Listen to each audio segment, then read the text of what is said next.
Hello everyone and welcome to the start of our F1 2003 career mode. Yes, we're back once again here in Albert Park, Australia. An all-new season provides all new opportunity, and for the first time inside this entire series, we're actually starting a second season with the same team. Yes, after missing out on the World Championship in 2002, we have stuck with Ferrari, ready for the 2003 campaign, and I'm hoping this year Michael Schumacher and myself are going to be able to bring home the World Championship. Of course, if you missed out on the pre-season testing video that went live yesterday, I would highly recommend going back and checking out. We'll have a quick look up and down the entire driver roster. There's quite a few big and interesting moves as we head into the new season. Kimi Raikkonen over at McLaren, Fernando Alonso and Juan Pablo Montoya down at Williams is certainly going to provide an interesting kind of spectacle ready for the new season. Ralf Schumacher, for some reason, is Daniel Ricciardo at the moment, or sorry, Ralf Schumacher's teammate Takuma Sato, for some reason, is showing up as Daniel Ricciardo temporarily. But yeah, obviously, a slightly altered calendar for this season. I've decided to bring the Hockenheim ring back for this one. I'm going to see kind of how broken it is, but hopefully it was less broken than Malaysia the first time we played this game.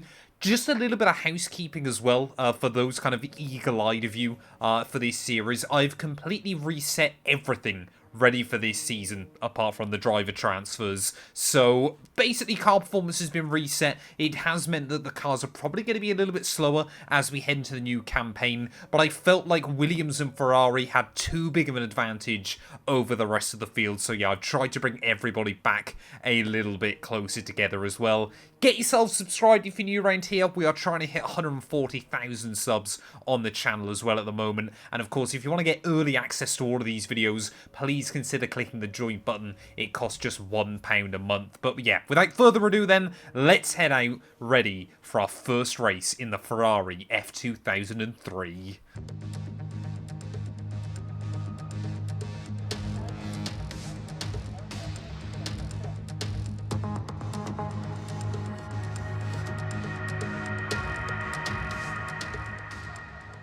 Through free practice then, it looks like McLaren could be the team to beat as we head back to Albert Park, Australia. Obviously, this was the scene of one of just two races all of last year where we were unable to get a podium finish. So I'd love to try and get on the podium this weekend back here in Albert Park. But Kimi Raikkonen, of course, his first chance to show what he's capable of at a top team. The same for Alonso and Pablo Montoya. Of course, Coulthard, Schumacher and myself, we've fought at the front for many, many seasons now, and I'm sure all of us will be hoping to yet again throughout this campaign. Of course, all the cars a bit slower than they were in 2002. Some of the rule changes did hamper the pace slightly as we head into the new season. But there were quite a few other big changes as well in real Formula 1. Obviously, the point system was changed, so it's now allowing 8 drivers to score points.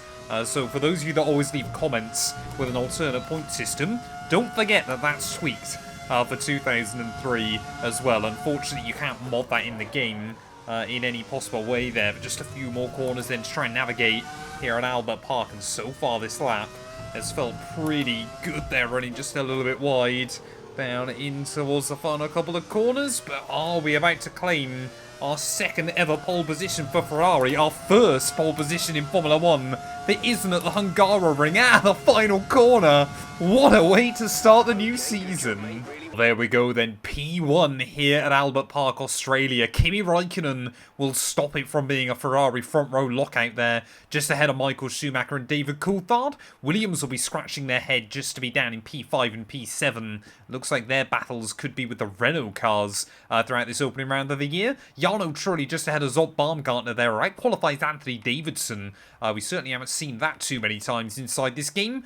Both Toyotas then ahead of both Jaguars, ahead of both Jordans, ahead of both Minardis at the rear of the field. Yeah, I think Jaguar, Jordan and Minardi, they are in for a long, long year.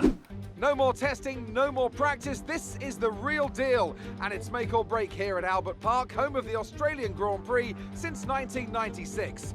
And home to round 1 of this year's Formula 1 World Championship. Just south of Melbourne's downtown business centre is the one and only Albert Park circuit. 3.3 miles of public roads, closed for the weekend of course, make for a bumpy circuit with little undulation. There are 16 corners around the lake and a couple of good passing opportunities here as well, thanks in part to the DRS zones into turns 1, 3 and 13.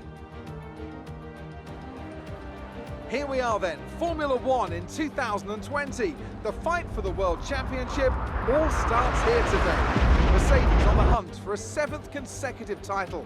They'll have Ferrari and Red Bull to contend with along the way. Williams struggled to find their feet last year. They'll be hoping for a stronger start this time around. And what I wonder of the Renault-powered cars. Will they be able to step forward? Maybe even onto the podium on a regular basis. Plenty to discuss then with Anthony Davidson. He's out of hibernation too, and alongside me in the commentary box once again. It's good to be back, Crofty. Let's hope for some good racing today. We can't know at this point how competitive these teams are relative to each other, but hopefully nobody is able to run and hide. We want to see these drivers pushing to the limit all the way to the checkered flag. Well, here we are then down on the grid. And like I said, I genuinely was not expecting to be in the fight for pole position here. I thought we might just struggle kickstarting the new season, but clearly we've got some pace and some confidence in this car then, and hopefully that'll carry through into race day Sunday as well. A one-stop strategy though looks to be the way to go here. I'm just going to leave a little bit of spare fuel in the car just in case it isn't as economical as the F2002 was. But with Kimi Räikkönen alongside us then, let's see what will happen in the first race of the all-new season. It's 5 red lights here in Australia. And it's going to be lights out. Oh, and away we go then. And clearly this thing needs a bit more revs than last year's car, as Michael Schumacher immediately trying to get a run around the outside of us there. Räikkönen, though, down the inside at turn 1. We might see some chaos a little bit further behind us. We'll immediately go back around the outside of our teammate. And I think we've already lost a Jaguar then. No idea what's happened, but again, we've got a lap 1 safety car here at Albert Park. We're riding on board then with Rubens Barrichello, of course, the only driver to retire in the season finale last year in Sao Paulo, and he will become our first retirement of the all-new season as well. And just, did he get pushed from behind? I'm trying to work out whether the Jordan just gave him a little bit of a push into that contact. I don't think he did, but I think Barrichello was very aware that there was going to be a crash anyway, so tried to escape one, and just was not looking at the cars in front of him. That will explain how Jacques Villeneuve got some rear wing damage as well. But yeah, Barrichello, a disappointing end to the opening race of the all-new season. Well, Kimi Räikkönen then is going to be leading the field back to green as we start lap 4 here, the first time. Of course, the Flying Finn has led the field off a race restart, but of course he's known as the Iceman. Will he be feeling any pressure inside the cockpit of that McLaren? I have no idea there, as he really tries to slow everybody down through the penultimate corner. We are hopefully going to be right there to pounce though, if we possibly can. And look at the drive we've got actually at the final corner to the inside of him already. So we make our way back in towards turn 1 there. We'll be pretty even on the brakes, and through and straight back into the lead we'll go then. So after, well, a bit disappointed actually to lose the lead off the start. Clearly this Ferrari though, much better launch control than what it had in 2002, and already Räikkönen seems to be under pressure from Michael Schumacher as well. I think he's got issues on that McLaren, because he is dropping away almost immediately at a rather dramatic rate here. We've already got a 1 second margin by the time we get out of Sector 1 there. So Michael Schumacher needs to try and find a way around him as quickly as he possibly can, because Räikkönen, he's going to be slowing everybody down, and we've got a huge chance to try and break away. If we could just give ourselves a couple of seconds of breathing room, that would be fantastic. Well, the team not reporting anything over the radio about issues on Kimi Räikkönen's car, but already we've built up a 2.5 second lead. I think it was either he's got some kind of small issue with it, because he seems to be very, very slow off the corners, or he just wasn't able to try and get temperature back in his rubber pretty quickly. I don't know whether it's just a bit of a glitch, or whether it's kind of a feature so we don't know what tyres other teams are using. But yeah, Räikkönen there, and everybody else that isn't Michael Schumacher is apparently just on the dry compound, which is kind of obvious. It's a beautiful sunny day here in Albert Park, but yeah, now that gap has kind of stabilised out at about 2.6, 2.7 seconds. So we just got to try and hold it and look after our tyres. Last year, tyre wear basically didn't exist in this mod. this season, it really does. Maybe the reason why Kimi's just trying to be a bit more careful here is actually that we've really got to be much more careful with the tyres in this race. I think we're already going to have to try and move over to a two-stop strategy here and try and take the mediums for a few laps and just see how far they can get. Schumacher there, I thought, had almost completed the move on Kimi Räikkönen, but it's going to be a very, very early first pit stop of the afternoon, as into the pit lane will come then off of this set of the soft compounded tyres. Oh, that was so close to getting done for speeding there, but Räikkönen will go back through then into the lead of the GP. Coulthard and Alonso, as well as Juan Pablo Montoya, still not too far behind either.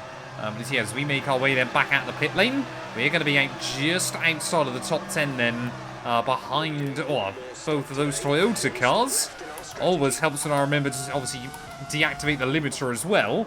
But yeah, back into turn 1 though, just ahead of the remaining Jaguar in this Grand Prix. I'm sure Mark Webber was hoping for a bit of a better home race than this. But yeah, now we've got some overtakes to make. Hasn't taken us long before we've rocked up to the back of Takuma Sato then. I mean, look at the speed we've got. Takuma Sato was always known for being quite a feisty driver, but I wasn't expecting him to go that defensive before we made it out onto the back straight. But, I mean, yeah, this is where a big difference in the power came from back in the early 2000s. You know, the engine figures were so different between your top teams and everybody else. Just able to drive by Takuma Sato. But of course, yeah, that just doesn't exist anymore in Formula 1. I would have thought everybody's power figures are within about kind of 15-20 bhp of each other. Back in 2003, probably closer to 100, maybe more. Looks like Jacques Villeneuve has been in the wars early on in this race, then already missing a chunk out of his rear wing. That'll be affecting the downforce on that Toyota car.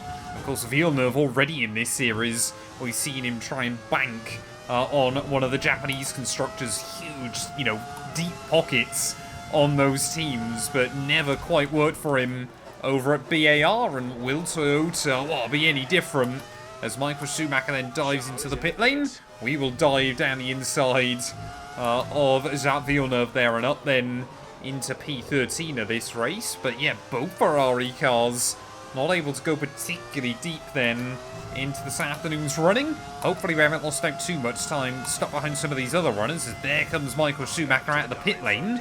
So neither Ferrari then in the top 10 right now. Next up then is going to be Giancarlo Fisichella in that other Toyota, and already impressive drives coming out from the Italian there ahead, and looks comfortably quicker than Jacques Villeneuve so far this weekend. As did just panic for a second about whether he was going to spot me on his inside, but luckily we will sneak by and up then into P11 of this race. I mean, when are we going to see some of these other drivers into the pit lane though? Because slightly alarming that maybe Ferrari's Bridgestone tyres, wasn't it? Yeah, really struggling in comparison to maybe some of the Michelins that most of the other runners are on in this afternoon's GP. I didn't actually see what tyres Michael was on when he made his way out of the pit lane, so that's a little bit disappointing as well, because that information could have been really useful. As look at the straight line speed Anthony Davidson's got. That BAR car certainly packing a punch in a straight line, but not going to stop me from moving back into the points. Sauber's pace as well, looking to be better here than we were expecting it to be. Both cars currently running inside the top 10, as Olivier Panis, of course, our fan favourite in Formula 1. And I mean, he's locked up, he's hit us, and he is our second retirement of the day, and I get a 5-second time penalty for it. I mean, let's ride on board then with Olivier Panis. Watch this, we're down the outside, he just locks the front. And I mean, he just drives into the side of us there. One of the BARs gets collected. I think that Toyota car, yeah, that must have obviously been Fisichella, will be able to avoid too much chaos as well in the process, but Panis locked up and hit me there, causing chaos behind. And we've got another two drivers out of the Grand Prix, and we have got a penalty.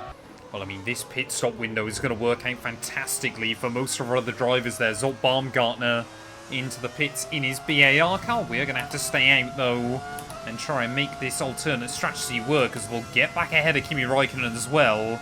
So I believe it'll be David Coulthard then leading the Grand Prix in his McLaren, but I'd love to know how the FIA have deemed that to be my accident. But not even a half distance yet, and we've already had 2 safety cars in this GP. Anything can happen when Formula 1 comes back to Australia, and well, that was proven in 2025 as well. It was the first kind of race here that felt like a classic in quite a few years. But obviously, yeah, with Raikkonen now right up behind me again, and us still with a pit stop to make, things are going to be very, very difficult throughout the rest of the afternoon. We need to try and get past these 3 as quickly as we possibly can, and struggling just to put the power down out of the final corner is not going to do me any favours either. What will we see back in towards turn 1 then? Jarno Trulli closing in on Alexander Wurz there, but Coulthard already is going to try and just break free a little bit. The grip we have, though, on the exits of corners in this car, absolutely fantastic. As we will try and have a look around the outside of Jarno Trulli there, just about make it happen through turn 3 and in towards turn 4. Just trying to be a little bit careful on the exit that we don't take too much life out of those rear tyres as well then. But yeah, we are going to have a mountain to climb in the second half of this race. Still 16 cars in this one, so I think if we can score points, it's probably going to be a bit of a miracle. Well, luckily as well, we also now know that Michael Schumacher is on a set of the hard compound tyre, so he is trying to go through to the end of the afternoon, as Wurz and Coulthard then. Why you wouldn't just pit under the safety car if you were either of those two, I will never quite understand. But yeah, on slightly softer tyres than Raikkonen, we've just got to try and go for it over these next few laps. Planning on boxing probably at the end of lap 20. But yeah, we're going to have to put this thing in rich revs and really go for some qualifiers.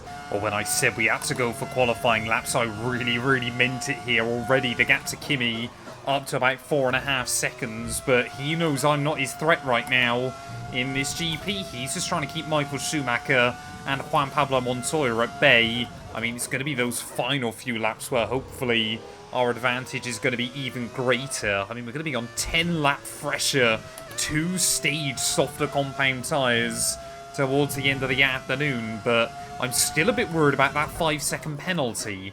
We'll have to serve it in the pit lane, but could that do more harm than good? Well, I guess now then is going to be moment of truth time in this GP as we make our way through the final couple of corners. Tyres definitely starting to fall off. Raikkonen actually starting to bring that gap back in slightly as it floats just under 8 seconds. But in for our second pit stop of the day. I just hope we re-emerge somewhere near where we can fight for points towards the end of this one. But with that 5-second penalty as well, this is going to feel like an agonisingly long stop. Obviously the team wait. They're not particularly fantastic at then getting on with it. The 7.7 second pit stop, when you factor that in, isn't bad going. Raikkonen and Button are pitting behind me. What on earth is going on late on in the day then? That is very, very interesting. I was not expecting the AI to potentially be stopping this race as well, as Coulthard's going to come out just ahead of us then in this race. So his pace still looking very, very competitive in that McLaren car, but suddenly has everybody else realised they need to stop, and are we in a much better spot than I thought we were? Well, I am very, very confused by the strategies at play right now, because Raikkonen, all of a sudden, he's now basically losing no time against us through the first couple of corners. This Ferrari, definitely very, very good through the twisty bits. This is kind of where we emphasised a lot of our development throughout 2002, where kind of we held an advantage over Williams last year. But yeah, the likes of Zoll Baumgartner then running up in P4, I've got no idea whether he's going to have to box before the end of the afternoon. I mean, we're in a much better spot than I thought we'd be, but it's just very, very confusing. I'm potentially just starting to get a little bit stuck behind David Coulthard towards the end of the afternoon. Kimi Raikkonen's pace definitely is worse than Coulthard's here. There has got to be an issue on that McLaren car that they've just not sorted all day. The problem is, and this used to be a big problem back in the early 2000s here, very, very difficult to make overtakes around this venue unless the car in front made a bit of an error. You either had to have a huge tyre or power advantage, or yeah, just feeling very, very brave or wait for an error. Those were kind of your only options around this venue. Definitely feel like we can close in on the likes of Baumgartner up in front. But you just see, yeah, filling the mirrors of David Coulthard. But the dirty air really does affect these cars quite badly. See, sliding around on the exit trying to put the power down. But we now get a run on David there. Looks like that McLaren very, very good in straight line speed. And almost into the back of my former teammate. We'll have to gather in the car back up then. We are again trying to hassle David Coulthard to make our way down towards the end of Sector 1 there, Turn 3. Probably, again, one of your best opportunities to try and go for moves. But we are just throwing this car over the curbs, hoping that we can try and make the difference here. Again, pretty much pushing DC down into this middle sector. Of course, this corner much, much tighter than what modern fans are used to. But can we try and get the power down this time around? We are a little bit closer to DC. We'll try and have a look down the inside. And, oh, David Coulthard there absolutely will not be having that one. And we'll have to try and kind of wind it all up and go again. Well, what I've definitely learnt this weekend is that McLaren and Ferrari's straight line speed is pretty much identical around this venue. The only one we haven't really seen is Williams. But their overall race pace here has not been as good as our own or the Silver Arrows. So, yeah, I mean, they definitely will be competitive on weekends this year. But Albert Park has not really suited them very well, although maybe... I mean, they might well have both drivers still running up on the podium places at the moment. I don't know. Obviously, apart from Michael Schumacher, who else is ahead of Zott Baumgartner at this stage of the day? And I might not even find out unless I can try and find a way around David Coulthard there. Really, really good traction as we make our way out onto the back straight. But again, just not quite close enough to do anything unless we can try and go slow in, fast out on the exit of the chicane again. We just cannot get close enough to him where I can go for overtakes. This is the problem at the moment. We're quick through all the really, really difficult bits around this venue. The gap is coming down to Baumgartner anyway, so the pace does look to be pretty good there. So just see through the final couple of corners, really throwing the back end of the car in, getting the traction control working overtime in round 1 of the new season. But again, trying to get the run back in towards turn 1 there, and I think Baumgartner... either that BAR is much slower than I realise, or he's now starting to have some issues as well, because that gap is coming down rather dramatically late on in the Grand Prix. Will we be close enough this time around again to have a look against DC? We will send it to the inside there. Finally, we will make it back through, and Alonso's definitely up in third, so I think Montoya is running second. Well, just 2 laps to go then, and I think a lot of questions were raised as to why Zott Baumgartner had kept his seat over at BAR ready for this season. Just did not stack up against Anthony Davidson last year. But immediately the Hungarian looks to be showing the haters up here in Albert Park. He's running P5 right now. Sorry, P4 even. But hopefully we are about to make it P5. These tyres are going to be absolutely fine to the end of the GP. Jeffers just trying to get the power down at turn 1 to the outside. We'll have a look against the Hungarian driver there. And again, the BAR very, very confident to try and get it slowed down in towards the corners. That thing again, put it on a track that it likes. I think it'll be very, very competitive around like your Monzas and your Spas over the course of this season there. But Michael Schumacher still leading the way at the front of the order.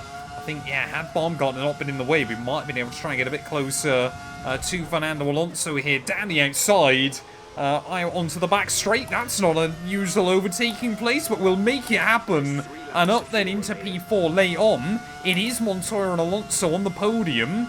So Williams, despite not looking like they've got particularly great pace here, are still going to walk away with a mighty impressive result. To the last lap then here, and well, P1 and P4 for the team is not bad going.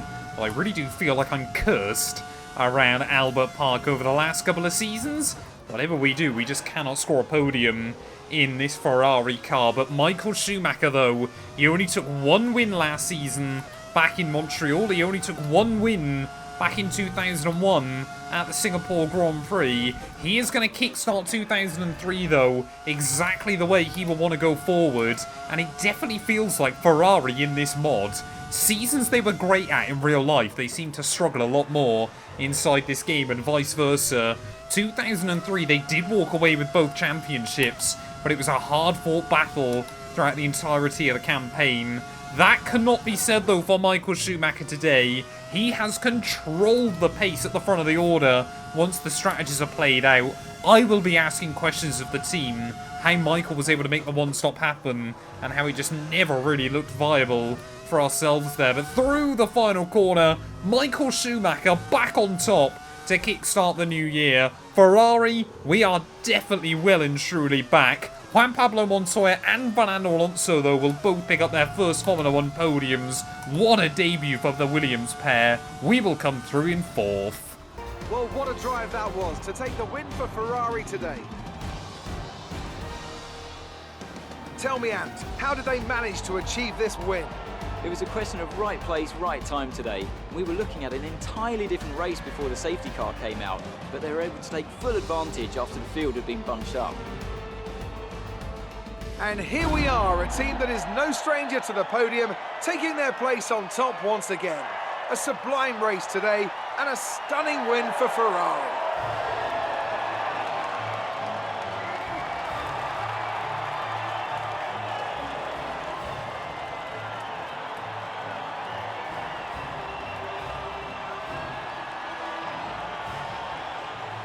Well, there we are then. Michael Schumacher, like we said, kickstarts the new year in style with victory here in Australia. Williams, though, like I said, they seem to lack race pace all weekend, but the car, well, they basically just were in the right place at the right time. A fantastic effort there. Juan Pablo Montoya comes through for P2, just ahead of Fernando Alonso. We come through for 4th there, again narrowly missing out on a podium, but we would have had fastest lap of the Grand Prix, so I think, yeah, the pace in this car, we are definitely ready to fight once again for the World Championship. Zolt Baumgartner, my driver of the day, they're finishing in P5, just ahead of David Coulthard and Kimi Räikkönen there. Wirtz and Button in 8th and 9th, they'll be a little bit disappointed. Strategy didn't quite work out for Jensen, with Jarno Trulli rounding out the top 10 for Sauber there. And Toyota just missing out on their first ever Formula 1 points as well. Takuma Sato last of your finishers with a 5-second penalty. Giancarlo Fisichella, Nick Heidfeld, Olivier Panis,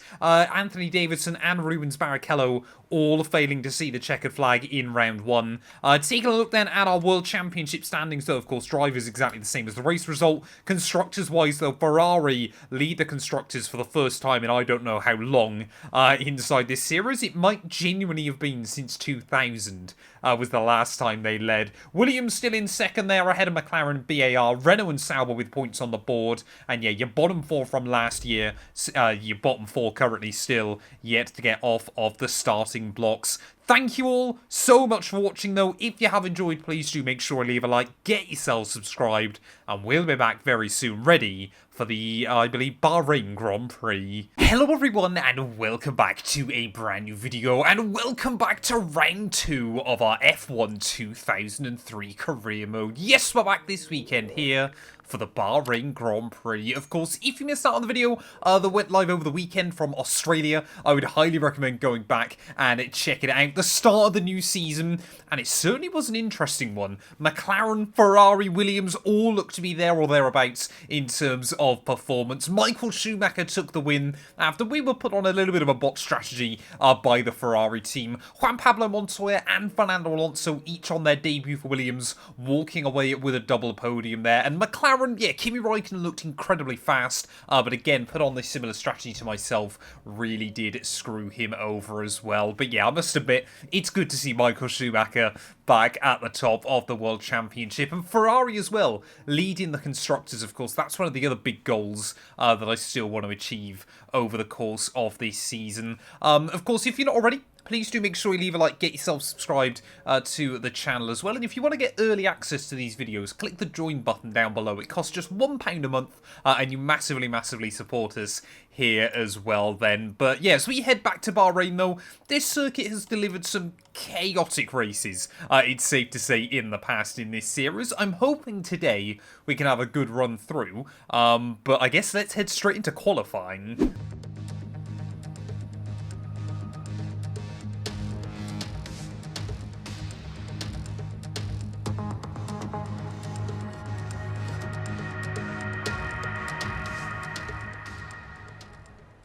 Well, can we try and make it back-to-back pole positions then early on this season? That is the goal.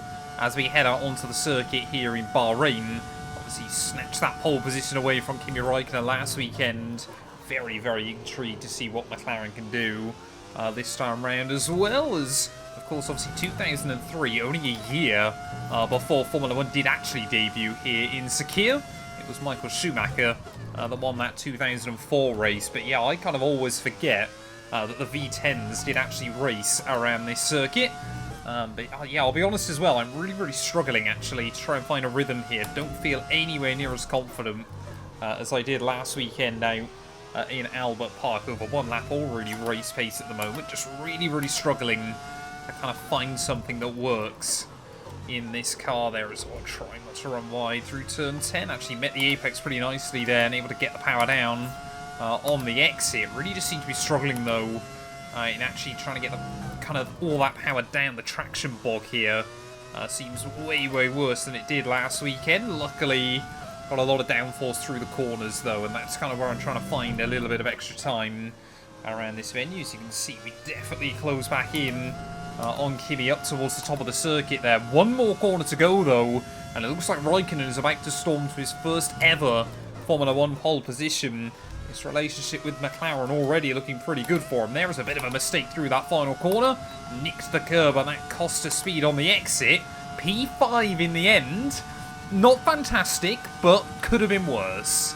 Well, Ferrari looked like the team to beat last weekend. It could be McLaren though today. Coulthard and Kimi Räikkönen then will lock out the front row and the only drivers to get around this circuit in under 90 seconds. Michael Schumacher will line up third there, just ahead of Alonso and myself. Juan Pablo Montoya all the way down in 10th. He will not be too happy with that run there. As you can see, Ralf Schumacher, Felipe Massa right at the rear of the field. Takuma Sato, though, best of the backmarkers up in P17. No, Daniel Ricciardo at 13 years old is not racing in this series. The stage is set for another enthralling race here in the Kingdom of Bahrain. A Ferrari stronghold in years gone by, but will they be able to add to their record today? Formula 1 returns to the desert today on this exceptional 3.36-mile circuit. 15 corners provide plenty of overtaking opportunities. It could be a strategic race, this one, with Sakhir notorious for eating up the rear tyres. Watch out for drivers managing their rubber at some point during the Grand Prix. Joining us today to oversee all the thrills and spills, it's Anthony Davidson. And great to see you. How are you feeling about the race today, and how are the circuit conditions from what you've seen? Well, it's looking a bit cold out there, if I'm honest. These tyres have quite a narrow operating window in terms of the temperatures they need to extract the best grip. So with a cold track surface, it's going to be harder to keep those temperatures up, which will lead to lower grip and maybe more mistakes. Well, here we are then, trackside, ready for the Bahrain Grand Prix. And, well, Anthony Davidson, we've just got to give him a minute to run down to his car and get behind the wheel of his BAR there. But, yeah, the circuit, though, looking very, very cold tonight. I still want to try and make the one-stop happen, though. I don't know whether the team really kind of see it as viable. So we'll try and do... Oh, I have to start on the softs, don't I? Yeah, I forgot about that. So if we try and do medium and then try and take the hards there and maybe try and remove that strategy. We'll wait and see as to what happens with that. But yeah, I want to obviously just try and one-stop this one as best as we can tonight. 29 laps ahead of us, though, here from Sakhir. Let's just do this thing. I'm going to try foot planted to the floor, ready for the launch. 5 red lights. It's going to be lights out, and away we go there. Foot right to the floor does not work. Michael Schumacher and Kimi Räikkönen will lead the way down towards that first corner there, as Davidson immediately is going to try and look down our inside as well. I think we were 3 wide temporarily or through that first corner, but we'll get around the outside of a couple of people. I think there's been a bit of chaos behind, and just like in Australia, we've got a lap 1 safety car. We're running on board then just a little bit further behind. I believe it's going to be the Jordan of Takuma Sato. That might be Ralf Schumacher there as... Oh! That's just really, really scrappy through those first couple of corners. You can see the original contact. It's actually with the Jaguar on the inside there. That rips off the front wheel, and he just slides out into the side of Toyota there. 2 cars gone at the start of this race, and chaos yet again. Well, Jenson Button and Olivier Panis both with pretty good starts then in this race, but I think I want to get off of these soft compounded tyres as quickly as we can. They just don't feel like they're going to be a good race tyre this evening. So we're going to take the opportunity under the safety car to pit at the end of lap 1, bolt on a set of hards, and then basically just try and take him as far into the night as we possibly can. Make sure I don't get done for speeding into the pit lane there, as it looks like Mark Webber was the BAR that was involved in that contact. Yeah, Jacques Villeneuve and Ralf Schumacher are both out of the GP then very early on. We will be down to last place though, ready for the restart. So once again, just like Australia, we've got to try and carve our way through the pack. Well, the safety car then is going to peel back into the pit lane at the end of lap 3. So we're going to have to try and start making some moves. Obviously, it's still Raikkonen leading the way, but Michael Schumacher now in hot pursuit of the McLaren. And let's see what we can do then. Obviously, these going to be a critical few laps in this afternoon's running, but I'm hoping, you know, the likes of the Minardis shouldn't be all too fast, shouldn't be too difficult to get by. If we struggle with them, and then we're definitely in for a world of hurt throughout the rest of the afternoon, as Nick Heifeld, well, immediately is going to try and give me a little bit of a squeeze. Oh, and there's chaos into turn 1. What has Heifeld done? I think that's going to be another safety car. And maybe now I'm remembering, oh no, it's green flag racing? How on earth are we going from that? I have no idea. And I mean, that's kind of a reminder of what used to happen when we used to come to this venue, is it's just chaos down at the first corner there, and I think there's quite a few vehicles with front wing damage as well. Giancarlo Fisichella is definitely one of them. Felipe Massa is definitely another, as I mean, Felipe almost up into the top 10. What, early on in this race, and while this is not ideal for me, because we are just having to try and avoid other cars littered around the circuit. Already down to 16 runners then in this afternoon's event, as Zot Baumgartner tries to get around the outside of Felipe and will make a bit of an error as well. I believe the top 10, they had no problems. But once again, yeah, Bahrain playing havoc early on this season. Just the drivers cannot work this place out. Since day 1 then in this series, I've actually ran simulation damage, and obviously we spoke about many times as to just how fragile the cars were. Pretty much until last season, any contact could risk losing a wheel. I don't know if 2003, whether the mod kind of goes back to that early damage model, but I guess that a lot of those cars survived that crash early on, but it definitely seems like you've got to be a bit more careful once again in wheel-to-wheel combat with other drivers here. We're just trying to take time out Jarno Trulli and Anthony Davidson. We're definitely still quick, but I think Schumacher now is actually leading the race. Well, Schumacher's still running about a second a lap faster than me right now, but obviously we are on the harder compounded tyre, so hopefully we're going to be able to extend these quite deep into the afternoon. I don't think we'll quite get to the end, because the wear on them definitely seems to be substantial enough. But I reckon if we could kind of get them to about lap 20, that would work out really nicely. As there we go, Michael into the pit lane then at the end of lap 7. So that's quite an early pit stop to be making in this GP there, as hopefully we can try and find a way around Jarno Trulli. But yeah, Michael, one of the only drivers that was able to make the one stop work last weekend. Definitely not going to happen today, as he's going to come out on mediums, and he's only, I think, going to be, what, a couple of cars behind me?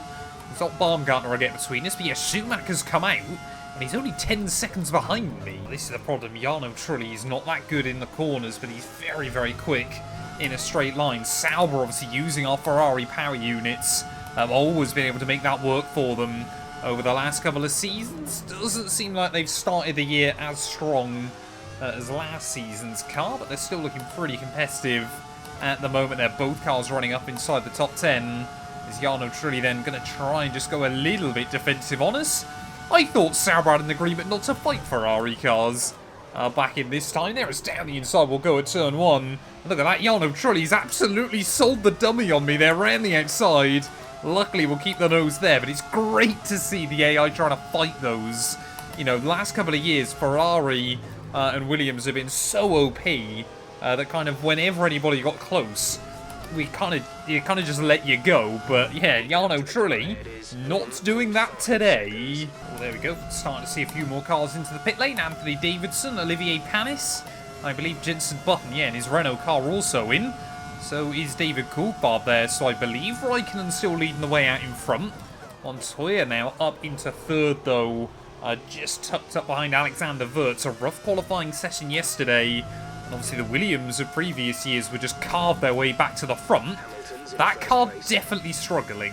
There we go. Vert's Montoya in, and I can only assume Raikkonen has peeled into the pit lane as well then. So we are going to lead the Grand Prix here, even if it's just temporarily. The big thing I'm interested, though, is Raikkonen going to come out ahead of Michael Schumacher, our teammate, flying along now into the 1 minute 31s. And Schumacher, yeah, comfortably out in P2. Coulthard might even get ahead of Kimi Raikkonen here. No, he will not. But yeah, Schumacher, this Ferrari, maybe not the fastest in qualifying trim, but race pace, it looks incredibly competitive. But as we get to half distance then in this Grand Prix, one of my eyes is just glued on the top left-hand side of your screen, trying to monitor this gap to Michael Schumacher behind. Our teammate is definitely still quicker than me right now, but so is Raikkonen, so is Coulthard. Fernando Alonso, we're about able to keep pace with at the moment there. There we go, another fastest lap by the Michael. Tell you what, this season he could be dangerous, especially after the couple of collisions we had towards the end of the last campaign. I know Michael Schumacher will not give me an inch unless he absolutely has to there, but yeah, my plan is to try and box about the end of lap 20 or end of 19, take a set of medium tyres to the end of the Grand Prix. I don't really know what Schumacher's going to try. If I had to guess, I would think he's going to pit slightly earlier and potentially try and undercut us. As, oh, we've lost someone. And that, I think, has brought out a safety car. No, only a VSC. Well, there we go. A disappointing end. I believe that's to Jenson Button's afternoon here. The Renault. It might be pretty cold here in the desert, but it is still very dry. And yep, her first mechanical failure of the afternoon. Maybe the first mechanical failure of the year. There we go. Michael Schumacher will dive into the pit lane at the end of lap 17. So Raikkonen now will re-inherit P2 here. And over the last couple of laps, he's been going quicker than Michael Schumacher. But these are going to be a critical couple of laps for ourselves and our teammate. We know Michael, he's bolted on a set of hards to go to the end of the afternoon. Could I potentially risk a set of softs and hopefully have a bit of extra pace? These hard tyres have done alright, but I just don't think the soft compound will last as well as I want them to towards the end of the afternoon. Annoyingly, Olivier Panis moves up to P5, so I can't even see where Schumacher is on the circuit. But yeah, we're going to box the end of next lap and just pray that we come out ahead of the German. Well, although these hard tyres have felt pretty durable, they've honestly felt like something you'd want to put on your road car, not a Formula 1 car here. They just don't feel that responsive. They feel very, very understeery when you try and get the power down. But luckily, well, I'm hoping the mediums are going to be a little bit better towards the end of the afternoon. I don't even know what strategy McLaren are doing. Maybe they're trying to one-stop this Grand Prix. But I would be quite surprised if they're able to make that happen. It's into the pits. I'm such an idiot. 5-second penalty for speeding. 51 miles an hour on entry. That is a really, really stupid error in this Grand Prix. His 2.6 second stop, though, isn't too bad. Going Raikkonen also in, Fernando Alonso into the pit lane as well. But it's those kind of mistakes that can cause so much damage by the end of a World Championship. As Michael Schumacher, another new fastest lap of the Grand Prix. Is our teammate going to get the jump on us? By the time we make it in towards turn 1 there, we're going to be wheel to wheel. But we will just hang on ahead of the Michael. Get the power down on the exit there. Are we going to be vulnerable as we make our way up the hill? I have opted for a slight reduction in front wing angle as well. But Michael Schumacher, we are on cold tyres there. He is going to try and capitalise at the top of the circuit. And Schumacher will storm by and up into the lead, well, up into the net lead of the Grand Prix. Coulthard there still out on the circuit. We can just see how much we're struggling to get temperature in these tyres. Oh, come on. Just warm up, please. These tyres today have been awful. Raikkonen then has found a way around Alexander Wurz here. David Coulthard in the other McLaren into the pit lane then. So I'm hoping we can keep this 5-second gap ahead of the Finn there as Coulthard. He will come out shortly behind Kimi Raikkonen, but not too far back from him. Maybe some McLaren battles in the dying stages of this Grand Prix could really do us a favour. I know it's pretty much impossible now for us to beat Schumacher with the penalty, but I'd still love to try and beat him on the road. Oh, that's not what we need. Just counting down the laps towards the end of the afternoon, and Raikkonen, he's still setting new fastest laps of the day here. I can't help but feel that we're going to end up finishing behind both of these McLarens, but tonight in Bahrain, Michael Schumacher, he seems to have the measure over the rest of the field. Yeah, even I cannot get close to him, so although Albert Park looked good, looks like Schumacher's going to make it 2 from 2 this year, but it's just where will I finish? Coulthard seems to be struggling a little bit towards the end, but Raikkonen, he might catch me up and overtake me on the road. Well, just over 1 lap to go then, and we have been monitoring the gap to David Coulthard, and we are right on the cusp of the 5 seconds that we need. Raikkonen and Schumacher, they've been on another level over the pair of us today, so we need to go back to the drawing board and work out what is going wrong right now. But Schumacher, the decisive difference for him is just that ability to get the tyres up to temperature a little bit quicker than those McLaren cars can. The gap to DC, though, 4.9 seconds with 1 lap to go, so we need to absolutely nail basically a qualifying lap here on the final lap of the Grand Prix. I'm a bit annoyed with how long it's taken me to work out to put the car in standard through the corners, just so we get a little bit easier traction on the exit and then flick it back up.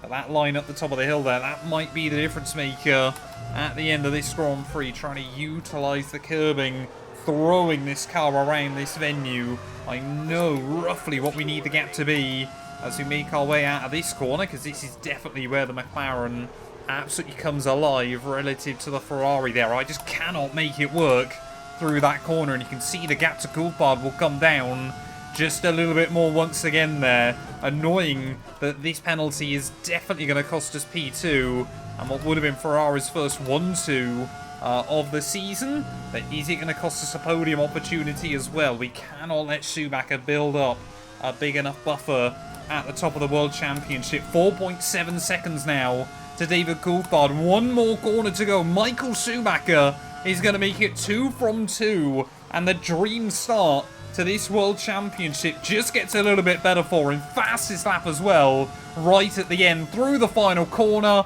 It's only P4.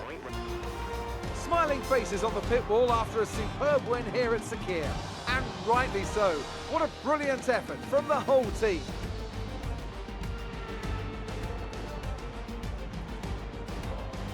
Talk to me, Ant. What was it that set them apart from the competition today? It was a question of right place, right time today.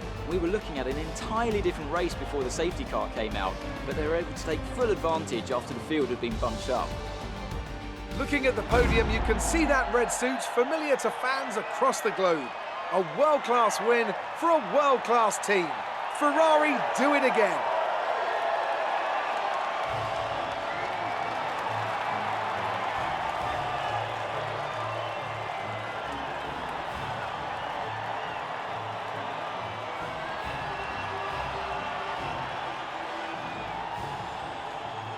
There we are then, Michael Schumacher from P3 on the grid. Despite McLaren looking the better car in qualifying trim, he will take victory here in Sakir there. Annoying, that little mistake at the top of the hill might just have cost us the head of David Coulthard, but it is going to be back-to-back P4s early on this year there, with both McLarens now joining Schumacher on the podium. Fernando Alonso, another good drive to P5 there ahead of Olivier Panis. Juan Pablo Montoya, a bit shaky for him, but I'm sure he'll turn it around next weekend there, beating out Verts Davidson and Jarno Trulli inside your top 10 there. Zob Baumgartner just misses out ahead of Fisichella, Barrichello and Takuma Sato, with Button, Webber, Heidfeld, I believe that is Jacques Villeneuve, isn't it, and Ralf Schumacher, all failing to see the checkered flag. What does that do to our championship, though? Well, it means Schumacher now has a 25-point lead at the top. Alonso, Raikkonen, Montoya, and myself, as well as David Coulthard, all separated by just 2 points at the moment, though. A 3-way tie for P3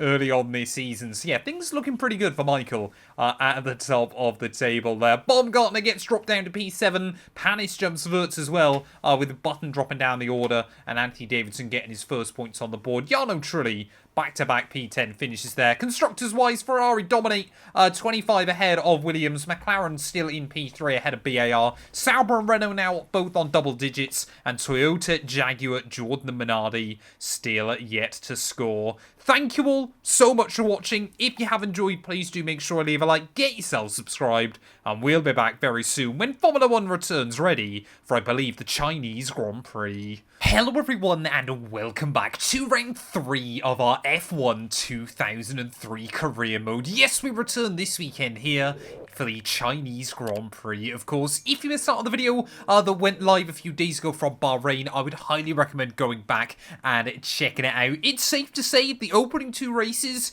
they've been dominated by one man, and of course that man is Michael Schumacher. Already he has a 25-point lead at the top of the table right now. Fernando Alonso, Kimi Raikkonen, Juan Pablo Montoya, myself and David Coulthard covered by just 2 points after the opening couple of Grand Prix. We've had 2 4th place finishes in a row, but yeah, the results around me have just been so unpredictable as well in the early stages. But yeah, Schumacher, he's looked comfortable up at the front of the order, so we need to try and put a stop to that as quickly as we can in the early stages of this season. Of course, if you're new, please do make sure you leave a like, get yourself subscribed to the channel as well.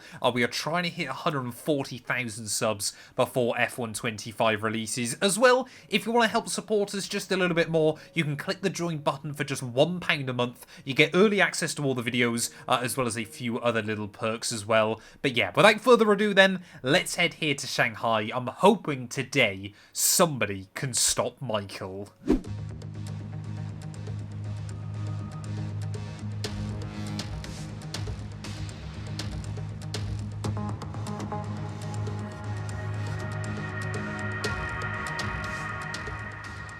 Well, for the first time this season then, rain has hit the Shanghai circuit, and that is going to make things very, very interesting as we head into qualifying. The team have told me that intermediates are going to be the way to go, but it looks like some of the other drivers have actually opted for the wets then, so maybe just a bit of a difference between the Bridgestones and the Michelin runners around this venue. But let's just wait and see what we can do then here in qualifying as we try and put the power down at those first couple of corners here. Of course, we did take pole back in Australia, struggled a little bit more for pace last weekend in Bahrain over 1 lap. And then obviously, yeah, just the race kind of got away from us as well, just a little bit. But as we make our way then up towards the top of the circuit, there, we're way away from the apex up through there. But of course, around here, it is all about just trying to keep the wheel speed up and stop the traction control from cutting the power in as many places as you possibly can as well. They're trying to get the nose tucked in through that horrible double left-hander, and so far then, at the moment, teams still reckon we're fastest on the board right now, so really just trying to utilise, well, the pace that we've got there. Bit of a slide again as we make our way through the chicane. Just trying to keep it tidy on the exit as we try and put the power down. You can tell this circuit was designed when Formula 1 cars had traction control.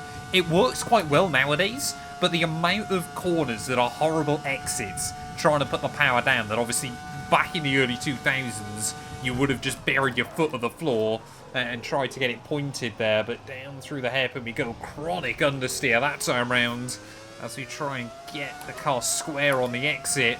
1 more corner to go though. This has not been a particularly brilliant lap, but clearly the Ferrari working in these changeable conditions. Get the power down up towards the line. Pole position somehow. I'm not going to complain. Well, there we go. For whatever reason, only the Ferrari cars using the intermediates here. So clearly, all of the Michelin runners felt that their wet tyres were going to be better suited to these conditions. 7,000ths of a second in it, though, between myself and Michael Schumacher. David Coulthard will line up just ahead of Jenson Button. Both Renaults looking very, very competitive here as Williams struggle in 7th and 8th place. Olivier Panis, Zoltan Baumgartner rounding out the top 10. And it'll be Nick Heidfeld right at the rear of the field. Luckily, this weekend, we seem to have Takuma Sato back, which is wonderful news. It's time to find out which driver is up to the task of claiming the Chinese Grand Prix. We're here in Shanghai. We start a lap here at Shanghai with the long, difficult right-handers of turns 1 and 2, the first of 16 corners that make up this 3.3-mile circuit. The incredibly long back straight provides the best passing opportunity of the lap, with speeds in excess of 200 miles per hour before the braking zone of turn 14. Now that we've got some points on the board, let's continue this form and aim for another top 10 finish. Well, our second pole position then in the first 3 Grand Prix, but so far that hasn't worked out too well for us. Michael Schumacher, of course, has won both races so far this season. Medium to hard, though. Again, the tyre wear doesn't seem to be fantastic in this car early on this season. I did think we might see more of the AI attempt the one-stop in Bahrain, but I think everybody just tried to avoid taking too much risk with it. We've done 2 launches so far this season. Neither of them have gone particularly well. Let's see if third time is the charm then here today. We're going to try and go about half throttle then, ready for the launch. It is 5 red lights. And it's lights out, and away we go for the Chinese Grand Prix there. And again, just the anti-stall kicking in. And again, Schumacher will say thank you very much. Jenson Button straight up into P2 as well. Off for the launch. But can we try and go the long way around? Oh, the Renault man there. Through the first couple of corners. Do not want to lose the 1-2 that we claimed after qualifying, and that's exactly what we will do then. Back up into second place after the launch there, and we need to try and hang Michael Schumacher in the early laps, of course. The last couple of times, he's just been able to pull away at the front of the order early on. So just trying to get some temperature in those rears at the bottom of the hill. Sliding the car around, though, won't do us too many favours, as, yeah, Renault really do seem to have taken a leap forward in terms of performance this weekend. Jenson Button really trying to hound us through those next few corners there. And I would love to see Renault in the fight a bit more often this year. Wirtz as well, moving up into P4 temporarily. Coulthard, though, will get back past him. But, yeah, I mean, Jenson obviously narrowly missed out on a couple of podiums last year. Renault do seem to be, you know, kind of taking strides forward. They did obviously win races, or a race, IRL in 2003. But definitely didn't kind of have the general pace against your McLarens, your Ferraris and your Williams over the course of that season. Straight line speed, though, looks to be particularly good in the car.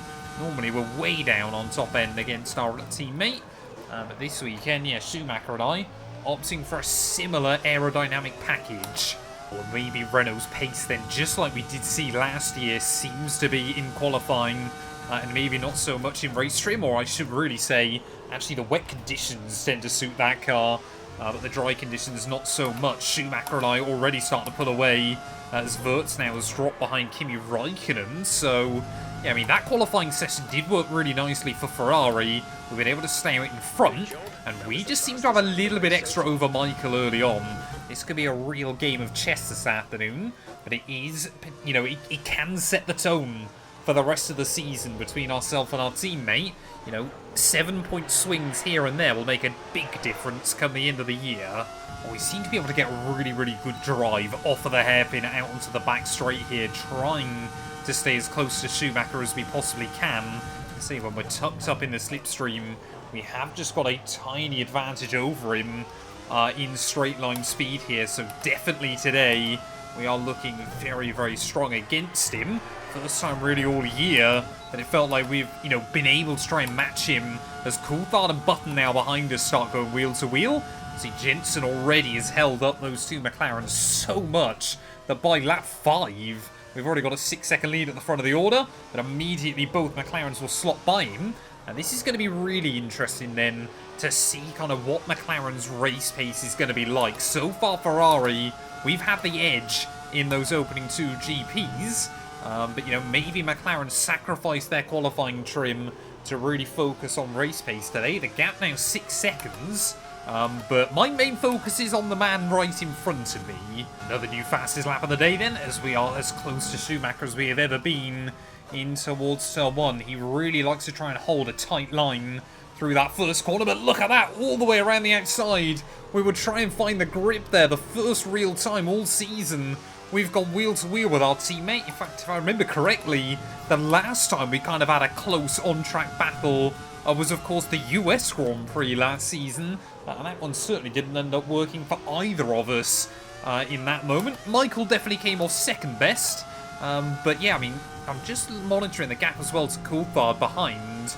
That McLaren seems to be pretty much the same pace as us. So it is going to be interesting, obviously, if Michael and I start battling just a bit more, whether they can start reining us in. Räikkönen this year has usually been the quicker McLaren driver as well, so I think if he gets ahead of DC, he could be a real threat. Sort of locking the rears there slightly, just have to try and slide the car into the apex. That's not the line, you cannot use those exit curbs. definitely just got a couple of extra tenths of a second in the back pocket against Michael right now. But around a circuit like this, you know, what can you really do with it? Obviously, no DRS, and this kind of was how a lot of races ran back in the early 2000s, obviously before DRS was a thing in Formula 1, of even if you were a little bit quicker, the dirty air would cost you so much time that you could never really do a lot about it. Of course, Schumacher, though, never really got challenged like this in his time at Ferrari. We did really get the better of him last season, but he seems to have refocused and regrouped and come back a lot stronger this time round there. Again, trying to have a look to the outside. Oh, through turn one. And again, that time around, Schumacher just getting the elbows out to make sure he covers me off through the apex. It might be a race that comes down to pit stop strategy here. The tyre wear is looking pretty good, so I'm happy to try and extend this first stint if I need to. I know I've spoke about this before inside this mod, but it is so cool as well when you're going round and you say you're in a slower part of the circuit, hearing another V10 scream around on one of the straights. But say, I think we're going to see Schumacher into the pits the end of next lap. Team originally wanted me to box the end of this one, so I wonder if Michael will be very happy that we're going to try and do the overcut. I think both of us would really want to try and make the overcut happen here. You can just see there's some parts of the venue, though, where Schumacher is much better on the throttle than me, and other parts where we are able to carry the speed over in there. I'm risking it every single lap, trying to wedge that car over the curbing out of that final corner, and that has given us another new fastest lap, and then put Michael under more pressure than ever before. Round the outside through turn one. Can we just try and find the grip through the exit of the corner there? Oh, we do bang wheels ever so slightly as our teammate tries to give me the squeeze, try and put the power down. Off on the exit there, we are still wheel to wheel as Schumacher will get the power down off of the corner. Oh, he leaves the door open though to the inside, just about again make it happen there with a little bit of contact. This time around we'll get the power down though, and finally, after 12 laps of following him, we have made it through and up into the lead of the Grand Prix. Of course, Schumacher, this is his designated pit stop lap anyway, so I'm sure he will try and dive in. Oh, another huge snap of oversteer, though. This car, when you get it on the limit, it is still a handful. Will we see Michael into the pit lane, though? I'm sure he was not happy about the dive bomb. My, how quick is that car at the slipstream, though? Michael Schumacher down the back straight. We can just about keep up with him when we're the one in the DRS. Oh, obviously, in the slipstream range, the DRS doesn't work. Obviously, because these cars didn't have it. But Schumacher, he pulled about 4/10 on me down the straight there, as there we go, the German into the pit lane. So this is going to be a decisive lap in this race. Will he come back out in clear air, or will he have to try and battle his way around Alonso? Either way, I think we're probably going to box this lap just to try and cover him off. The gap to Michael when he came out of the pit lane was about 24.5 seconds, so he is pushing really hard on this out lap. He's been able to get the temperature back into the tyres. Maybe it was obviously the night that obviously much cooler in Bahrain. That was why we struggled so much with tyre temp, but into the pit lane we will go then. Both McLarens still staying out there right now, so I think they've tried to go with a harder compound early on in the event, as will we see one of their cars into the pit lane. It looks like Coulthard opting to stay out another one. Raikkonen though, why are they changing the wing? What was the point in that? I didn't even know we'd picked up any wing damage early on. At 8.8 seconds stop. Schumacher now surely is going to have a huge margin on me then, as there he goes. Flying past us back in towards turn one. Montoya as well is going to get the jump on me. But I never told the team to change the wing. It was left on auto. And normally, on these games, you'd want them to change the wing and they don't. This time round, we didn't want them to change the wing and they have. 5 seconds the gap up to Michael then. So I think we would have had stayed ahead of him by the time he got back out onto the circuit. But now, we've got 14 laps to try and close that gap back down. There we go. Luckily for me, we don't have to try and navigate Juan Pablo Montoya in this Grand Prix. Really does seem like he's struggled a bit more after that season opener in Albert Park, as we will get back out ahead of David Coulthard then. But with 12 laps to go, the gap's still 5 seconds to Michael. We will have fresher tyres to the end, and we know we are quicker. The question is just how much quicker can we be?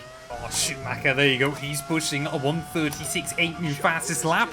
We will do a 1:36.3 though. So pretty much exactly how much we need to take out of him that time round. It would mean, obviously, we close up to him basically for the last lap of the Grand Prix.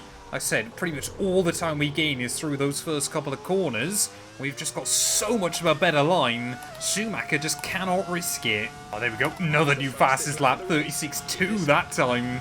The gap now back under 4 seconds. We're going to have to manage this towards the end. But, you know, Michael Schumacher, let's not forget, in all of F1 history, not up until 2003, until today, any driver that has won the opening 3 Grand Prix of the year has always gone on and won the World Championship. The closest it's ever come to not happening was Nico Rosberg back in 2016, where he almost still lost the title to Lewis Hamilton after winning 4 straight. That could change this season if Schumacher wins today, but if we can still claw it, we are going so much faster around parts of this circuit. We've definitely got a better setup on the car, but Schumacher's still with 3.5 seconds up the road. Even if I get to him, there's no guarantee we get around him again. Future Ferrari star Felipe Massa, of course, the almost 2008 world champion, struggling along in his first season in that Minardi, but we will try and get as much slipstream off of him as we possibly can then as we make our way down the back straight. That'll again just give us a little bit of extra time against Michael here. Will Massa dive bomb me though into the chicane? Yes, he will!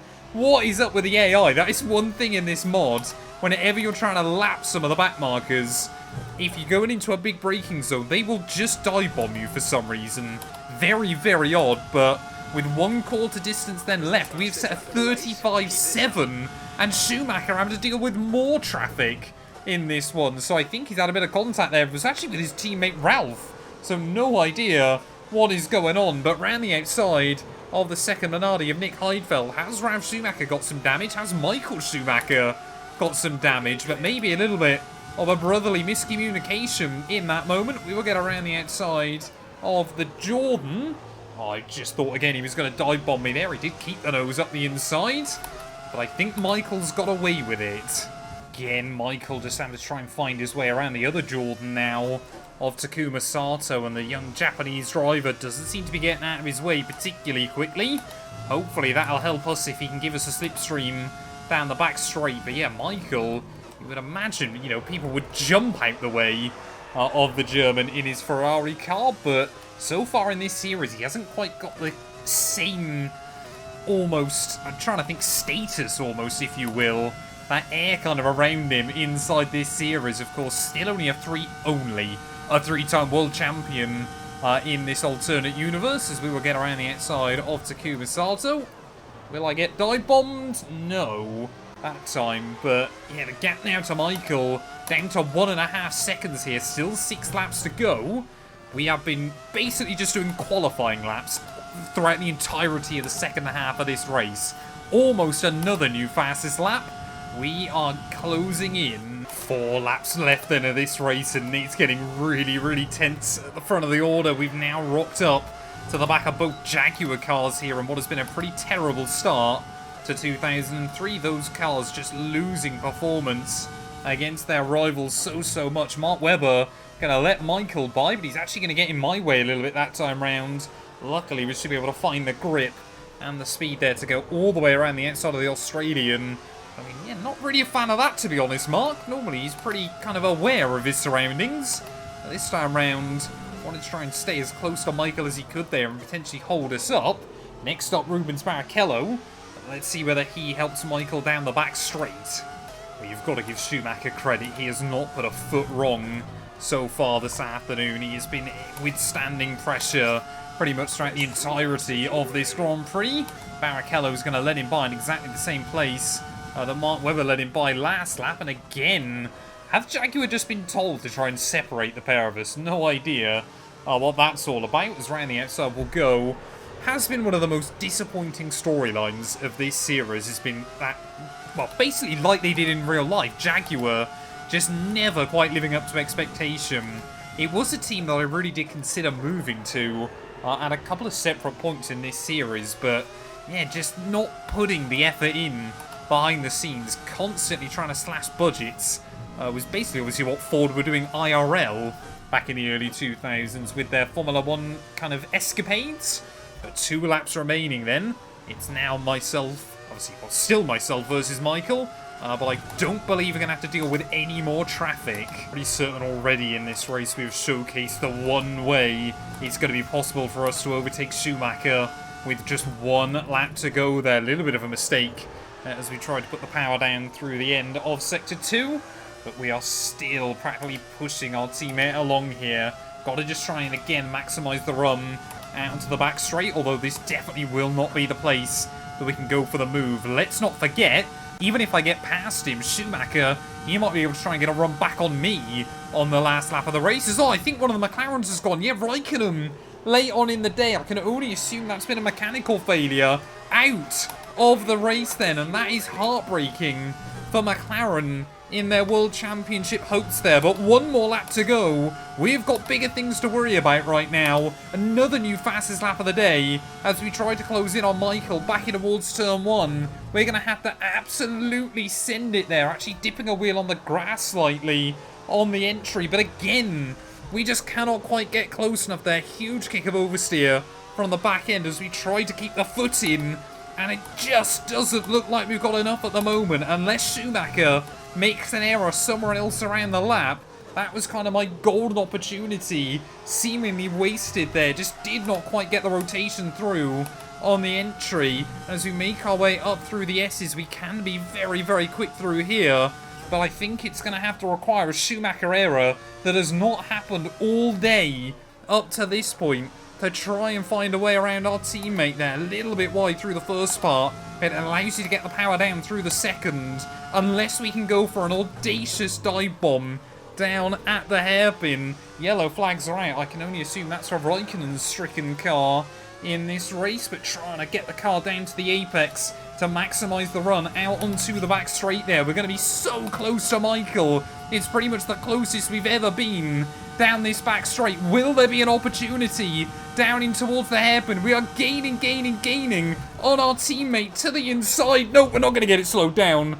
I cannot risk taking both cars out of the Grand Prix with a move like that. Put the foot back in on the throttle. Schumacher, 3 from 3 so far this season. And boy, oh boy, we gave it everything. So, another excellent win from Ferrari. Talk to me, Ant. What was it that set them apart from the competition today? Well, I know it's a bit of a boring answer, but the truth is they simply had the best speed package on the day, and a driver who knows how to take advantage of that. It doesn't matter how much time you spend poring over the stats and planning strategies if you can't keep the pace, and our winner today showed they could do both. Looking at the podium, you can see that red suit familiar to fans across the globe. A world-class win for a world-class team. Ferrari do it again.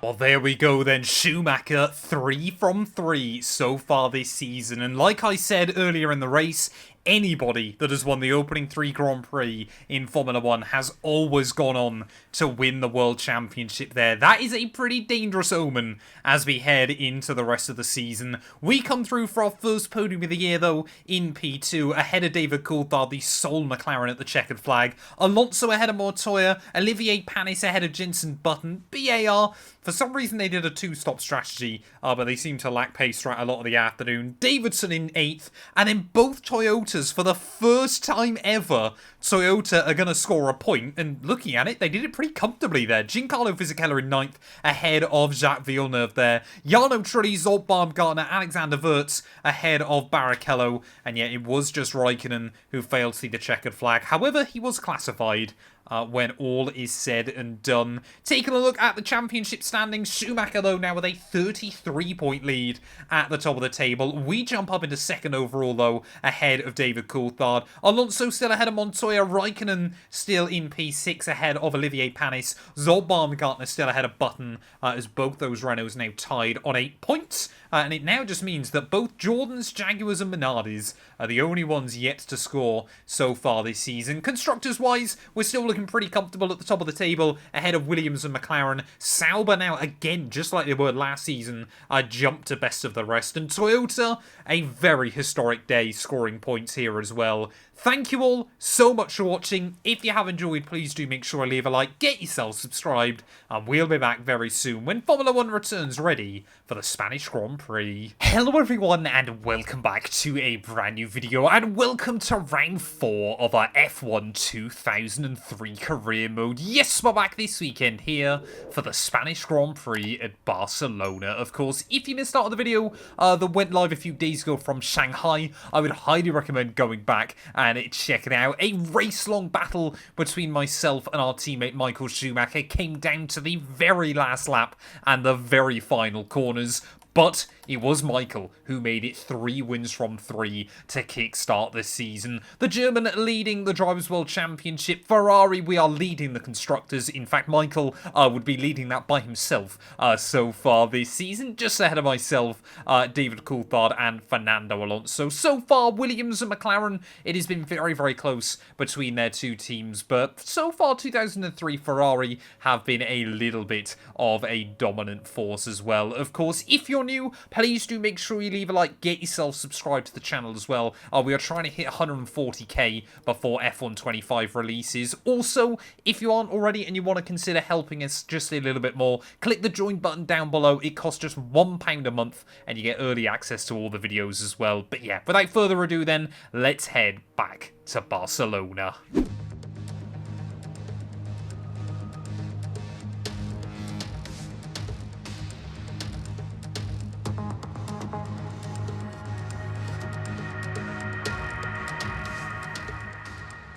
Well, second qualifying session in a row then. It's going to see some changeable conditions here. Unfortunately, this time, we've had to take a 5-place grid penalty as well, though, for a new gearbox going into the back of the car. So let's wait and see whether we can make it 3 pole positions in the opening 4 Grand Prix. Of course, the Ferrari last weekend worked really well out in Shanghai in these slippery kind of conditions. But yeah, obviously, it looked as well still the car to beat once we got into Sunday's race, but we're definitely going to be starting a little bit further down the order, so I guess it won't technically count as a pole position anyway this weekend, so I'll just try and get the nose tipped in through this tight technical middle sector. Of course, this is kind of the first real test of a proper high downforce circuit this season, and of course will give us an idea of how things are looking as we head towards Monte Carlo next time out. Then is up through camps are definitely not flat out at the moment.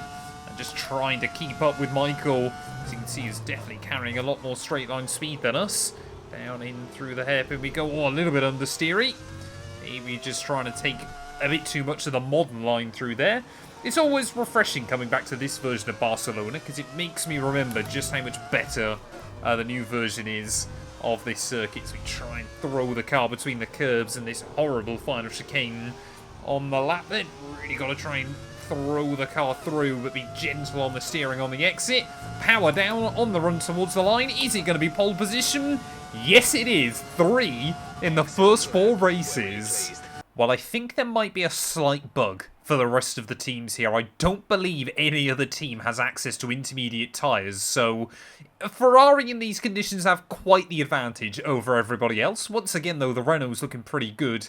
Jenson Button stopping a McLaren second row lockout, but it's a good job the race is going to be dry because I've got no idea what we're going to do in slippery conditions later on this season. We'll line up P6, though, just behind Fernando Alonso. Again, Juan Pablo Montoya seemingly struggling on a Saturday afternoon, but anything can happen as we head into the race. Welcome along then to what promises to be another fascinating Spanish Grand Prix, a race which saw Max Verstappen win on his first ever appearance with the Red Bull team in 2016.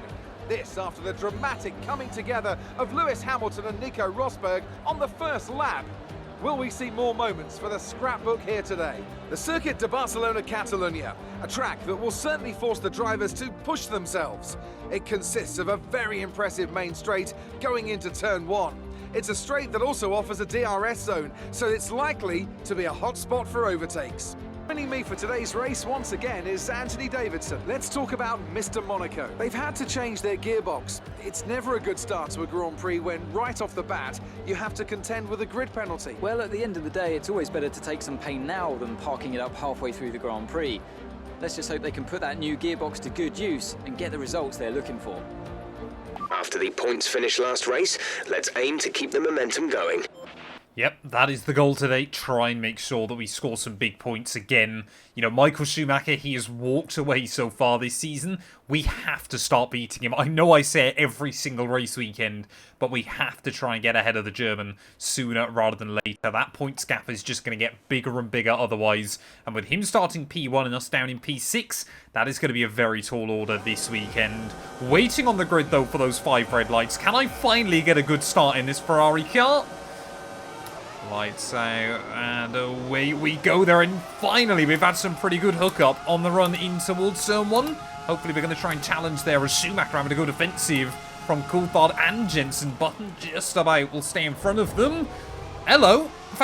Sorry, Alexander Wurz there clearly didn't spot me still down the inside. That's slightly alarming, but luckily we'll get away with it there as Coulthard will immediately try and get around Jensen. Button, huge wash of understeer, pushing the front end out of our car, and Renault, again, early on, they definitely seem to be a threat. Button moving back up into P2, and you would expect this circuit to suit their car a little bit more, because obviously, yeah, they've done really well in kind of the high downforce conditions there. Montoya as well, thinking about trying to go for a move on this opening lap on us, and luckily, again, we will just be able to hang on ahead of him there, as Button actually seems to be making some slight inroads against Michael Schumacher at the front of the order here. Could we potentially have a look for a move down the inside of Wurz?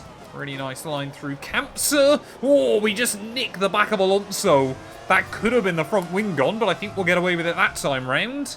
But, oh, that was... My life flashed before my eyes there in this Grand Prix, but it really does look like Button's got some good pace in that Renault car. Let's not forget, when you factor in Brazil at the end of last year, Ferrari have won the last 4 Grand Prix in a row. Could we make it 5 today? There's Alonso, you can definitely see there. Tiny bit of damage on the rear wing of that car. That might have been where we ran into the back of him. And we have a look for a run back in towards turn 1. We will try and go for it. Get it slowed down there. Alonso will try and switch me on the exit, though. So again, we kind of get all out of shape over the curbing. And really trying to make moves happen early on. Round the outside through turn 3. Just so I found the grip in the end. And we have finally made some progress in this race. Raikkonen there just struggling to get the power down slightly out of the final corner, as we will set a new fastest lap of the day, opting for quite a high downforce setup, as you would expect, around this circuit, and it really is working for us early on. Plus the first few laps, we've just got to try and get the tyres up to temperature, and after that we can really focus on trying to fill the mirrors of these cars in front. Raikkonen, his best race definitely back at Albert Park. Since then, Coulthard does seem to have had the measure of him, but every team with a slightly different traction control system, and you can see how well that's worked for us.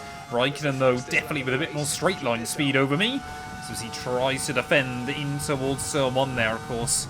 Probably the best opportunity on the entire lap to go for moves, and just like we did on Alonso, we will go around him at turn 1. I think I saw yellow flags out a little bit further behind. I don't know if someone's retired from the race. Nothing's flashed up, so I will assume everybody is still running. I really do think we seem to have the car to beat so far today. Maybe some of the fresh components helping us out a little bit as well. But another new fastest lap of the day then, as Coulthard will try and go defensive. Others have tried DC, and again we will just about get around him there, using the camber on the outside of turn 1, and up then back into the podium places. I mean, like I said though, Button, he is not dropping away from Michael Schumacher right now. We are still obviously trying to bring upgrades to the car, but it seems, yeah, that Renault, on a circuit like this that suits them, I'm kind of looking at Monaco next weekend, thinking they could be a really big threat there, because that car is starting to come alive. Well, I wonder if Schumacher now has noticed us in the mirrors and has started trying to up the pace. Button seems to have enough to handle it at the moment, but DC and Kimi Räikkönen definitely just starting to fall away a little bit over these last couple of laps. Let's see if we can get a run then on Button. He might just have a bit more straight line speed, a bit more power. Italian horsepower versus French. And that time around we couldn't quite make it happen there, but Button offline through turn 1 and turn 2. Problem, of course, is the more I fight with our fellow Brits, the better chance Michael's got to get away again. Just a huge wash of understeer through turn 3. Normally the car's fine. Occasionally, it just understeers like an oil tanker. Oh, then round 2 against Jensen. We've been able to carve our way up through the order pretty quickly. Well, so far, Jensen's Button clearly wants to put a bit of a fight on it at the moment, though. He's back into turn 1. And that time round, he gets his braking point nailed, but not nailed enough there. We run a little bit wide through turn 2, but we might just be able to defend from him on the exit of the corner and back then into familiar Ferrari territory of 1 and 2 right now. Will Schumacher up the pace just a bit more like we saw in Shanghai? Or are we going to be able to try and rein in our teammate? Barcelona, for whatever reason, every season we've done so far this series, this seems to be the circuit that we kind of figure out how to drive the car underneath us. We won here, I remember, definitely in 2001. I can't remember if we won here last season as well, but I just love this place, apparently. Last weekend, Ferrari kind of screwed me through the pit stop window. They put a new front wing on the wagon when I definitely didn't need one. I've told them categorically this time, do not give us a new front wing during this pit stop. But yeah, the overcut didn't really work. And I'm kind of a bit worried with Button, Coulthard, and Räikkönen still so close behind that, you know, we're not going to be able to pit and not get held up by them unless we kind of try and go for a gamble. I think we're going to try and pit at the end of this lap, pray that we don't come out in too much traffic, and see if we can get the tyres up to temperature and try and get ahead of Michael Schumacher. Tyre wear on the hards shouldn't be much of a problem. It's definitely a bit of a risky one, but we've kind of got to try and do something at the moment, because otherwise the German is just going to keep chalking up victories early on this year. Does make me chuckle, kind of the one year where Schumacher wasn't particularly dominant throughout 2000 to 2004 was 2003 IRL, and so far this season, well, he is just absolutely controlling things. I could have potentially had a look for a move down the inside at the chicane. What make that happen though is into the pit lane. We will come then at the end of lap 12, try and go nice and aggressive on the entry. Make sure I don't get done for speeding though. Nicely slowed down into the pits then. And come on, Ferrari, give me a good pit stop this time. Definitely no wing going on the car, which is fantastic. 2.8 seconds we cannot complain about here, as Olivier Panis, Anthony Davidson just at the bottom of your top 10. Those are the cars we want to come out ahead of in this GP, as here comes Panis on the run back in towards turn 1. We will just come out behind him. Hopefully we'll stay out ahead of Davidson though. So we've only got one car to navigate and then a 13-second gap to Montoya. Safe to say your big four teams are slightly dominant. But Olivier Panis, so far, his return to Formula 1 has been pretty successful. Running up in the points here in Barcelona. But we will get down the inside there. Tiny bit of contact, because I don't think he was expecting me to try and go for it yet. We've got to make the moves, though, especially before this final sector where we can be so fast. We can get the gap under about 10 seconds to Montoya. I want to believe the undercut on Schumacher might work. Oh, look at that, 121.2. New fastest lap of the Grand Prix then. We went over a second faster than Montoya on that last lap. I can only assume we're going a lot quicker than Schumacher as well. Now we just got to wait for our teammate to pit, which might be pretty soon here. Surely this undercut's going to happen. There we got Michael Schumacher. Schumacher into the pit lane then. So this is going to be the moment of truth in this Grand Prix. Have we been able to make the undercut work? Is this going to kind of be the play now throughout the rest of the year? Oh, big snap of oversteer to try and push the car to the limit through the final chicane. But where is Michael Schumacher going to re-emerge then in this race? We bottle a new fastest lap attempt there, but where is Michael? There he is! And we are ahead of our teammate then, quite comfortably ahead of him. So we make our way back out onto the circuit there. We've got about a 1.5 second buffer. So that has worked out fantastically. He's pit slightly earlier though than a lot of other runners here. So very, very interesting to see kind of whether Button might be able to get in the mix. Well, there we go then. All the AI now starting to peel in. Fernando Alonso into the box. And, well, Ferrari's 7th and 8th right now. Doesn't sound particularly good on paper. But we know the strategy will come back to us there as Jenson Button as well. We're comfortably ahead of him. So is Michael. So I think Ferrari have still got a little bit extra in the back pocket. But, yeah, that delta, especially on a circuit that suits the Renault, is definitely coming down. And as we cross half distance then, we should get official confirmation around about now then. Coulthard, Montoya, Alexander Wurz, your last 3 front runners in. So we are back into top spot then. I think that's pretty much... No, we led some laps, didn't we, back in Australia. And then out in Bahrain. We did lead for brief corners in Shanghai. But yeah, I think we've led every race so far this year. But that hasn't proven to be a particularly good omen so far. We really are just trying to control this race at the front of the order, but as the fuel burns off, Schumacher is definitely getting quicker and quicker here. That gap now back below 2 seconds in this race. I feel like we're still able just to hold him back, but if he gets inside the DRS, we could be in real trouble. Okay, well, I was too busy worried about Michael Schumacher. I hadn't even noticed that Jenson Button now has just set a new fastest lap of the Grand Prix, so if that doesn't prove that Renault have got some really good pace here, I don't know what else will. That's 3/10 quicker than I've been able to manage, and I think Schumacher, his best lap is another couple of tenths off of mine. Yep, Jenson Button, that car is definitely a threat towards the end of the afternoon. Raikkonen as well, not a million miles away, but both Ferraris maybe, as the fuel burns off, starting to get a little bit exposed here. We've got a few lapped cars that we're probably going to have to deal with as well, so hopefully they won't cause too many problems. But Button now is going half a second a lap faster than either Ferrari. That thing is rapid. Oh, we've got yellows. I think Schumacher maybe has issues. No, seems to be okay. I think it's Button. Jenson Button, so no matter what he done to that car, it has not worked for Renault then. And, well, suddenly the one big threat in this Grand Prix is going to be out of it. Maybe tried to put the car in a different fuel mode or didn't realise he had. So it had a lot of pace for a couple of laps, but has immediately gone bang. Button out of the Grand Prix. And say he's held up Raikkonen as well in the process. Kimi doing a very good job now up into the podium places. But suddenly that threat against Ferrari has immediately calmed back down. Jenson then, actually our first mechanical failure of the day. But I know we spoke about it last weekend. Jaguar, they are really having a torrid time so far this season. Mark Webber running last place right now, stuck behind both of the Minardi cars. Whether he can get a run back on him in towards turn 1, I have no idea there, but will claim a little bit of slipstream off of the Jaguar back towards that first corner, and, well, they desperately need a big resurgent. Maybe Webber's 2 stopping.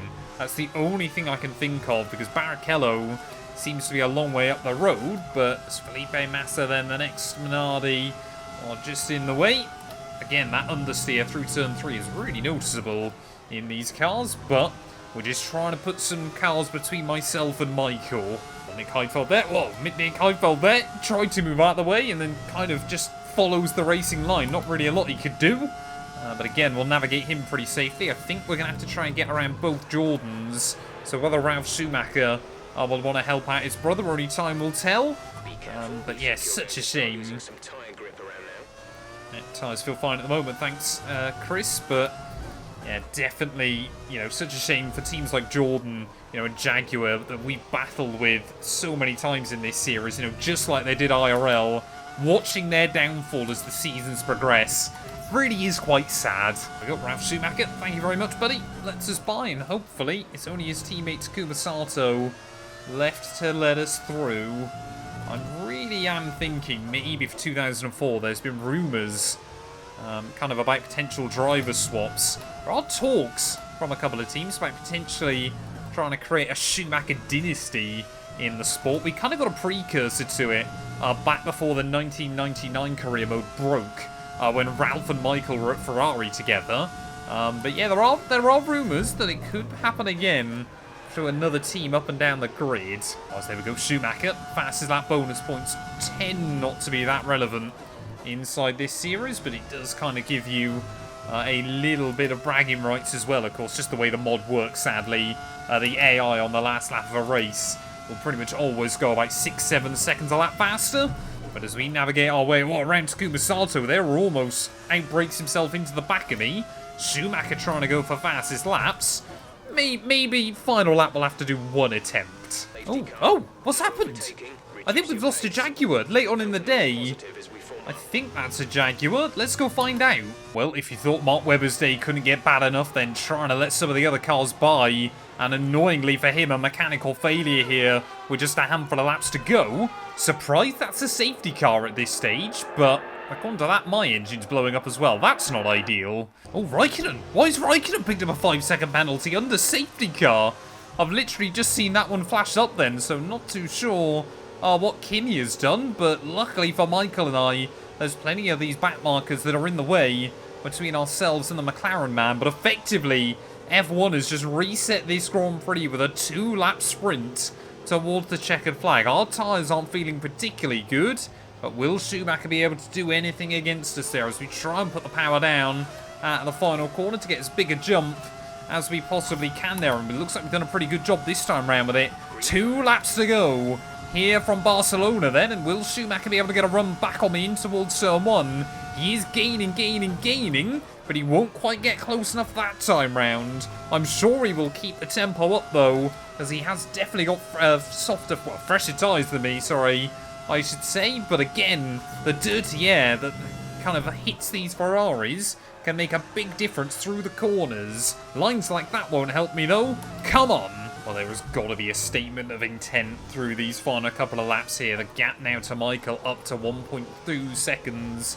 So we make our way through the final corner, and this might be about to become fastest lap of the day as well, as we are trying to use up any spare fuel we've got left in the tank.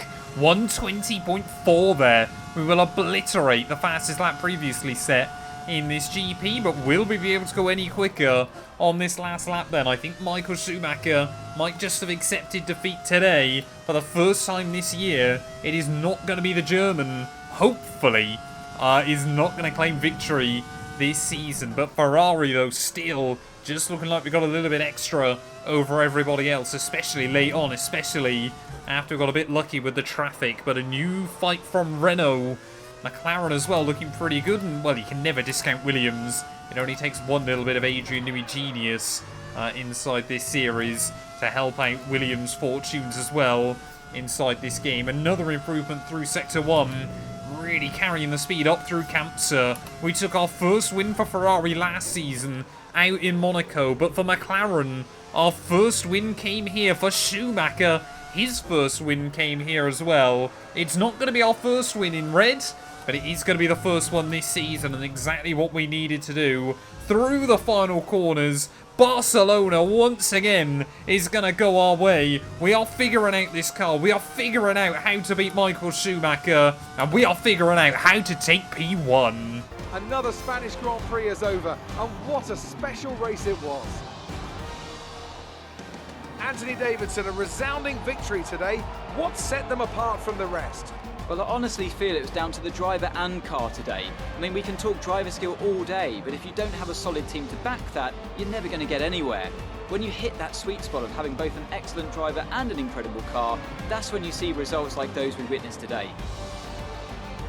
And here we are, a team that is no stranger to the podium, taking their place on top once again. A sublime race today, and a stunning win for Ferrari.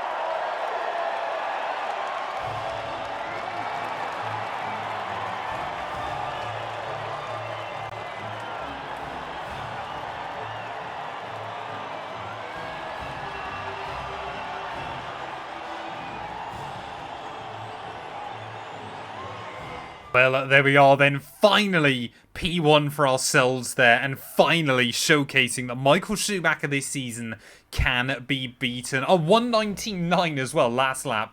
Very, very happy with that one there. And Fernando Alonso, because of Raikkonen's penalty, will walk away with an unlikely podium at his home Grand Prix as well there. David Coulthard in 4th ahead of the sole remaining Renault of Alexander Wurz. Montoya again, a tough race for him, just ahead of Kimi Raikkonen. Anthony Davidson, Olivier Panis, and I believe that is, Jacques Villeneuve that rounds out the top 10. For some reason, Carlos Sainz and Daniel Ricciardo like to appear inside this mod from time to time there. Just Button and Webber, who both failed to see the checkered flag. Let's take a look at our World Championship standings then. The gap at the top back down now to just 26 points behind between myself and Michael. Fernando Alonso still in P3 ahead of DC there. Montoya ahead of Raikkonen. Wirtz ahead of Panis there with Baumgartner and Anthony Davidson now tied on 10 points in those BAR cars.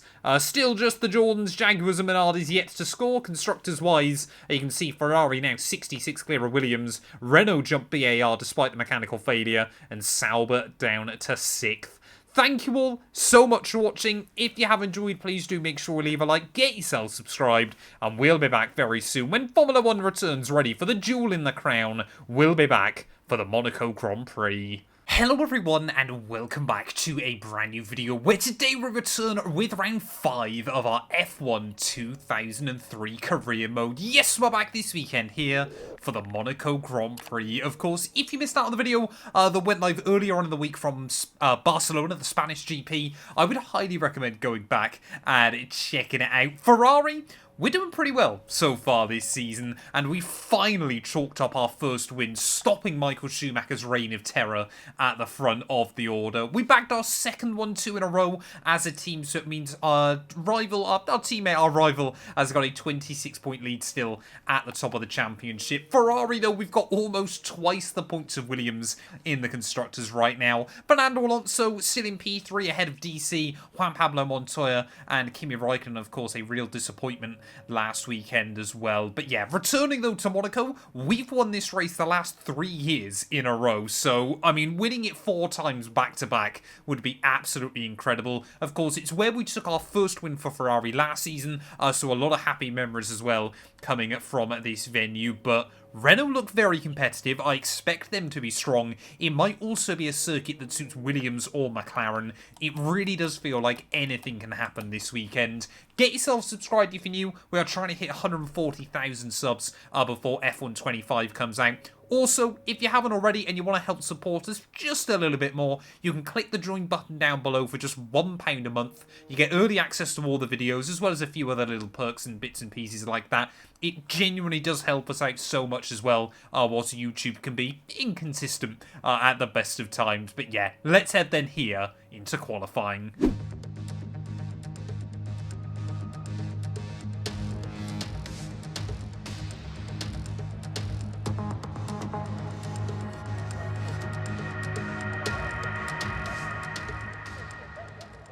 Well, I'll be honest then, as we head into qualifying here, I'm not convinced the Ferrari is the car to beat around these tight, twisty streets. Of course, anything can happen as we make our way through qualifying. But yeah, I think, you know, your Williams, your McLarens, your BARs, they are looking probably just a little bit better. This car actually just feels a little bit understeery around this venue, so I'm having to kind of try and turn in earlier than I think I want to be into quite a few places. And yeah, just really kind of trying to find the precision has not been easy so far. Try to tweak as much as I can with the setup, but yeah, then just getting met with a little bit of oversteer on corner exit as well is certainly compromising us as we do our run. But you know, this circuit as well is one where the driver can and does absolutely make the difference as well.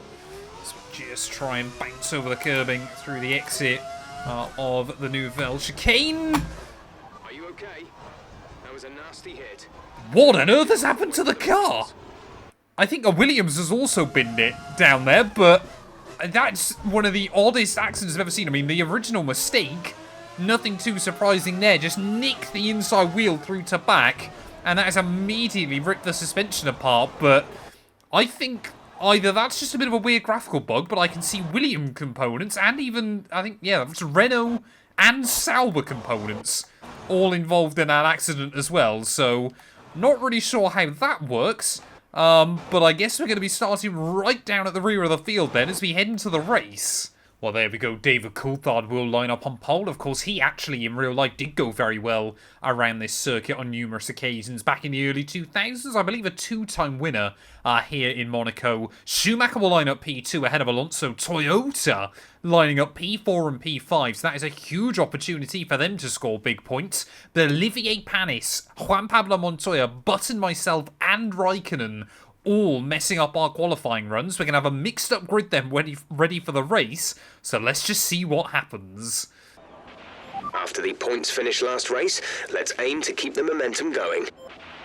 Well, I think another top 10 here is going to be quite difficult. I apologise as well. We've kind of got no idea about any of the setup for this one. I accidentally skipped through the pre-race intro, which is not optimal. We've moved up one place, though, ready for the start of this one. So someone clearly is taking grid penalties behind us. But a top 10 finish today is not going to be easy to come by. My plan is start on the mediums, try and move through some of the slower cars as quickly as we can, and just see where we end up ready in this one. 39 laps ahead of us. Looks like it's Jarno Trulli that starts behind. Schumacher as well. Looks like he's taken some penalties. 5 red lights. And it is going to be lights out then for the Monaco Grand Prix. So Coulthard, especially with Michael opting to take some penalties, he should have, whoa, pretty clear running there down in towards someone. Is completely locking the rear brakes up. Not too sure what that one was all about. So I think we're going to move the brake bars forward immediately as we make our way up the hill and just try to be a little bit more gentle. Lucky we're not out of this race on lap 1. Barely survived a lap so far this weekend after free practice there as Raikkonen tries to have a bit of a look past us to the inside, though, of Jenson Button as we wind our way down in towards the hairpin. Unfortunately, now it is just a log jam when you're starting at the rear of the field. Try to go the long way around Juan Pablo Montoya, but that won't happen as Ralf Schumacher and Nick Heidfeld there wheel to wheel. I mean, Minardi, no idea where Massa qualified in the end, but they can have a real opportunity as well this afternoon. The big one, though, has got to be Toyota. First ever Formula 1 points last time out. And, well, with both cars now, probably lining up about 3rd and 4th for this race. They are going to be in a really, really good spot this afternoon. But already then, everybody just trying to settle down into a bit of a rhythm. Montoya there not looking as good through the chicane as I was hoping he would. But we've just got to try and work out where we can look for moves there. Almost doing a Michael Schumacher down at Las Rascas then at the end of lap 1. But we have just about survived. And we've even gained a couple of places. Well, tucked up then behind Juan Pablo Montoya. He seems to be pretty good through Sector 1 and Sector 2. It's really just Sector 3 where the Williams driver seems to be struggling there as well. Bouncing over the curbing. Can we have a look down the inside through Las Rascas? Yes, we can. And, you know, you've got to be brave to try and make the overtakes around this venue. There's no way Juan in real life would ever let you try and pull off that move on him. Whoa, hello. Well, I wasn't expecting him to try and have a look back around the outside down at turn 1. He might have picked up a little bit of front wing damage in that one, and it might allow Button to try and move past him as well. But honestly, I think between us and the top 10, that Williams definitely the quickest car here. So hopefully we can start moving through some of these others with a little bit kind of greater ease. I think Coulthard, yeah, I mean, his goal surely early on is just walk away from the rest of the order there, is trying to have a look around the outside of Olivier Panis. Of course, that historic win here in 1996. You know, the stuff of legend from 16th place on the grid. One of the only drivers to pretty much survive the race that weekend. And it was completely a race of, you know, just be there at the flag and see where you end up. Obviously, Ines Ligier, of course, the team collapsed really, yeah, before obviously this series began back in 1998 as well. But trying to see if we can get another run then in towards those final couple of corners. This is definitely our best place to try and go for moves around the entire circuit, because we've gained another one. Oh, Mark Webber, that Jaguar. It was pretty terrible last weekend before it blew up. Looking pretty terrible again here, as we've got so much more straight line speed over that car, despite the downforce setup that we're running. I mean, the Jordan and the Minardi here, they should be really easy to get by. There we go, down the inside of our teammate's younger brother. Well, it is Felipe Massa then running just up inside that top 10, but hopefully we're going to deny Minardi a bit of a fairy tale this afternoon. It's down the inside of his teammate we will go. Again, just, it's the understeer on the exit. This car, you can feel the front bounce around so much over the curbs. I know we mentioned it last season. Hasn't been much of an issue this year so far, but when all the downforce is cranked on, it really does make life rather difficult around this venue, as Barrichello following his fellow Brazilian through those final couple of corners. Can we try and get a run on the Jaguar man? He's going to try and swing a little bit defensive against us. Of course, we've had many a battle with Rubens inside this series, but around the outside of turn 1, it already looks like our teammate is just a little bit stuck behind Takuma Sato, though, in this race. Is down the inside of Massa. We will go as well there. A bit of a send. We thought about trying to fight it on the exit, but immediately see how much time we've gained. Schumacher's got to make moves. Otherwise, we're going to try and find a way past him. Oh, here we go. Schumacher immediately then, as soon as I say that, try and have a look past Takuma Sato up towards the top of the hill there, and he'll make it by the Jordan. I guess that is one of the good things about having such a big performance delta between, you know, some of your top cars and your worst ones inside this game. That Monaco overtakes can kind of happen. Does often mean, of course, the likes of Sato are getting lapped in quite a few Grand Prix, which rarely happens, of course, in the modern era. Obviously did happen in Japan last weekend because Lance Stroll was doing Lance Stroll things, but Schumacher then finding a way past the young Japanese driver. We're going to try and do the same on the very same lap there. Sato very late on the brakes, trying to hang on to it, but we were later. Honestly, Schumacher probably wasn't going to qualify up towards the front had, you know, myself, Raikkonen, Montoya, Button all struggled in qualifying.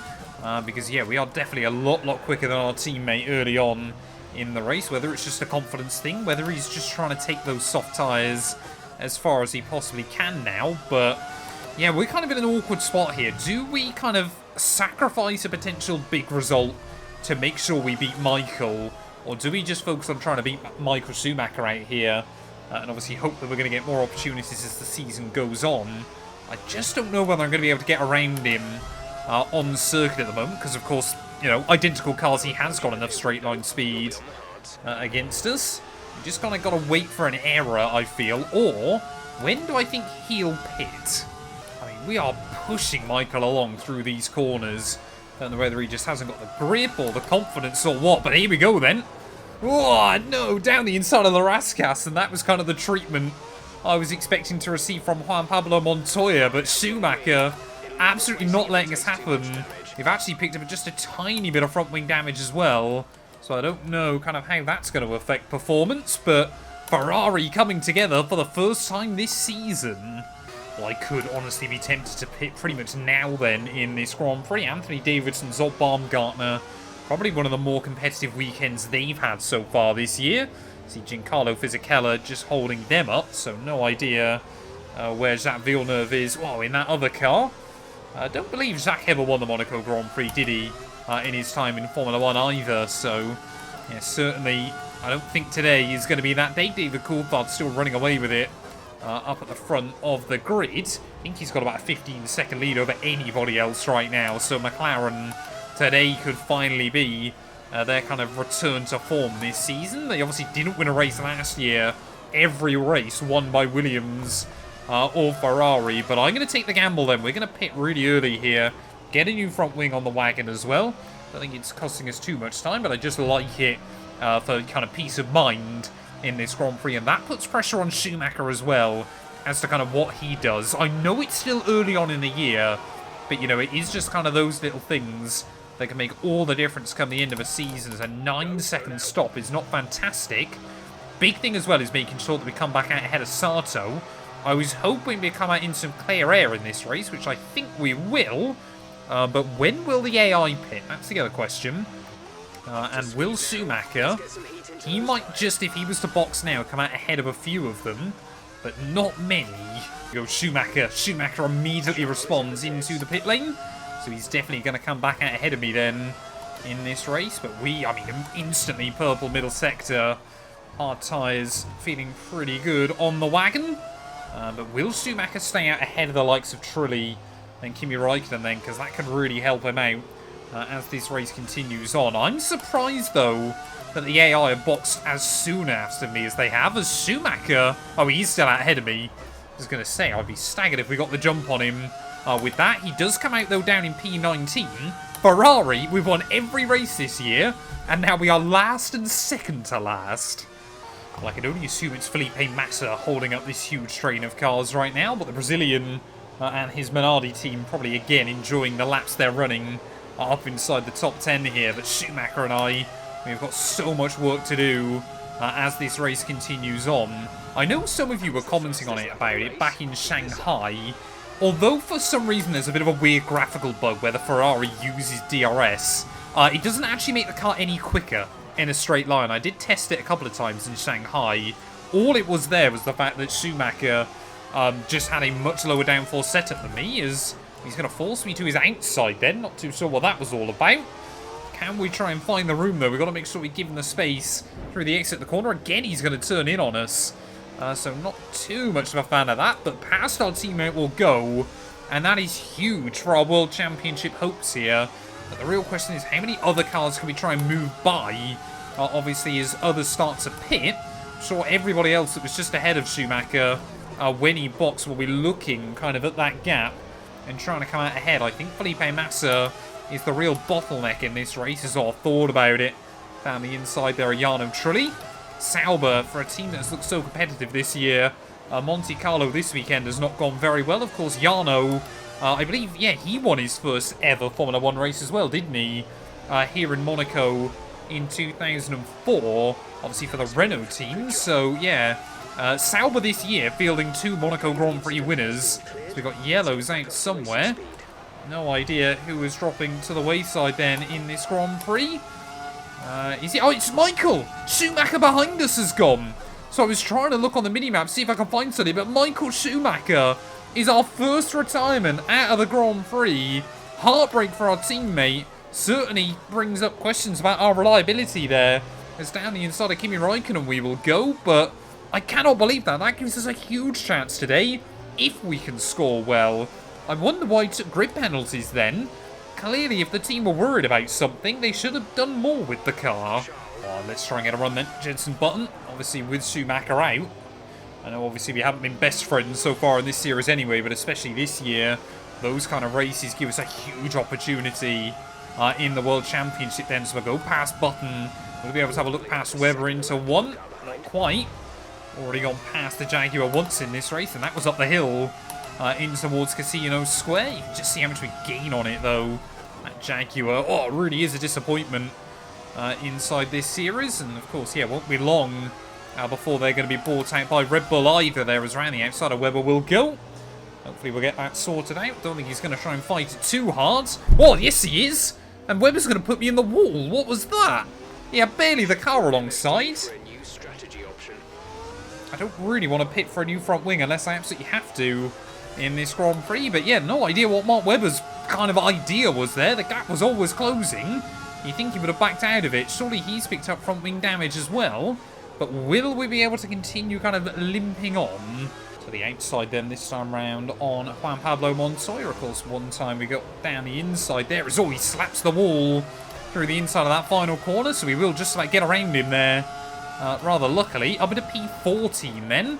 So yeah, this does now give Massa, of course, an opportunity to score points today for Minardi, if they can hold up everybody else.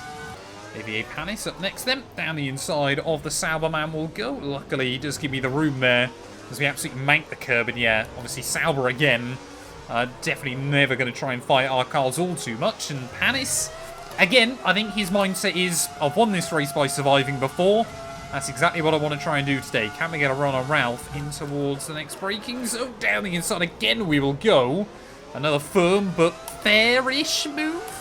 Well, I know that Felipe Massa's running up inside the top 10 right now, but honestly, watching both of those Minardi cars so far in this Grand Prix, I mean, they've got no straight line speed either, which is certainly not helping there. As Heidfeld, will try and cover me off in towards turn 1, but I mean, they've got no straight line speed and no ability through the corners. Again, I think it's going to be another tough year for them. I really want to see them score, even if it's just 1 point all year. It's always nice when some of these backmarker teams get a point on the board still inside this series. Yeah, Barrichello, I mean, again, that Jaguar doesn't seem to be much better around this venue, so I don't think Rubens can do a lot. As Coulthard, I mean, he's got 45 seconds on me at the moment. I think, yeah, DC has won this one.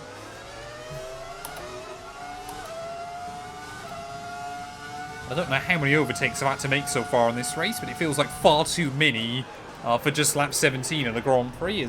Down the inside of Rubens. He clearly didn't want to back out of that one, but he was kind of off the road. to try and keep it alongside us there. There's a 14-second gap up to Sato up the road. So the AI have all gone much further into this race than I was expecting them to. Of course, any position now we finish inside the top 10 allows us to take points out of Schumacher. So I know we can't try and risk it too much. As to the outside then of Massa back in towards turn 1. Minardi looking pretty good top end wise. But there we go. Finally back up then into P9. And now we can just settle down.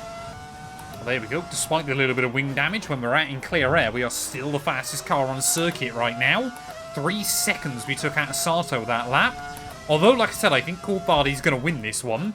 Maybe a podium still possible if Jacques Villeneuve's holding up everybody else in his Toyota. Oh, there we go. There we go. Jacques Villeneuve into the pit lane then. So this will give us a good idea as to how well the Toyota man is doing. Takuma Sato are also in, so we should be comfortably ahead of Sato by the time he comes back out. But what about Jacques Villeneuve? I don't actually know exactly what position he was in beforehand, but either way, he's come out a good few seconds still ahead of me here. So hopefully we'll kind of be out ahead of Davidson and Baumgartner. Yeah, Villeneuve still 4.5 seconds up the road. There we go, Giancarlo Fisichella then in that second Toyota also in. And I mean, Toyota, so obviously last year was just a season of kind of getting their sea legs under them. This year they want to see some real results and want to start picking up a few points there, as we will get ahead of Anthony Davidson and Giancarlo there on the exit of turn 1. Alex Wirtz, he's one we haven't really spoke about much this season so far, running up in a very good P5, but I think we've still got a couple more to pit. Talk of the devil, there's Zolt Baumgartner, there we go, I think he's the last one then that we are definitely going to jump in this race. So Toyota, 1 weekend on from their very first Formula 1 points, they are looking at the moment like they could be on for their very first Formula 1 podium. I assume obviously it's Alonso kind of comfortably ahead of Jacques Villeneuve here. I don't think he's applying much pressure to Coulthard either. Really am a bit of an unknown though, as we are still the fastest car on circuit. Kind of staggered that we've made it all the way up to P5 in the first half of this GP. But there's still, yeah, a long way to go. Well, this is the Monaco that we've come to know and love, of course, especially more in recent years. But as you start getting towards the cars that are a bit more competitive, you have to get a little bit more creative in where you want to try and go for moves. This one's worked for us all day, though. To the inside of Wirtz there. A little bit of front locking on the exit. Luckily, he gives me the room. But up then into P4 of this race, Villeneuve. I like Toyota. I think they were always quite an interesting Formula 1 team. But after having to listen to Jacques all of last weekend commentating over the Japanese Grand Prix, if I can get past him, I'm certainly going to go for it. And I won't feel sorry for him inside this race either. Alonso, though, 20 seconds up the road. So even with, 15 laps left and almost half this race, this probably will be the last overtake we can really make today, if I can make it happen. But you just see how much this car slides around. It does not work well on these really low-speed tracks. Here we go then. We made it work on Wirtz 1 lap ago. Will Jacques Villeneuve meet the same fate there? Oh, we locked up even worse that time. Apologies, Jacques.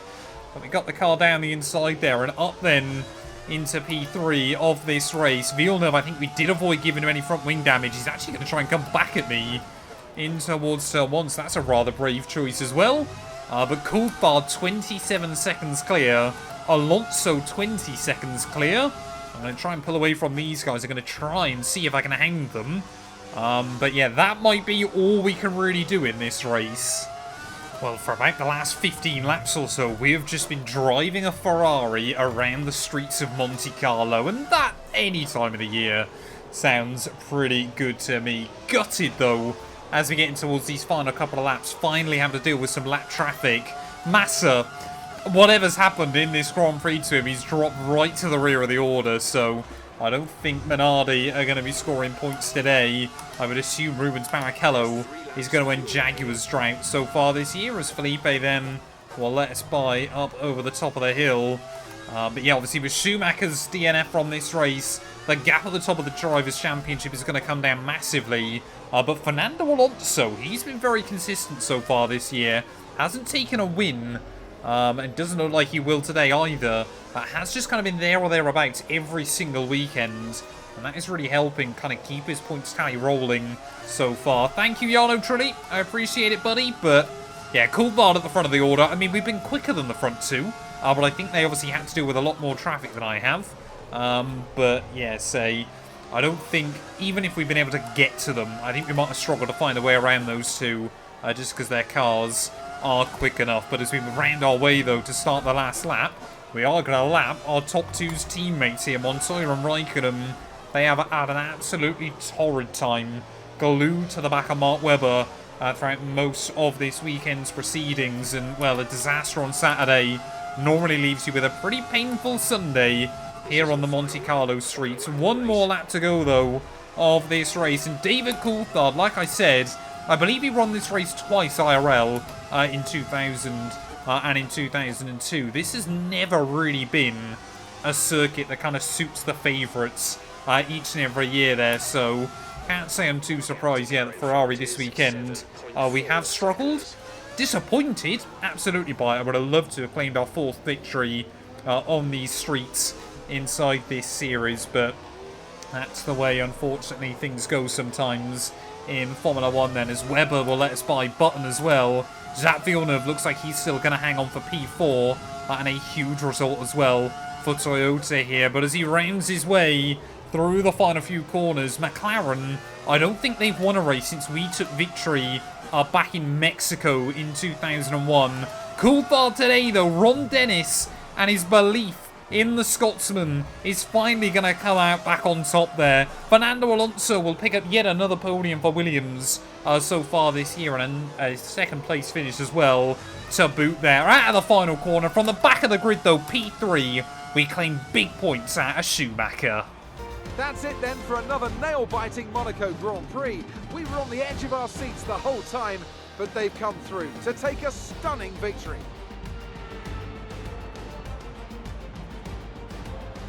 Talk to me, Ant. What was it that set them apart from the competition today?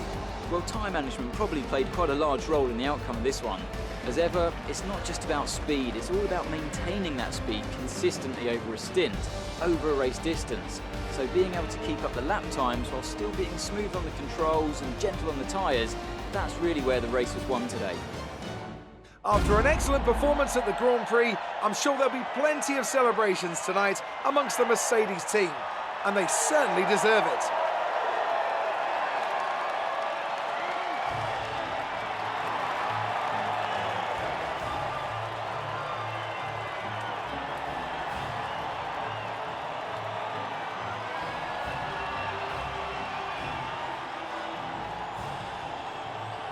Well, there we are then. McLaren finally get back on the top step of the podium. And it means now, in just 5 races, we've seen as many different teams win a race as we did last season. I'm sure we will also see Williams claim victory with one of their 2 drivers over the course of the campaign as well. There 15 places gained, though, for us as the race went on. So very, very happy with that result. If you told me we got a podium after qualifying, I probably wouldn't have believed you there. Jacques Villeneuve in 4th, though. Huge points for Toyota, with Wirtz in a Toyota sandwich there. Both BARs as well inside the top 10. Takuma Sato for Jordan, and then Olivier Panis as well, proving why he's so good around this venue in that final points-paying position as well. Yeah, that is really bad news for both Jaguar and Minardi at this stage of the campaign. Just Michael, who failed to see the checkered flag. Have a look then. It brings the gap down at the top of the championship to just 11 points there. Coulthard, though, only 18 back. And yeah, Fernando Alonso only 23 points behind your World Championship leader. Juan Pablo Montoya and Kimi Raikkonen, definitely the 2 unluckiest drivers from your big team so far this year. Wirtz still just ahead of Panis, Baumgartner, and now Jacques Villeneuve up inside your top 10 as well. And it does just leave those Jaguars, the Minardis, Ralf Schumacher, it's just, those 5 that are yet to score so far. Constructors-wise, Ferrari, we've still got a big lead at the top of the table. Renault leapfrogged their way up into 4th. Toyota as well up into 6th there, as Sauber get relegated all the way down into 7th place. And yeah, like we said, just Jaguar Minardi yet to score. Jordan, again, getting points on the board. Thank you all so much for watching. If you have enjoyed, please do make sure to leave a like, get yourself subscribed, and we'll be back very soon when Formula 1 returns ready for, I believe, the Canadian Grand Prix. Hello everyone and welcome back to a brand new video, and welcome to round 6 of our F1 2003 career mode. Yes, we're back this weekend here for the second ever Azerbaijan Grand Prix. Of course, if you missed out on the video that went live towards the end of last week from Monaco, I would highly recommend going back and checking it out. As always, Monaco, a rather interesting and weird race inside this series, but it did see our first non-Ferrari win of the year. David Coulthard now has leapfrogged his way up into 3rd place overall in the World Championship, only 7 points behind myself.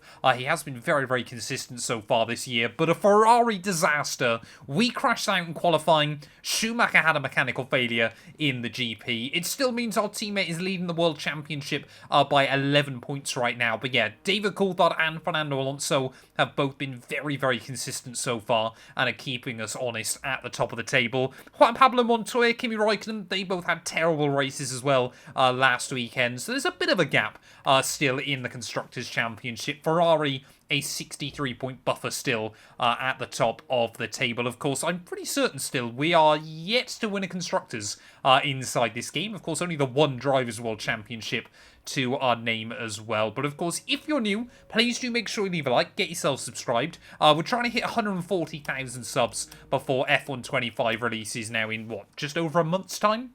And also, if you want to help support us just a little bit more, you can click the join button for just £1 a month. You get early access to all the videos on the channel. That might actually grant you access to a lot of videos quite soon, because I'm going to have to start trying to get ahead on more stuff as I get ready to move house. A little bit of a fun one for you all as well. But yeah, without further ado then, let's head back to Baku. We won this race last season. Hopefully, we can do it again.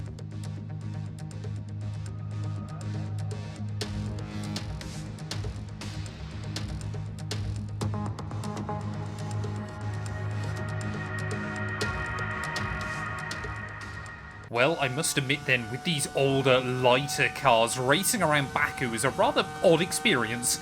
To be completely honest, feels very, very different to kind of racing around here in kind of these modern heavy cars that we're used to now in the world of Formula 1. But I tell you what, yeah, McLaren, of course, this is probably the first real test all season of kind of a really high-speed venue. Most of where we've gone to have kind of been slower circuits. McLaren look fast here. Again, fastest real speed trap so far this weekend. Obviously won that Monaco Grand Prix last weekend courtesy of DC. And maybe just bringing more and more upgrades to those cars that are really working nicely for them right now. As Schumacher, I mean, you never expect the German to be a million miles away either. But yeah, this car though feels very, very unsettled around this venue in a few places as well. Definitely not as easy on the throttle as that McLaren car is, as we try and do a bit of a hop over that curbing in towards the infamous castle section. No, that curbing on the inside can really catch you out, and we almost got kind of bounced into the outside wall there, but Raikkonen's still fastest at the moment. It is looking very, very tight right at the front of the order, but yeah, where these cars are so light, they really do kind of get thrown around off the curbing in quite a lot of places here, as down the hill in towards the final few turns. That one, of course, really, really difficult to navigate. And now, of course, through here, oh, we've made a real hash of that, getting all over the curbing.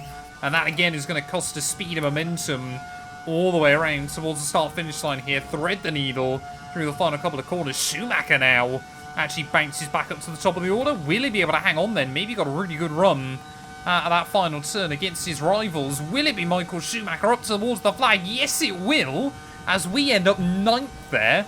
Definitely lacking straight line speed. Well, clearly we have not got anywhere near as much straight line speed as a lot of other people here. Schumacher fastest, though, ahead of David Coulthard and Fernando Alonso. So my 3 title rivals are your top 3 at the end of qualifying there. Olivier Panis just ahead of Raikkonen, with both Renaults ahead of Anthony Davidson. Juan Pablo Montoya all the way down in 12th place as well, so a really disappointing run by him. Nick Heidfeld in his Minardi getting up into P16. Not normally that impressive, but for that car at the moment and that team, that'll be a huge result. Good afternoon and welcome to Baku. This was the arena, if you think back to 2017, of one of the most eventful races of modern history, with controversy behind the safety car, last-second overtakes, and a historic podium for Williams and for Lance Stroll. So let's find out what lies in store for us this year. It's time for the Azerbaijan Grand Prix. With 20 turns and a length of 3.7 miles, Baku City Circuit in the heart of the Azerbaijan capital is a real test of a driver's endurance, patience and precision. 90-degree corners through Sector 1 lead into a tightening uphill sprint as we start to circle around the old city. Then a 1.4-mile chase flat out through Sector 3 towards the finish line. A warm welcome to Anthony Davidson, who's beside me in the commentary box today. We should talk about Williams. What do you make of their performance so far this season? Well, the atmosphere within that team seems very positive at the moment. Everyone seems like they're in great spirits and having a lot of fun doing what they do, and that's definitely contributed to the performances we've seen. Well, it is pretty much always the story inside this game. I struggle on a Saturday and normally do better, hopefully, on a Sunday afternoon. Of course, last year here we lacked pace in qualifying, but still made the strategy work to walk away with a victory. So hopefully we can do the same yet again as the sun shining here in Baku. Let's get ready on the grid. Hopefully we can try and get a good race start. It is 5 red lights here in Azerbaijan. And it's going to be lights out and away we go there. And it honestly looked like Anthony Davidson jumped that start. Raikkonen having to try and defend from both the Renaults in towards turn 1 there as we will lock up the rear axle ever so slightly there. Try and get back around the outside of Anthony Davidson. Oh, nice and easy in towards turn 2 there again. Almost throwing it at the wall. I'm going to try and move the brake bias slightly forward there to stop the rears from locking up as badly. I think that's going to be an important change early on as I think Schumacher... Oh, we're going to get tagged from behind. Lucky not to get pushed into the back of Jensen Button there in towards the next turn. But Schumacher has bolted off the start, as I think that's Alonso then that has moved up into P2 just ahead of Raikkonen. So ahead of Goulthard even.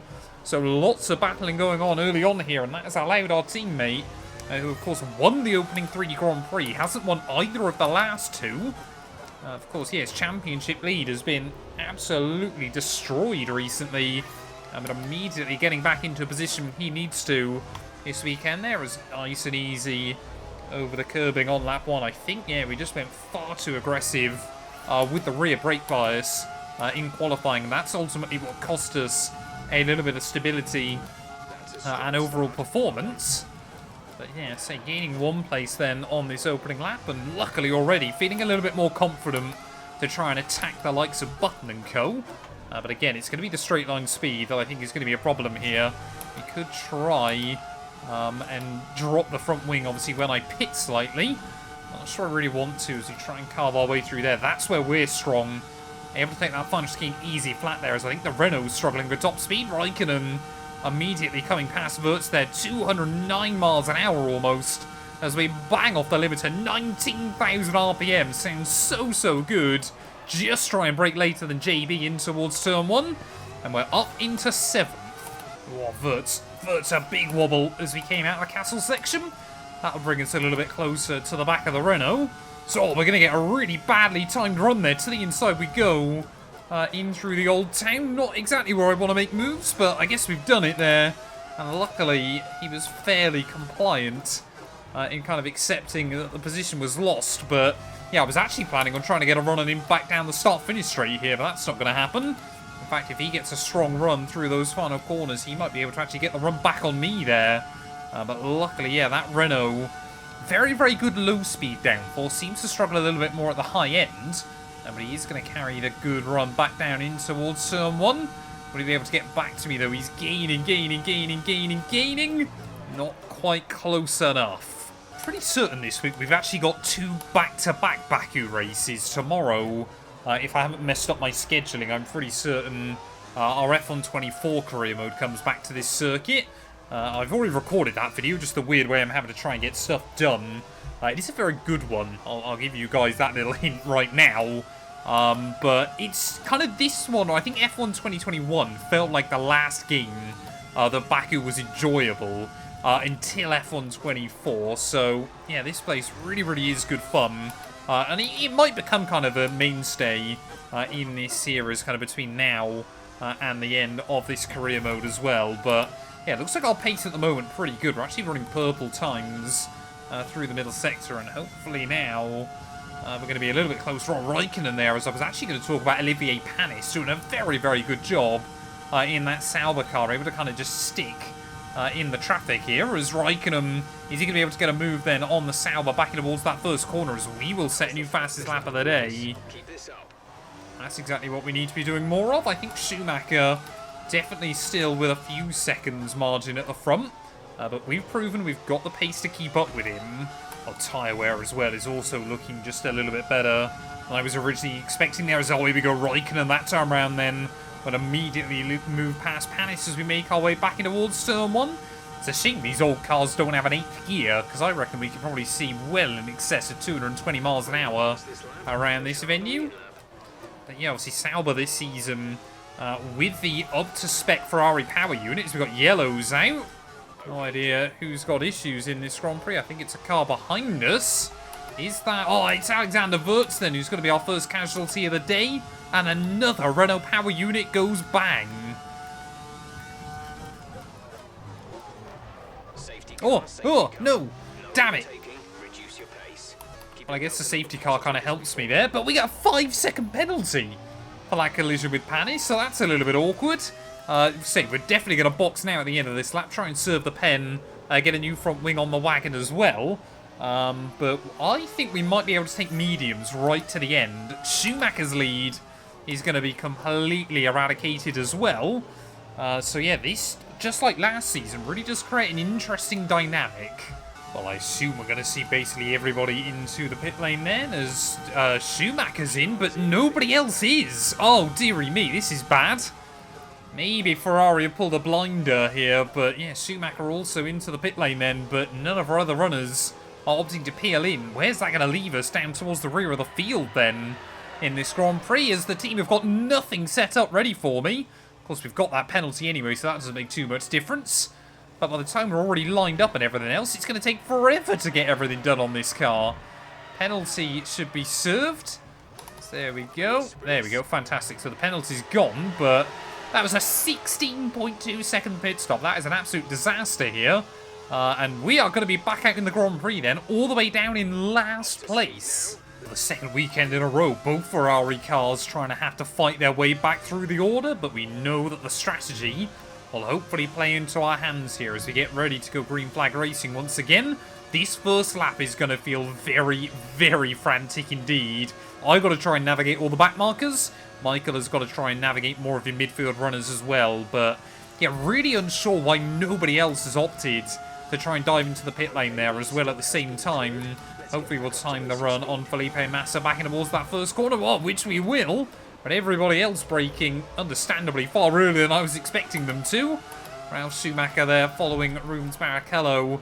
Saw someone else locking up just in front. I think Heidfeld may be struggling as Takuma Sato will get around the outside of him. But especially, you know, the Jaguars, Jordans and Minardis. We need to try and find a way through as quickly as we can there, as we're just trying to hold the car on the left-hand side and pray that we can get past them all, which we just about will.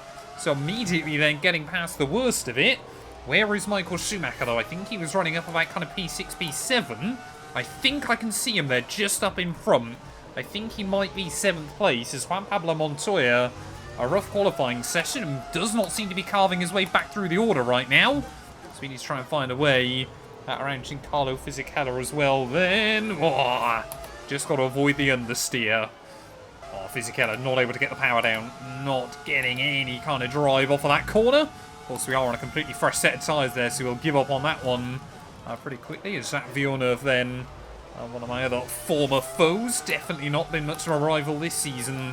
Although that being said, of course, Toyota, a really, really good result in the last couple of races. Got their first ever points in Barcelona, and then almost backed a podium last weekend. As I expect Jacques to really struggle through this final chicane. He actually does quite a good job. But again, we've just got so much more straight line speed. Almost back into the points then immediately here. As you can see, I think Schumacher fighting around as well with a few other cars just in front. But surely Montoya should be looking a little bit better. Sorry, it's actually the BARs there. Davidson and Baumgartner wheel to wheel. So Schumacher's already gone back past them. This is our real opportunity to try and get ahead of our teammate in this Grand Prix, or at least to be close to him. Ready for the second half of the race is surely JPM. Going to be able to get a run here. Wheel to wheel, they all go. Davidson, he's got no straight line speed. As we will try to the inside, try to the outside. They're around the outside of 1, 2, and maybe even 3. As that was pretty well positioned. Kind of, you know, luck of the draw in the scenario. But both myself and Jarno Trulli gaining a lot of places because of it. Thank you very much. Well, at least now we've got eyes on Michael Schumacher in this race. No, we don't immediately. He will go past Olivier Panis then. So both Saubers looking still pretty competitive here. You know, they've definitely got the jump on the BARs and a few of the other cars. But, yeah, definitely not as quick as, say, a Renault, for example, around this circuit at the moment there. As, yeah, Panis and Jensen Button now struggling just a little bit more. So can we try and get a run on Jarno Trulli down in towards turn 3? I mean, again, those Saubers, obviously identical engines to our own. So they look pretty good. Oh, that's a big send to the inside. We'll get it slowed down, though. And I thought we were going to be in a wall there. But luckily, we just about avoid it. But it feels like every single overtake I make on someone, Schumacher will also find a way through. Of course, we're still enjoying much fresher tyres than anybody else up towards the front. I still would say we've probably got a bit of a pace advantage anyway over a lot of the other teams right now. As to the outside of Button, he's actually going to get a run on Panis instead, though, so we're all going to be chopping and changing. No, we're not. They're both going to peel into the pit lane. So does Alonso, so does Raikkonen as well. So that's going to leave David Coulthard out there at the front of the order. So we set another new personal best for the day, but it's actually DC now with the fastest lap of the Grand Prix. But if neither Ferrari has to pit again, surely these guys aren't going to get back to us. Well, I assume, yep, there we go. David Coulthard into the pit lane as well. Then is the pace between myself and Michael looking pretty similar at this stage. Schumacher does a 43.2. We do a 43.5. So, yeah, he took about 2/10 out of us on that lap. Teams still want me to dive back into the pit lane, but I'm not going to do that unless we absolutely have to. I know if we get it hooked up, we can be quicker than Michael. It's just getting those laps hooked up. Well, with 10 laps to go then, I am ever so slightly concerned about the rear tyre wear. We should be able to get to the end. So Schumacher seems to be going slow. No idea why. We've always been losing time to him down this front straight, but this time round, we seem to have actually just taken a little bit out of him there as he's into the 42s. New fastest lap of the race then for ourselves there, and trying to apply the pressure to our teammate. But yeah, Coulthard, he's come back out. That gap floating kind of around 13, 14 seconds. Surely he can't go nearly a second and a half a lap faster. But it definitely seems like we are quicker than Michael through the old town. But then as soon as we get back round to this start-finish straight, I want to know whether he's been getting some favourable engines or anything like that down at Ferrari. So another mistake from our teammate through that final chicane. He doesn't do it every time, but when he does, it throws away a good few tenths of a second there, and we are now almost under a second behind. Coulthard, though, that gap's floating still at about kind of 14 seconds or so. So I think McLaren are confined to another P3, P4 finish here. They definitely have had the edge over Williams yet again. But the real question is, yeah, which Ferrari is going to come out on top today? We need to chalk up another win against Michael. Oh, Schumacher again makes another error through that final couple of corners there, and it's really starting to cost him now towards the end of the day. I don't know if it's just his hard compound tyres aren't providing him the grip he needs. Either way, I've still had no problems coming through there, but now we are all over the back of our teammate. I mean, it's so difficult, especially in these cars where they're so light and they will kind of bounce around a little bit. You know, you cannot afford to make a mistake through there, otherwise it's going to be, you know, wheel ripped off instantly. But Schumacher here definitely seems more risk-averse than me right now. He's got a World Championship lead to maintain. I've got points I need to close in. Let's see if Michael does it again then. 5 laps to go here. I mean, if he keeps making that little error, it is definitely going to invite us in with an opportunity. Is that final corner? No, that time round. Of course, that time round, he gets it nailed perfectly. And we'll just start to pull away from us a little bit more again. We might be just a little bit too far back to kind of get the effects of the slipstream here. As Schumacher does a 42.6, new fastest lap of the day. That is going to be impressive to beat. Oh, again, another one. Another one! It seems like every time I want to talk about it, Schumacher gets on fine, And then every time I don't bring it up, Schumacher messes up that final chicane. But you can still see, despite being tucked up in the wheel tracks, we cannot get close enough. 42.5 new fastest lap of the day for us as we will drift our way through turn 1.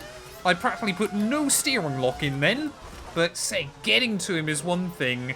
Trying to get around him is another. We are giving it everything right now. But if we can get past Michael, we're going to have to then defend like my life depends on it in these last few laps here. Half a second to make our way through the final chicane. And again, that time around, he does a good enough job. He stutters slightly on the exit, maybe just blended out of the throttle ever so slightly. You can see now we're starting to get the full effects of the slipstream as well. And he's not pulling away from us, back in towards turn 1. I mean, we are banging off the red line at 19,000 RPM. This V10 absolutely singing around the circuit, but it's still not enough. Well, I think with 1 lap to go then, unless Schumacher messes it up right now, I think he's just like going to have enough here. We can see how much we're struggling. Rear tyre wear warning light has flashed up as well as Schumacher again won't quite get a... Well, he won't get a good run, but he won't get a bad run either. At that final corner there, we are up to 62% on the rear. So I certainly feel like the strategy we've gone with today has been the right one. But Schumacher again, just how has he got that little bit extra straight line speed over myself there as down to turn 1. Another huge slide there. We've got 14 seconds in the back pocket to David Coulthard behind. We do not need to risk it anymore today. As there you go, that McLaren, they have had good pace there as Raikkonen now. There's a 42.3 new best lap as well. But, you know, like I said, I thought McLaren, they were going to be the team to beat this weekend. But Schumacher, they're getting a really good lap 1 and Ferrari nailing the strategy as well.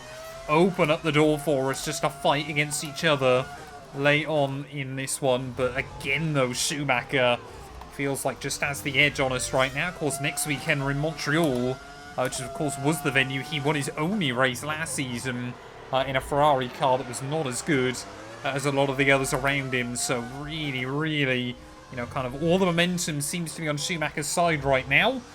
After a couple of disappointing races, he's been able to bounce back so well through these last couple there. But as we make our way through the old town, getting podiums here in Baku with everything that can happen is no easy feat in of itself. And especially with these old V10 cars, they really do kind of slide around, especially as the tyres fall off as well towards the end of a stint. Through the final proper corner though of the Grand Prix, Schumacher, after a couple of races away from the top step of the podium, he is going to return in style today. He again makes a little mistake through that final corner, but it's not going to be enough to let us get back to him there. Michael Schumacher wins the Azerbaijan Grand Prix. Ferrari, we will get a second 1-2 of the year. Here we are then, it's victory in Azerbaijan. Great work from the whole team here at the track and back at the factory as well. And some pretty handy driving for good measure. Anthony Davidson, how do you think they were able to set themselves apart today? It was a question of right place, right time today. We were looking at an entirely different race before the safety car came out, but they were able to take full advantage after the field had been bunched up. And here we are, a team that is no stranger to the podium, taking their place on top once again. A sublime race today and a stunning win for Ferrari.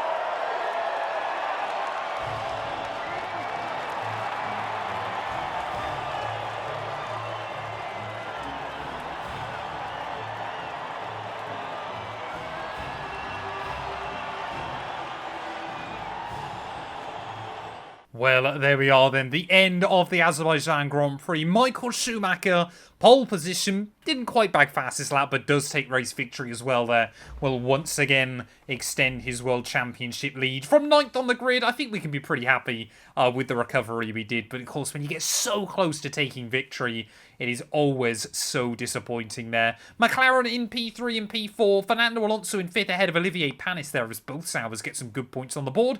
Button in a Sauber sandwich. Montoya and Anthony Davidson rounding out your top 10 just ahead of Zolt Baumgartner and both of those Toyotas. Only Wirtz that failed to score this weekend. Failed to finish this weekend, I should say. As we take a look then at the Drivers' Championship, Schumacher now with an 18-point buffer yet again at the top there. David Coulthard still in third ahead of Alonso, and then a long drop back to Montoya and Kimi Räikkönen as well. Panis now up into 8th ahead of Baumgartner, and you can see, yeah, Villeneuve still just outside that top 10 behind Anthony Davidson as Jenson Button. Always forget just how bad the start of the season has been for JB in that second Renault car. Reliability has really dogged the team. McLaren at rejump, Williams as well up into P2. Renault now 9 points clear of Sauber, but that battle between them, BAR and Toyota is certainly going to be one to watch throughout the course of the campaign. Thank you all so much for watching. If you have enjoyed, please do make sure to leave a like, get yourself subscribed, and we'll be back very soon when Formula 1 returns ready in Montreal. Hello everyone, and welcome back to a brand new video, and welcome to round 7 of our F1 2003 career mode. Yes, we're back this weekend here for the Canadian Grand Prix. Of course, if you missed out on the video that went live a few days ago from Baku, I would highly recommend going back and checking it out. It seems mad to me already that we're nearly halfway through this season, but still, something that is less surprising is the dominance that Michael Schumacher is still showing at the top of the table. He returned to winning ways last weekend for his 4th win of the year and re-extends his championship lead to 18 points over myself. David Coulthard, Fernando Alonso not too far behind as well, still in 3rd and 4th there. Constructors-wise, we're a lot safer in that championship right now with, I believe, a 78 or an 88-point lead. Sorry, 84-point lead. I can do my numbers. 86, I don't know. We've got a big lead at the top of the table as we close in on half distance this season, and I'm looking to try and keep that momentum going as we return to Montreal. Of course, this was the scene of Schumacher's only win last season, so I'm thinking he's hoping that he can have another good race out this weekend as well. Get yourself subscribed if you're new. We're trying to hit 140,000 subs before F1 25 releases. Also, if you want to help support us just a little bit more, consider clicking that join button for just £1 a month. You get early access to all the videos, as well as a few other little exclusive perks. But yeah, without further ado then, let's head back to Montreal.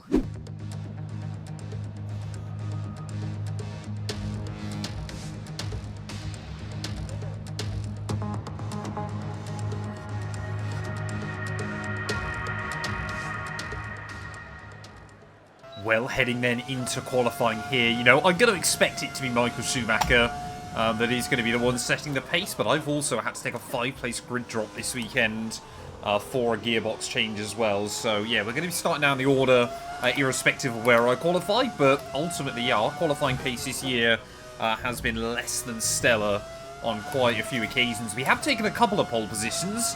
We've also had a couple of sessions as well where we've been way off the pace. So maybe, just maybe, we can try and return to form this weekend. You've got to be so careful of nudging the grass like I've just done there. Because obviously the traction control just cuts the power. And that really does cost you a lot of time through the corners there. Obviously you can tackle the curves a little bit more than you would expect to in modern day Formula 1. And so far, actually, I say all that, and this lap seemingly coming together just a little bit. We haven't got a safe margin. In fact, Räikkönen now has just got past me as well on the live timing. But yeah, even if we take pole position, we'll only line up 6th on the grid. There you go. You see Kimi flying along down in towards the final few corners. Just the chicane to try and navigate. So we'll try and take a lot of curb on the entry and on the exit, get the power down as best as we can. We're going to recover to P2. 2nd place, actually, is not bad going. But McLaren, this weekend, they have some pace. There we are then, Kimi Räikkönen on pole position, but just 1/1000th of a second between myself and Michael Schumacher. 6/1000ths of a second between the pair of us and Jenson Button is pretty impressive going here in qualifying. David Coulthard will line up 5th, ahead of Alexander Wurz there and Jarno Trulli. No idea what's happening to Williams right now. Their pace just seems to be falling through the floor. And Olivier Panis, after such a good race weekend last time out, he will only line up 12th. We're back once again beside the St. Lawrence River here in Montreal for the Canadian Grand Prix. The event first moved to a variant of this track back in 1978. It was won by none other than Gilles Villeneuve, the first Canadian to ever win his home race, and in whose honour the circuit would be renamed. If you want flat-out racing, you've come to the right place this weekend, as it's full throttle for 59% of this 2.7-mile circuit, peaking at around 210 miles per hour going into the final chicane. But that speed requires discipline, and there are more than a few close walls here just waiting to punish drivers with a heavy right foot. Joining me for the Grand Prix once again is Anthony Davidson. We should talk about Williams. What do you make of their performance so far this season? Well, the atmosphere within that team seems very positive at the moment. Everyone seems like they're in great spirits and having a lot of fun doing what they do, and that's definitely contributed to the performances we've seen. Well, here we are then down on the grid, ready for the Canadian Grand Prix, and weirdly, I kind of want Kimi Räikkönen to do well this weekend. Michael Schumacher, you know, he's probably going to outscore me here, so we need to hope that we can try and get a good race. He's only got an 18-point lead, but, you know, momentum can swing so much inside this series that I just want to try and keep that deficit below 25 as best as we possibly can. Ready on the grid, though. Team reckons soft to hard is going to be the strategy. I think we could make soft medium work, depending on how this first stint goes. But we've got to try and stay out of trouble in towards someone there. 5 red lights here on the grid for the Canadian Grand Prix. And he's going to be lights out, and away we go there. Not a bad start. Schumacher will immediately try and put pressure on Räikkönen in towards turn 1. It's actually Button that puts pressure on him there, as we have a bit of contact from someone behind me there. I think that was Juan Pablo Montoya who ran into the back of me. So I think Alonso has also taken some grid penalties this weekend. Williams still struggling to kind of figure out what they need to do with that car as Schumacher loses a spot. Oh, I wanted to try and gain one there on Jarno Trulli in towards the middle sector. That's exactly what we'll do down the inside. Careful that we don't run into Alexander Wurz as well. But yeah, Räikkönen, though, getting off to a fantastic getaway, leaping his way out in front. Jenson Button in hot pursuit, so that Renault car is definitely, on its weekends, very, very good. We saw that car last season was good, obviously, on the low downforce circuit, so clearly that might be the same this year again then. You know, your Monzas, your Spas, your Montreals, they're all going to be good venues. Hopefully for that team this year. We've got yellows out and we've got a safety car. No idea what's happened. We'll go try and take a look. Well, this might be the most optimistic move I've ever seen on an F1 game. Fernando Alonso having a look to the inside into the hairpin, tries to dive bomb 4 cars and runs into the back of the Jaguar there. No idea if anybody else has been caught up in that. There was a bit of a roadblock. But what on earth was Alonso thinking? Well, Kimi Räikkönen's lead then at the front of the order has been completely eradicated then, but he will still control the pace through those final couple of corners as we get ready to go green flag racing. Both Renaults, both Ferraris, both McLarens up at the front of the order, and there we go, green flags out once again here in Montreal after the Williams suspension, wheels, everything else has been cleared up. Down at that hairpin there, and Williams' tough championship defence with their all-new lineup. Really not going well so far inside this game as we try and throw the car between that first chicane. Getting tyre temperature back up is definitely something I've struggled with so far this season, as Räikkönen again already looks to just be pulling away from Button. Oh, Wurz there, a little bit of a mistake through the final chicane. Do not want to hit that outside wall. He's really going to try and defend from us back into towards turn 1 there, slightly later on the brakes. But we will roll the car into that first corner then and up into P5. And already, Michael Schumacher right there in front of us. But yeah, we've spoke about McLaren, of course, won that Monaco Grand Prix in a little bit of kind of lucky fashion. We nailed the strategy last weekend and didn't really give him a chance to fight for the win. But yeah, McLaren today, or at least Kimi Räikkönen, that car is on rails. Kimi as well. Oh, sorry, David even. David Coulthard, my old teammate there, just nicking a wheel on the grass. But you can definitely see, top end, that McLaren is slightly quicker than our Ferrari. I reckon the Renault's got the same kind of story at the moment. I think Button has basically just taken all the downforce he could off of that car, and he's just kind of parking it through the corners then. But as an overall race car here, I still feel very, very confident. The problem is, do we try and force a way past Michael? Or can he find a way past JB? Right, come on then, Michael. He is definitely struggling. I wonder if he's actually got quite a worn engine in the back of that car as well. But you can see he gets close to Jensen by the time we get down into the final chicane there. But just cannot do anything with it. As we will try and go slow in, fast out yet again then. As Räikkönen doing a 1:14.5. Team already want us to try something different with the strategy. They want us to extend the stint though. Go longer than Schumacher.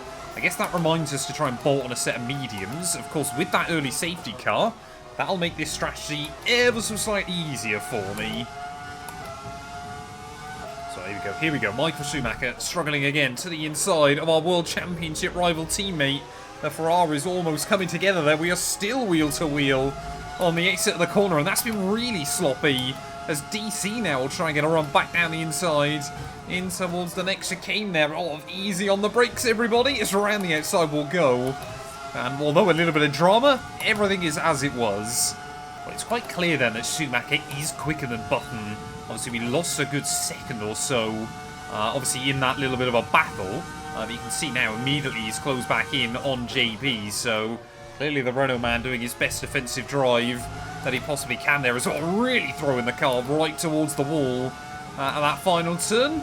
See there, Schumacher again though, our teammate, just with a little bit more straight line speed. I have opted for quite a low downforce setup this weekend, but clearly not as low as some of the AI wanted to go for. But yeah, I think unless we can find a way past Button, we won't really know whether we've got the pace over Raikkonen here to try and challenge for victory. But of course, we've still got our teammate in the ways again. Oh, we have a look to the inside. Michael, well, in a World Championship fight, of course he's going to slam the door. Oh, Button having to try and defend this time round. I thought Michael Schumacher might be able to get a run at some point there, as they will go side by side through the final chicane. I really hope then we could try and maximise and get a run on the pair of them, but we might still find a way around the outside of JB in towards someone there, and when it rains it pours for Renault. Button immediately losing a spot to both Ferraris. But Raikkonen now with a 9-second lead at the front of the order. Will Michael and I be able to work together to try and close in? Do we actually have the pace to compete with Michael? Or was he just stuck behind that Renault for far too long? Here we go. Might actually have the speed over Michael Schumacher down in towards the final chicane. We don't say that very often. As immediately Michael will dive into the pit lane then. So a little bit of an earlier pit stop than I would personally want to make. Yeah, our teammate then trying to get on to his second set of tyres. Clearly took a lot out of that first set to try and find a way around Jensen.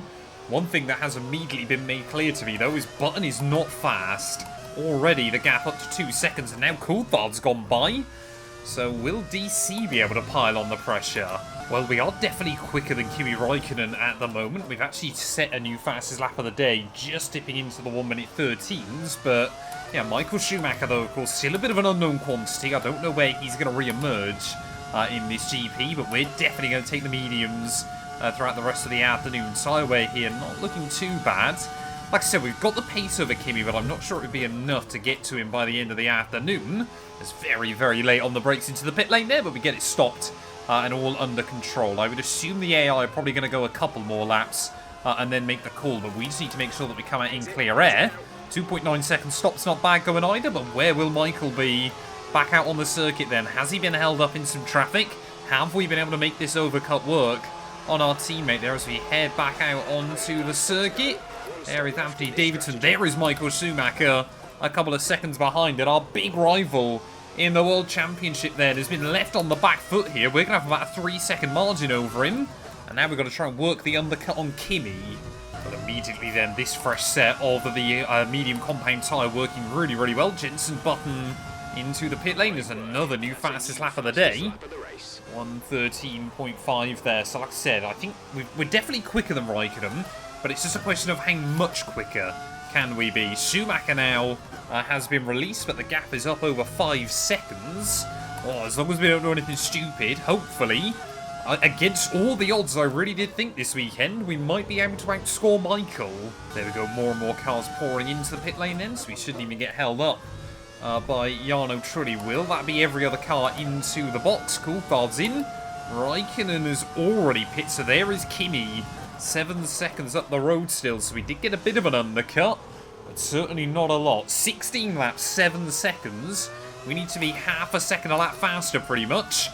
Not optimistic that's going to happen. Well, I tell you what then, with 10 laps to go, this could come down to the wire between myself and Kimi Raikkonen, especially when there's some lap traffic up the road. We are running half a second clear of the McLaren man. Schumacher's just got no pace towards the end of the afternoon. So I think kind of the setup we're using is working well as the fuel burns off. A little bit of curb abuse there. But yeah, I mean, getting to Raikkonen is one thing. Getting past him is very much another. But at the moment, Ferrari, we've definitely still got the car to beat. However, Raikkonen is definitely faster in a straight line. I think those McLaren engines, those Mercedes engines in the back of that car are working wonders. Well, this is going to be the thing that either wins us this race or will absolutely screw us over. The lapped cars towards the end here. We've got the Jordans, we've got the Minardis, and a few others as well. I assume the Jaguars will be in this backpack there, but you can see Raikkonen already getting a little bit caught out between them. It is about being decisive, getting through them where you can, and hoping that they notice you and let you out of the way. No idea what's happened to Zob Baumgartner this afternoon, but BAR, their pace in qualifying looked pretty good here. Race pace definitely has left a lot to be desired, as hopefully we're going to be able to try and find a way past him, Heidfeld, and Takuma Sato all in one go. Oh no, Sato and Heidfeld are fighting. This is not what we need. The Minardi clearly has got some great straight line speed. I mean, what are you doing? Of course I get a warning for it, but 4 wide, no! What is happening? We've got a safety car late on in the day, someone's gone, and we've got a huge amount of damage on the car. Well, no idea what Zob Baumgartner is attempting to do here, but just stays in it. Why on earth, in that scenario, if you're a lap down, are you steering at one of the race-leading cars and just try and tip around there? He immediately loses a wheel, is out of the Grand Prix. We go through the grass in dramatic fashion there as well. Let's just try and take a look from the off-board shot as to kind of what this looked like there. But 4 wide temporarily in this Grand Prix. No idea how we're not out of it.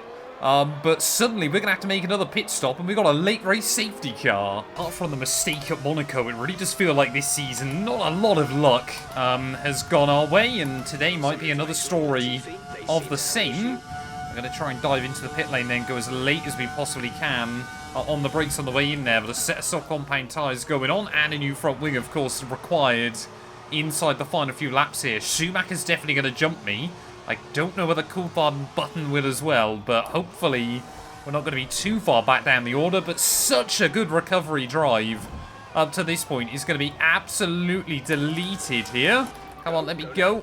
8.9 second stop is not one to write home about, as Wirtz and Button will also make it by. Will we stay out ahead of Juan Pablo Montoya? I don't think we will. So after all of this, we are going to be back down to where we started in this race. Maybe even worse, unless we can get a jump on Jarno Trulli, which we just about will.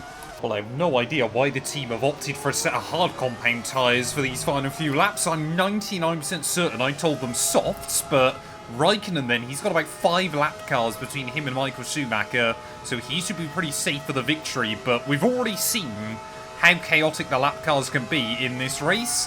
So I assume they will be no different towards the end. They will most likely try and screw me over yet again. But much fresher tyres than everybody else. We've got to try and go for it and immediately try and get the jump on Juan Pablo Montoya in towards turn 1.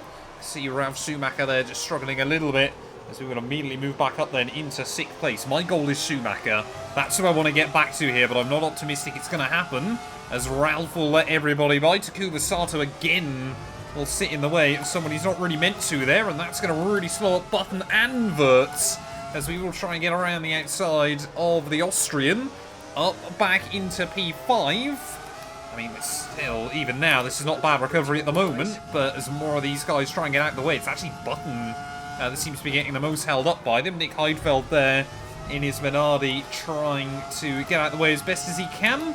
And then you can see sometimes they just fight you for some reason. It's really, really odd. Button to the inside of him, though, as we will dive it there as well.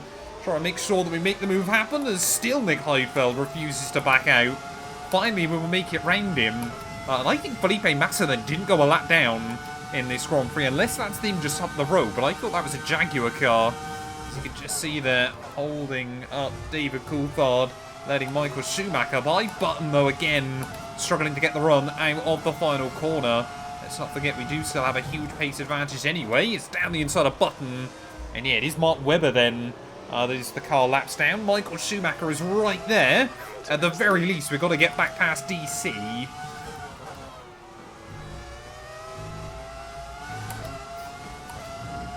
Oh, we've got yellows. We've got yellows behind. I think Button might be gone. No, I think that might be Mark Webber out of the Grand Prix. No, it is Button and Verts, everybody's gone. Well, what has happened behind us then in this Grand Prix? I don't know whether Mark Webber tried to get out of the way. Button understeers, hits the wall, and I believe his teammates done the same. Yes, I think trying to avoid him. There's one of the Minardis there in the middle of them. Let's just see if I can try and find that one as well then. Where was that Minardi car? In the way? I can't. Where is that Minardi gone? I've got no idea where that Minardi is. It might have been the Jaguar. No, here we are. So this, I think, was Nick Heidfeld, wasn't it? Who sees Button stack it, crashes into him. The Jaguar then gets a wheel ripped off as well. So we've got more yellow flags out towards the end. Loads of cars get into the accident. And we might have about 6 people remaining by the end of this.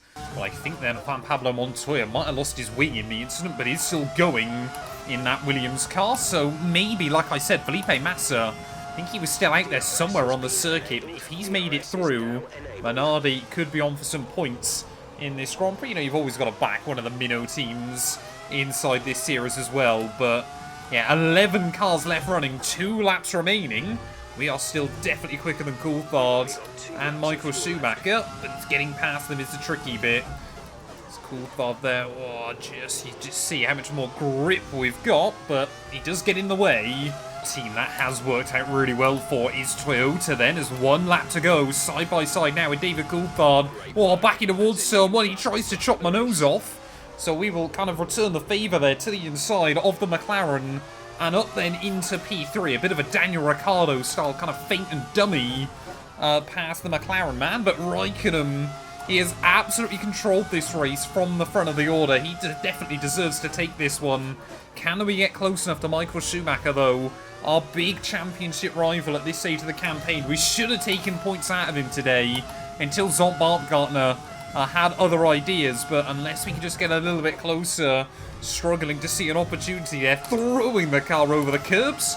It was early 2000s track limits. They'll allow us to do that a few times here right towards the end of the afternoon. But Raikkonen and McLaren though proving today once again that car does have pace in a normal Grand Prix there. Raikkonen absolutely controlling this one from the front of the order there. DC, a good recovery drive to finish P4 as well. In towards the final few corners though. Unless Schumacher makes an error, I don't think we can do anything.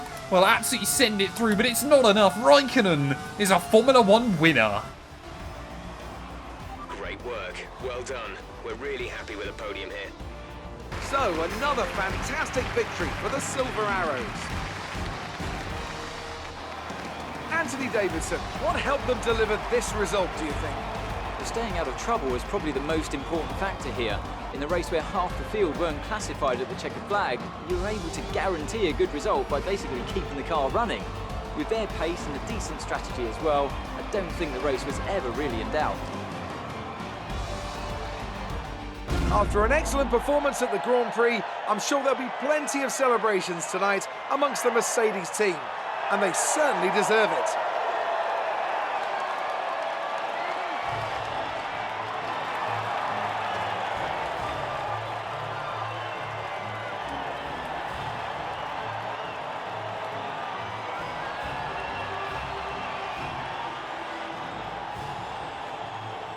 Well, there we are then. Kimi Raikkonen absolutely in control, like we said this weekend. The full 25 points. It took him slightly longer than it did IRL in 2003 to chalk up that first win, but our 4th different winner of the season so far. Michael Schumacher in P2 ahead of myself, David Coulthard, and yeah, both Toyotas really did make that chaos work for themselves towards the end.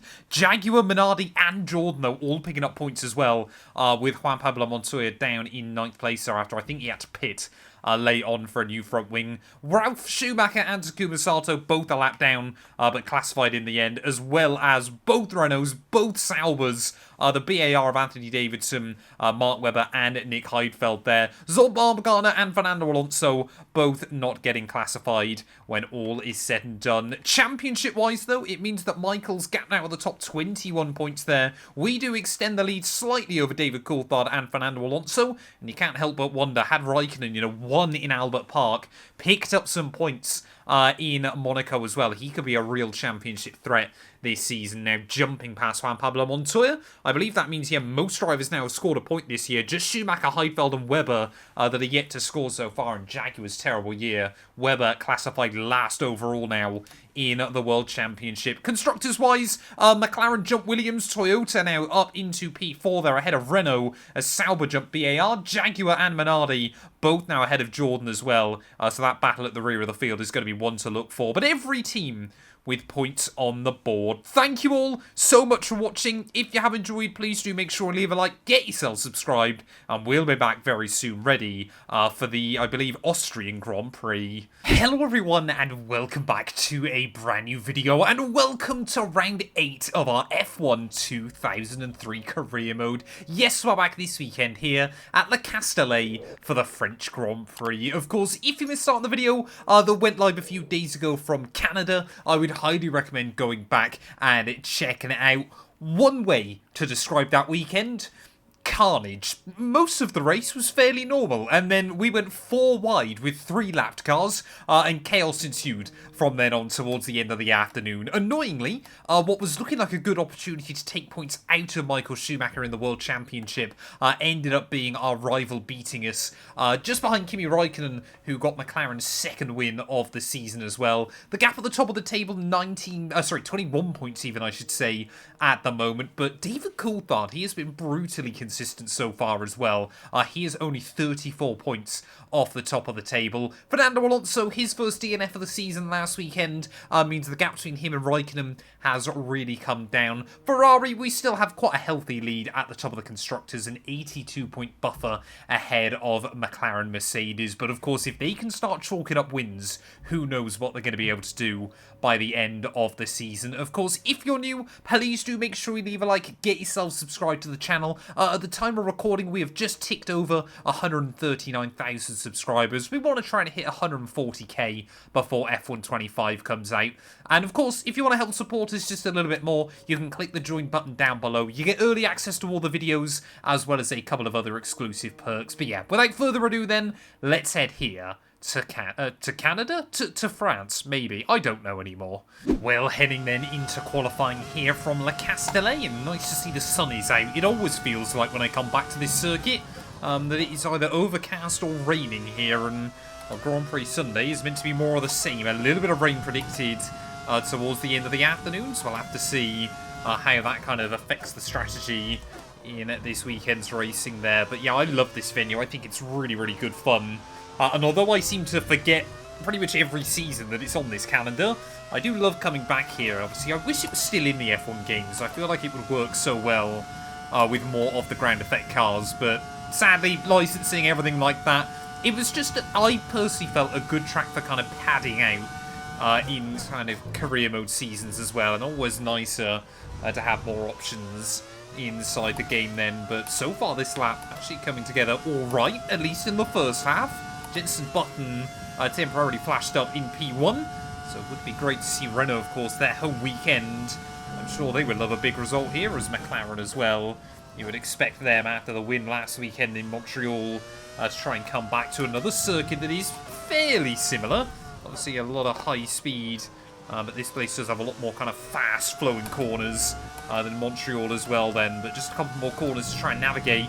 Of course, the big one for me is trying to make sure that we end up ahead of our teammate Michael Schumacher.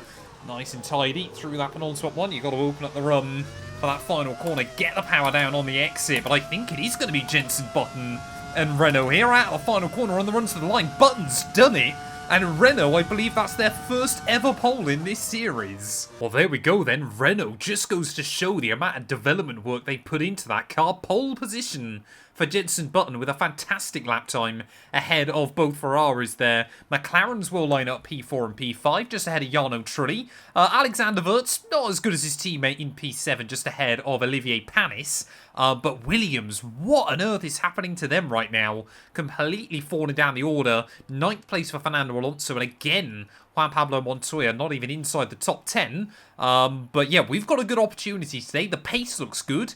But is Jenson Button going to become our 5th winner of the year? Welcome along then to France, host of the world-famous Tour de France. But we're not talking 2 wheels today, we're talking 4, in a country widely thought of as giving birth to the art of motor racing back in the late 1800s. We've come a long way since then, and you're about to find out how far. It's time for the French Grand Prix. A lap of Paul Ricard then consists of 15 corners and a total length of around 3.6 miles. Drivers will need to position their cars carefully on the exit of the flat-out turn 10, ready for the double apex right-hander at 11. Watch out for potential overtaking action at the end of the start-finish straight and into the heavy braking zone of turn 8.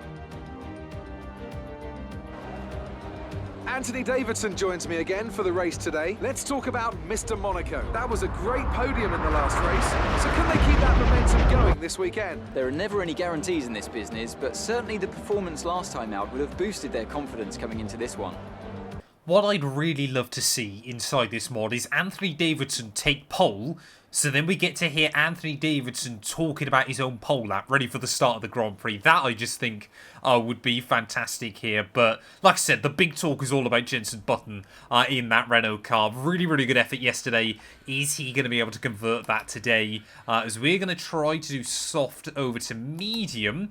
Like I said, I'm a little bit worried about that rain coming in towards the end of the race, so I'm just going to try and open up the strategy in case we need to make a pit stop as well there. But ready on the grid then for the French GP. I'm looking forward to this. The Renault alongside us versus Ferrari. 5 red lights.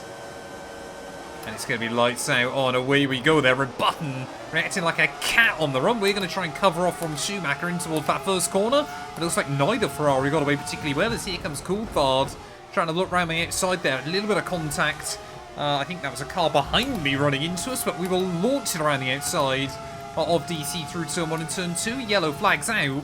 But I think everybody has just got away with that one. Then doesn't look to be a car out of the Grand Prix, but a terrible start for Michael Schumacher there as we get launched or lunged at by David Coulthard again. And whilst all this is going on, Jenson Button just waving goodbye at the front of the order to everybody behind him there. Again, a bit like that Harry Potter meme of him getting on the train. But look at that McLaren straight line speed. Coulthard, like we are standing still then. Luckily, we're trying to go back around the outside in towards the next corner. Supreme confidence on the brakes.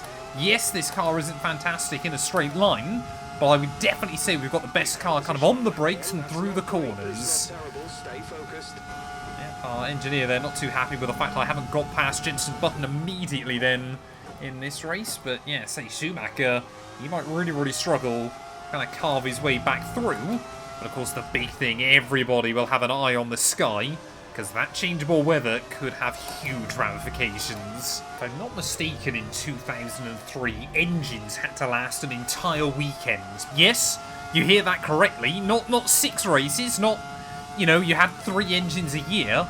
1 weekend was all an engine needed to last for. So I wonder, you know, we saw that mechanical failure from Button back in Barcelona. I wonder if Renault have been testing kind of some really high performance engines this season and have finally decided to bolt one to the back of Jenson Button's car. Really worked out well for them in qualifying.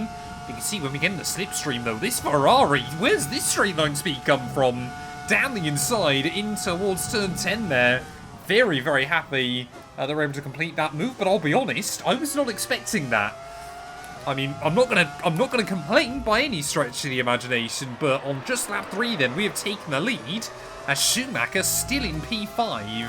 If things were to end like this, I believe the gap at the top would be cut down to just 6 points. Well, although Button is still hanging on to P2 then, I think he's really starting to struggle here, but so is Michael Schumacher. Weirdly, yeah, our teammate not even able to keep up with Kimi Räikkönen in that second McLaren car, so as Coulthard now will make a move to try and claim P2 off a JB. Yeah, definitely Renault, I think, trying to put all their eggs into the qualifying basket, but Button, again, though, will be able to hang on, and this is just working out beautifully for us. We are just slowly pulling away. Well, there we go. I think this time around then Coulthard will make the move happen. Räikkönen has actually gone past the pair of them off of that corner, so no idea what was going on behind us then, but Kimi Räikkönen now up into P2. Not exactly what DC will want as kind of McLaren's main threat in the World Championship, but I'm a little bit scared about just how quick those McLaren cars are going to be here. I think they maybe just held something back in qualifying. The gap to Kimi about 2 seconds, so we'll just keep monitoring. But yeah, Jenson Button and Renault's day started so well. At the moment, he's not even in for a podium. Oh, there we go, Michael Schumacher. Schumacher then first appealing to the pit lane. So clearly, yeah, whatever's going on with that Ferrari is not working for him at this early stage of the race. And I mean, we could see Michael being forced into a two-stop strategy here. Tyre wear isn't looking bad right now. I think we can definitely extend this set a little bit further. But as Fernando Alonso then will move up into P5. Yeah, definitely. I'm so interested to know what's happened down at Williams. The fact that both of their drivers and the car just seem to be getting worse and worse right now. Sit rep on Raikkonen, and I'm not understeering out wide, out to the back straight. He is slightly quicker than me. Coulthard isn't, though. The team have just come on the radio then, suggesting that we could see rain in about 15 minutes. So that would take us to about lap 20 in this race. So yeah, that definitely is going to roll in before the end of the afternoon. Raikkonen and Coulthard are quicker than me at the moment. Raikkonen's taking a good kind of 2-3 tenths a lap. And Coulthard is just hanging on to his coattails. I think we're going to have to pit now, though, onto that set of mediums. Just because these soft compound tyres are starting to fall away a little bit. Just a bit nervous about getting stuck kind of in lap traffic and stuff. And maybe allowing those McLarens to undercut. The other thing that's kind of scaring me is, you know, when will that rain fall? Is that going to potentially help or hinder us in this race? But I guess only time will tell. Say, as always, the big goal this season at the moment is just try and make sure that we finish ahead of Michael Schumacher then. But both Ferrari cars pitting maybe a little bit earlier than our rivals here. Of course, Bridgestone versus Michelin is always an interesting fight to keep an eye out on. So there we go, Button will go past. So will, I would assume, Fernando Alonso and Olivier Panis not too far from now. But where will Schumacher be then in this Grand Prix? That's the other big question. As Montoya is down in P9, so he's made up a couple of places off the start. So there goes Juan Pablo, Jarno Trulli as well, just out behind us. So yeah, we will come out down in P9 then. So Schumacher is just nowhere in this race. Well, there we go then. Schumacher's just set a new fastest lap of the day, so clearly there is some pace in his car as well. So I don't believe it's a car issue. I just wonder if he was really struggling on that set of soft compound tyres, and you can see he's only 4 seconds behind me as well, so, you know, I might have tried to discount him far too early in this race. He could definitely still come back and spring a little bit of a surprise, but as we try and close in then on Juan Pablo Montoya, let's see what the straight line speed is like in that Williams car. I'm so used to those BMW engines just waving goodbye to me in a straight line, but that time round, we're actually taking a little bit out of him. We'll try and go for a bit of a slow in, fast out approach through the second part of the chicane. Of course, I don't want to lose too much time being stuck behind JPM. Heroes to the outside of the Colombian will go. Always helps to remember that we've got a 7th gear, but round the outside, wheel to wheel then, not giving each other an inch, like Senna and Mansell in Barcelona all those years ago. But through we will go, and up into P8 then.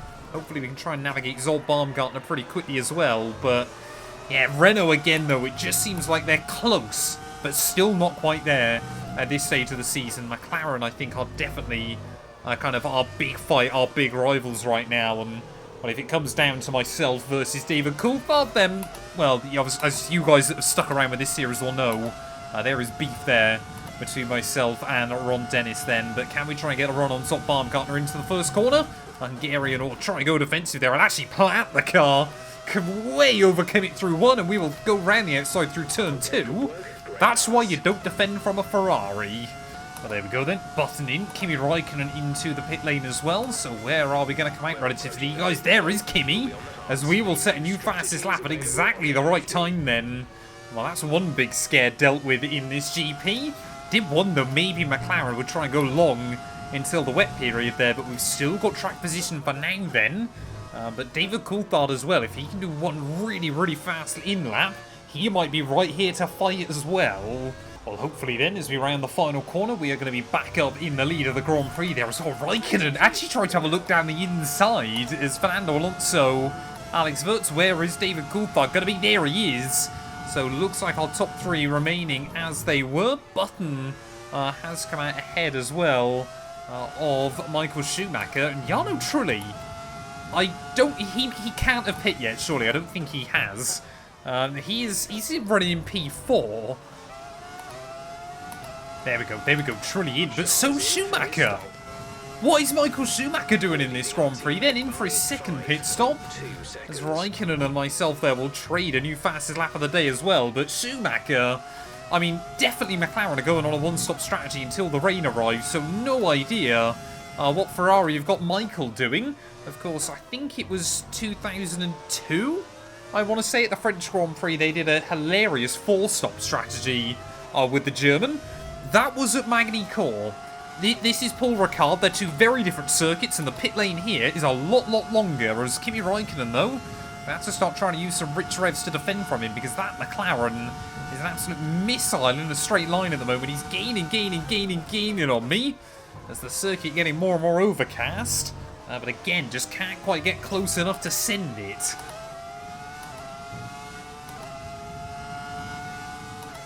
This time around though, yep, immediately. We're in rich revs, everything we possibly got, and that McLaren is just quicker than us there. Helps when I actually nail the line up in towards Scene Corner. No!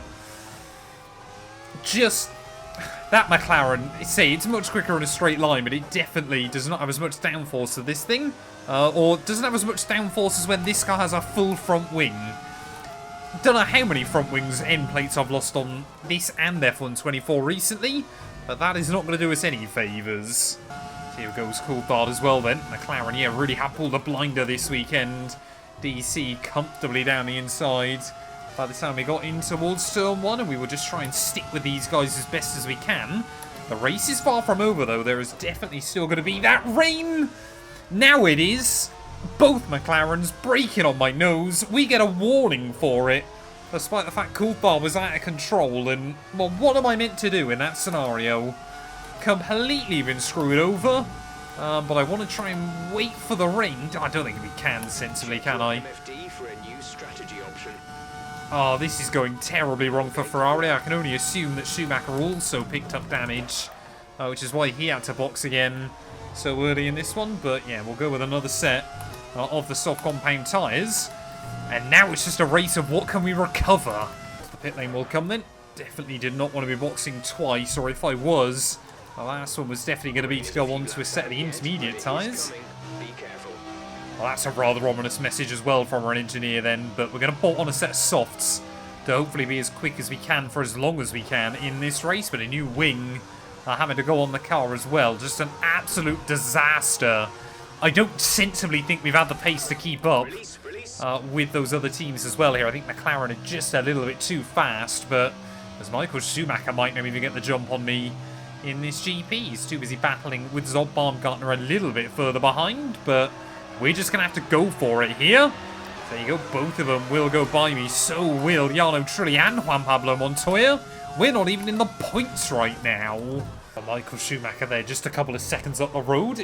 I guess the one good thing, of course, is that hopefully we can still outscore our teammate here. But, I mean, if McLaren can bag a 1-2, Coulthard is not that far away in the World Championship from both Ferraris here. And it really does seem like, yeah, he's kind of been a bit of a silent assassin so far this year. Just picks up good results wherever he can.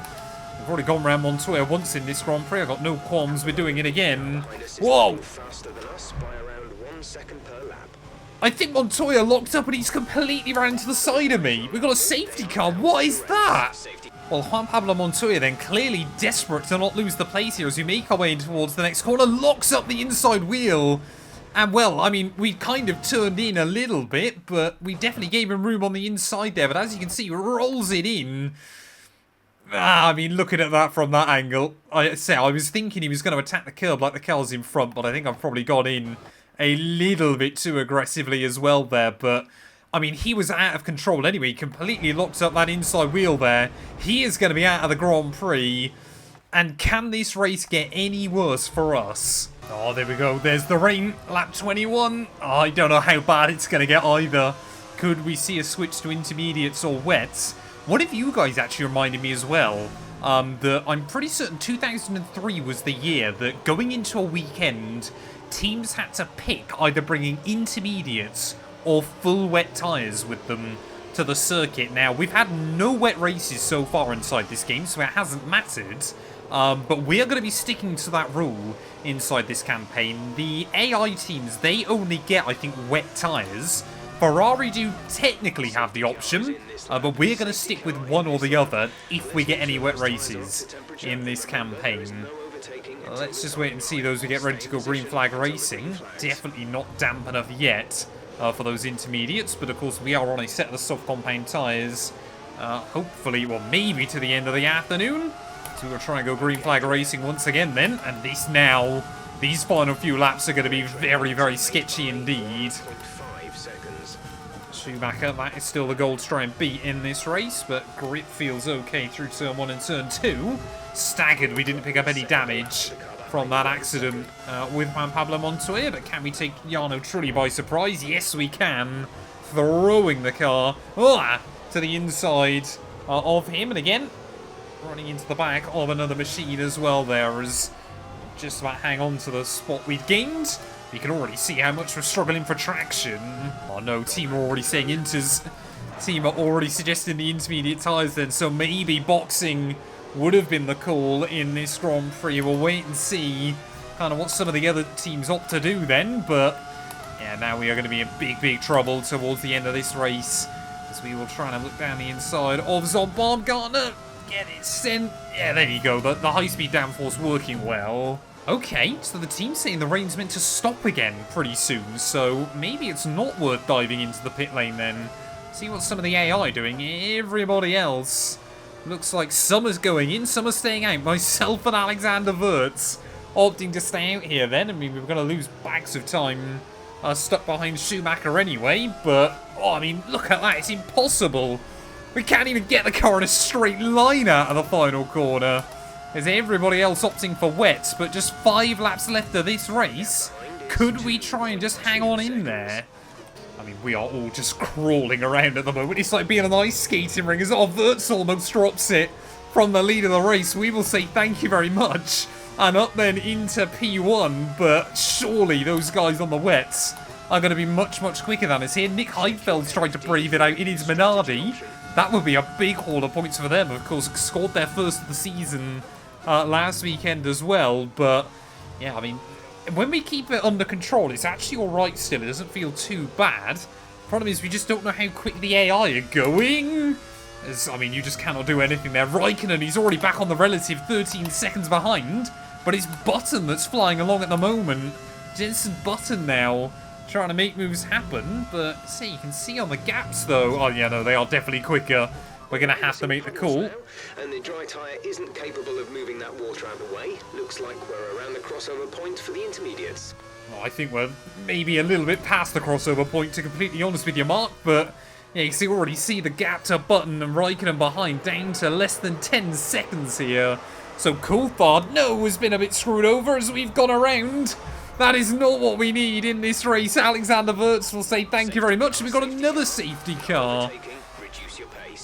I think that was caused by me. No, it wasn't. We've got someone else gone as I've gone round again. Oh, here we go. It might have been both Jaguars that came together then. It's down in towards the next corner. Oh, no, it was the Minardi of Felipe Massa just behind, watching those two cars battling out. You can see, I think that's Webber that was off the line, tries to come back on, and the Minardi just could not slow it down. See, Schumacher has opted for a set of intermediates, so we're going to try and do the exact same thing then.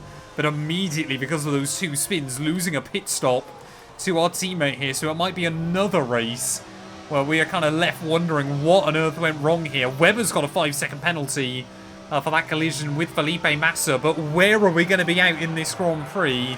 Surely it's pretty much going to be last place there as Heidfeld into the box as well.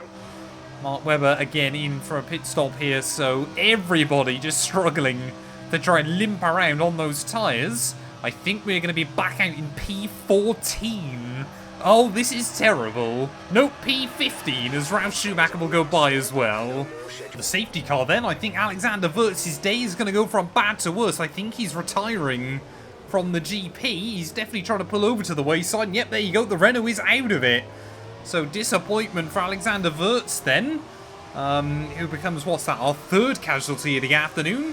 Kind of impressive with all this chaos that we've only lost 3 cars. Well, with 2 laps to go then, I mean, this seems like quite a rogue choice by the FIA, but they are going to allow racing to get going again here.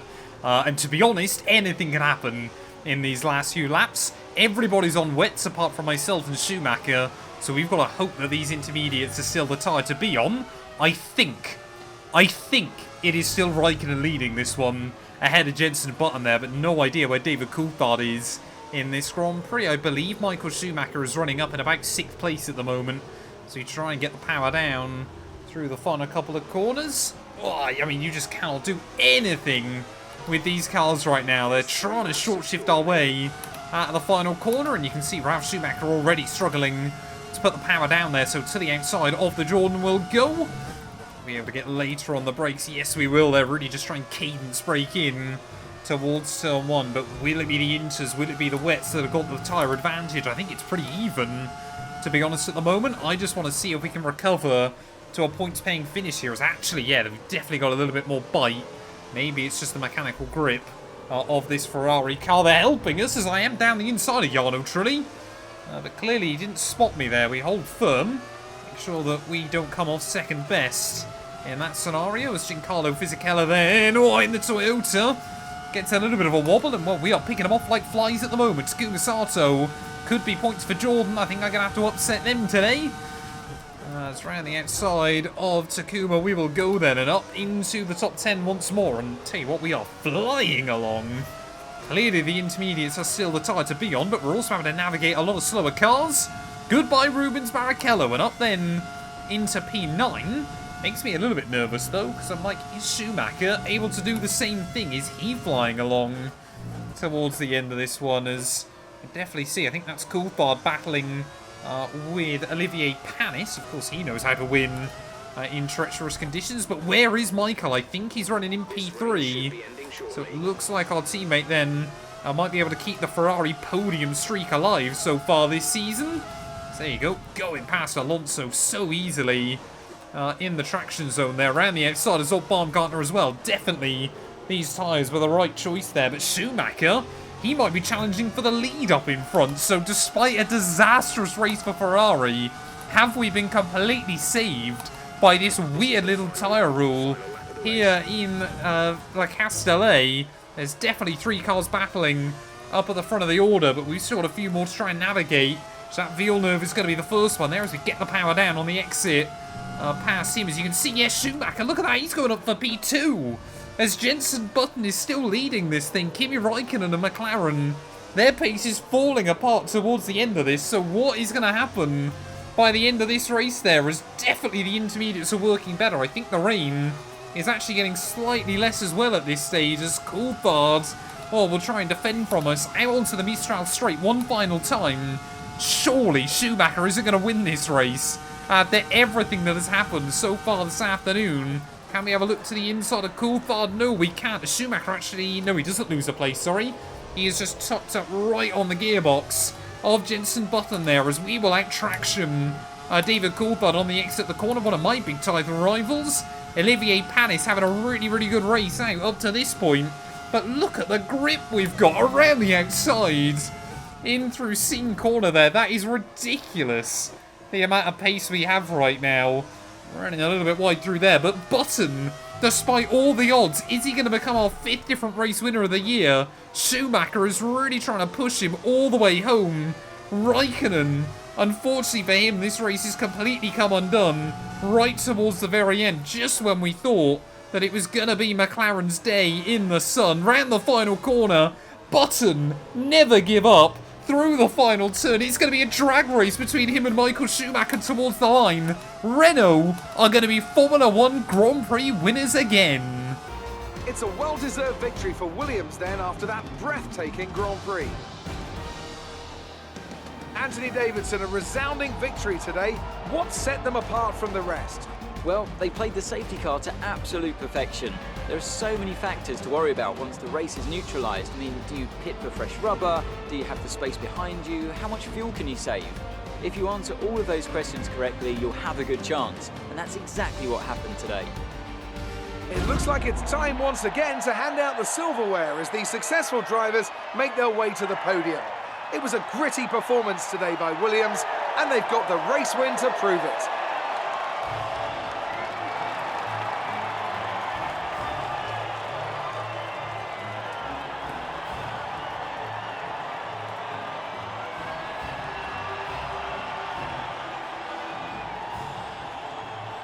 Well, very clearly then, Flavio Briatore with a slightly different haircut to what I remember having him back in the early 2000s. But Jenson Button on a weekend where it honestly looked like the Renault had kind of let it get away from them there. He will just hang on for the victory when all is said and done. And again, it feels like even on the weekends where I have an advantage over Michael Schumacher, somehow he finds a way to beat us here. 3 stop strategies for both Ferraris. We did get a little bit lucky in the end of that one thanks to the rain, because ultimately I think we were going to end up down in about kind of P7 and P8 by the end of the race there. So for another double podium is a real miracle in the end. Raikkonen in 4th ahead of Olivier Panis. David Coulthard ahead of Jacques Villeneuve there. Zoltan Baumgartner, Alonso, and Rubens Barrichello picking up another point for Jaguar as well. You can just see Vert, Massa and Montoya all failing to see the checkered flag. So yeah, very impressed that 17 of us survived that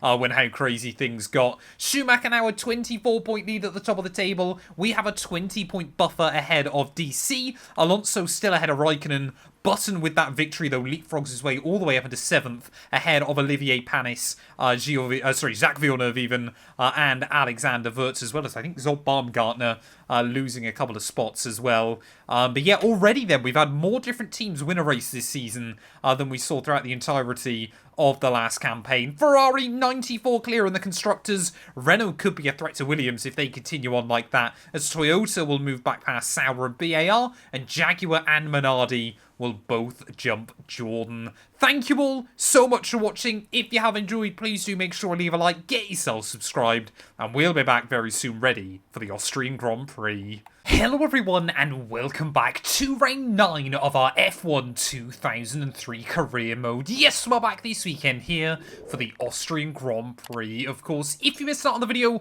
that went live a few days ago from La Castellet, I would highly recommend going back and checking it out. The last couple of races have been just carnage, plain and simple. Changeable conditions last weekend saw a mad dash towards the checkered line for both Ferrari cars.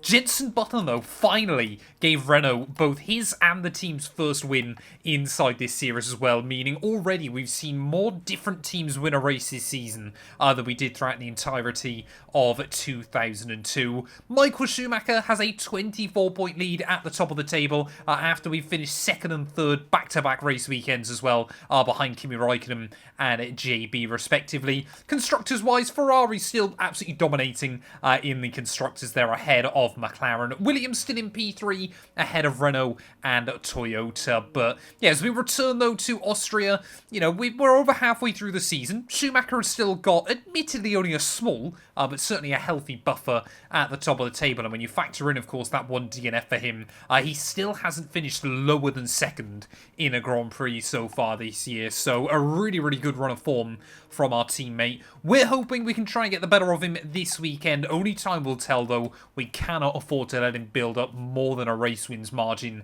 at the top of the table. Get yourself subscribed if you're new around here as well.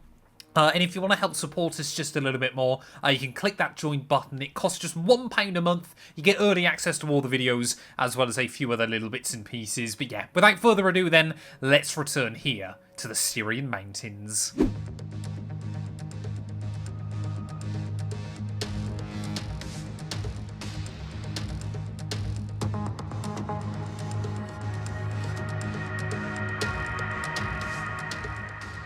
Well, the sun meant to be shining then throughout the entirety of the weekend here from Austria, which isn't that common inside this mod, so hopefully that is a good sign of things to come. Of course, this place, though, very much a power circuit as well, so I would expect McLaren to be very, very quick around this venue today. Of course, they've won this race a couple of times in the past inside this series. So we absolutely throw the car in at the top of the hill. They actually lock the rears up slightly.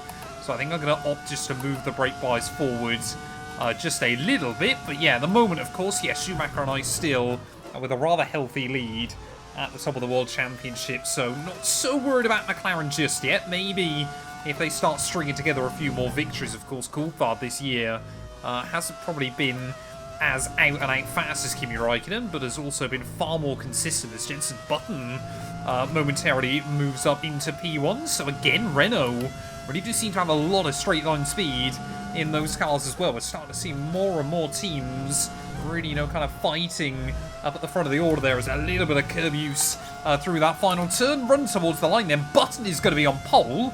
We end up, I believe, only just P4. Well, there we go then. Jenson Button, a bit like buses. He finally gets one pole and another one immediately shows up as well then. Kimi Räikkönen will join him on the front row. David Coulthard outqualifies me by just 1/1000th of a second at the end of the session as well, just ahead of Alexander Wurz and Michael Schumacher. Both of your two teams from 2002 fighting for the title, Ferrari and Williams, we need to find some upgrades because a lot of other teams have caught up. This is it then, race day in Spielberg for this year's Austrian Grand Prix. The grandstands were a sea of red in 2019 thanks to the commemorative hats in honour of the late great Niki Lauda, who took home victory of course back in 1984. And it's a sellout crowd once again here today. The Spielberg circuit then is situated 700 metres above sea level, with just 10 corners making up one of the shortest laps of the season. One time around here is a distance of 2.6 miles, with the best overtaking chances into turn 1 or the tight uphill turn 3. Anthony Davidson joins me again for the race today. We should talk about Williams. What do you make of their performance so far this season? Well, the atmosphere within that team seems very positive at the moment. Everyone seems like they're in great spirits and having a lot of fun doing what they do, and that's definitely contributed to the performances we've seen. Well, turn 1 then here in Austria is always quite a scary place. Turn 1 and turn 2 could lead to a lot of chaos and confusion. But 36 laps then ahead of us. Jenson Button, can he make it 2 wins in a row and really start to prove that he could be a World Championship threat this year, especially with Schumacher starting behind? We've got a golden opportunity to take some points out of our teammate as well. That I believe he's actually taken some penalties this weekend. There's 5 red lights. It's going to be lights out, and away we go there, and I've not got the start again. Just bogging down the car in towards turn 1. Careful that we don't go into the back of Jarno Trulli there, and we'll immediately try and go back on the offensive on the exit of that first turn as well. So yeah, Schumacher, he definitely took a grid penalty then, and has started further down the order than he would have wanted, as Räikkönen already trying to go on the attack against Jenson Button. 3 wide at the front of the order then as Coulthard will try and go around the outside there. Luckily the Renault in the middle will somehow come out on top as Coulthard now will go around the outside of Kimi Räikkönen as well. They're again going to be 3 wide. By the time we get down in towards the next corner, Coulthard locks up, the McLarens collide. Coulthard actually uses his teammate there to rotate himself into the corner as it is McLaren Renault at the front of the order. Jenson Button does not want to give it up, but Coulthard will just get down the inside and slowly squeeze him out on the exit of the corner there. A little bit more patient than what we saw between Oscar Piastri and Max Verstappen last weekend in Saudi Arabia. As all this goes on, we're going to send one to the inside of Alexander Wurz then. And by the end of lap 1, get back to where we have started here, as already we've got yellow flags out a little bit further behind. Looks like we're green flag racing. One car's gone, it's Schumacher. Well, no idea what's going on with our teammate then as he makes his way in towards the final corner. He's already lost some of the front wing earlier on in the lap. Tries to get out of the way. And I believe that was one of the Jaguar cars there. Just if we have a look from their POV, the Jaguar trying to tuck in just misjudges it there. And Michael Schumacher, your first retirement of the afternoon, nothing he could really do. I mean, he didn't understeer out wide or anything. Just tried to get the car in, and I mean, he did wiggle back out slightly, but the second DNF of the year for our teammate. Or rather unsurprisingly then, that accident earlier on bringing out the safety car in this GP, but for the end of lap 4 we are about ready to go green flag racing once again. And of course, if we were to win this race now, admittedly I think that's going to be quite a tall order here, we would take the lead of the World Championship away from our teammate there, but our biggest rival so far that isn't called Michael Schumacher is the one leading. So we go green flag racing then to start lap 5. Trying to make sure that we get the tyres up to temperature and everything like that as quickly as we possibly can. But yeah, I'm expecting, you know, Renault, McLaren, they're going to probably be fighting in front of me as long as we can keep Alex Wurz at bay. The Sauber as well, they're normally a missile in a straight line inside this mod. But yeah, we've just got to try and stay out of trouble here. Just try and build the car up slowly but surely. Just like we saw last weekend, then Jenson Button, that Renault, got very, very good one-lap pace. But a lot of other cars just a little bit quicker then, as Raikkonen will try and make the move at the top of the hill. JB will try and get the power down around the outside. Renault power versus McLaren here. Two of the titans of the early 2000s. Of course, IRL, it would be 2005 that these two teams would start battling for world championships against each other. But Raikkonen will make it through then, and already look at the gap DC has been able to build up at the top of the order. The only other thing I'm thinking about, of course, with Schumacher out of the race, you know, as long as we score points, we will take points out of him. So, although, of course, yeah, we want to fight for wins every single weekend, we do have to be smart here. We do have to be calculated with it. That isn't being calculated. A complete lock-up of the front inside wheel through that penultimate corner. But we've just got to try and stick with these guys as best as we can. I want to know what qualifying mode that Renault car uses, because that thing is nowhere near as quick as soon as we move into race trim there. So definitely I've got a very, very aggressive power preset in qualifying there, as we will now try and have a look around the outside of Jenson Button. Similar move to what Raikkonen made last time. Oh, I really did think for a second we might lose the wing there, trying to do the old up and under. We'll get it to work. Haven't actually damaged the wing, have we? No. Team just recommending a different strat anyway.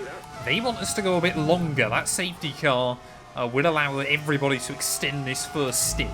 We definitely saw a similar thing last weekend with Jenson Button. Took pole and then really struggles through the early laps now. Seems to be under pressure from Alexander Wurz as well. So, again, is there something wrong with that Renault car? Does Button just take too much out of his tyres too early in a race? It's really, really peculiar. We seem to have the pace, though, over Kimi Raikkonen right now, but Coulthard at the front, he just seems to have a couple of extra tenths in the back pocket over everybody. I'll be honest, I'm still not really sure how Button got back to the lead last weekend. I know Ferrari, we both had an absolute disastrous race and kind of got a bit lucky with the wet tyres right at the end. But I don't know how McLaren threw it away, because those cars are definitely quicker than the Renault still in race trim. But yeah, Button early on just seems to have nothing, as Coulthard runs a 108.5. We only run a 108.8.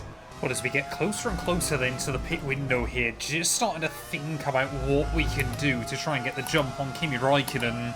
DC is just setting fastest lap after fastest lap at the front of the order, and annoyingly for me, I can close in through the corners, you can see that McLaren has definitely just got a little bit more straight line speed over our car at the moment. Renault, they seem to have no answer to Ferrari or McLaren right now. So we'll have a look, you know, we'll think about trying to show the nose on Raikkonen up at the top of the hill. Again, he's the Iceman. He's not going to get kind of thrown off by something like that, is he? I don't know whether it's worth trying to undercut just a little bit, or whether actually overcutting could be the way to go here, because cold tyres in this mod, they can be horrible. Oh, there we go. Finally, fastest lap of the day, showcasing the pace we've got. Team now wanting us to dive in at the end of this lap, so they feel like we've used up everything that these soft compound tyres have to offer. I'm going to do what every Kimi Raikkonen doesn't do now. Looks like Coulthard maybe has just taken everything out of his set up in front as well. But yeah, if Raikkonen pits, we'll stay out. If Raikkonen stays out, we'll pit. Here we go, that moment of truth time. Kimi Raikkonen, if he is going to dive in, he'll move over the circuit quite early. Or we will slightly misjudge the pit entry white line there and maybe carry a little bit too much speed on the way in. Temporarily, we will pull alongside Kimi. But into the pits we'll go then, and it really does seem now, yeah, Raikkonen another new fastest lap. So Coulthard definitely maybe just struggling a little bit here towards the end of the stint. 2.7 second stop isn't too bad. It will come out behind Jarno Trulli and Olivier Panis in this race, but hopefully not behind too many other cars there, as where is Montoya? We're going to be racing with the Williams on the exit, but the pit exit here is horrible. Even in a car with traction control, all the bumps and everything make it rather difficult to navigate. But yeah, Juan Pablo Montoya then coming out just ahead of us. No idea where Alonso is in this race. I don't know if he's already flown by. But yeah, we've got both BARs just behind us as well. But Williams, what a difference a year makes. Remember Frentzen here last season flying along. Abel, I believe he took victory that weekend when Schumacher and Villeneuve both had mechanical failures. Michael Schumacher again failing to see the checkered flag this season. Maybe Villeneuve will, face the same fate as well. But it seems like as every other team's engines have come further and further on, BMW just have not been able to make the upgrades. Combine that maybe with a bit of a weaker chassis this year as well for the Williams team. Are we going to be able to do anything in towards that final corner? I never dreamed of getting a run on a Williams car in a straight line last year. That's exactly what we've gone and done. There we go, Olivier Panis as well, just in front of me. Going to dive into the pit lane then as we've got yellows out temporarily. No idea what's going on, whether a car's had a mechanical failure or what's happened through the final corner. I can't see anybody stopped. As we will take new fastest lap of the day then, so there's definitely something's happened to somebody. More importantly for us, there is Kimi Räikkönen there as well. We try and send it through turn 1. Will we be able to get the slipstream and a run up the hill in towards turn 2 and turn 3? This is critical for both of our Grand Prix then, as down the inside we will go.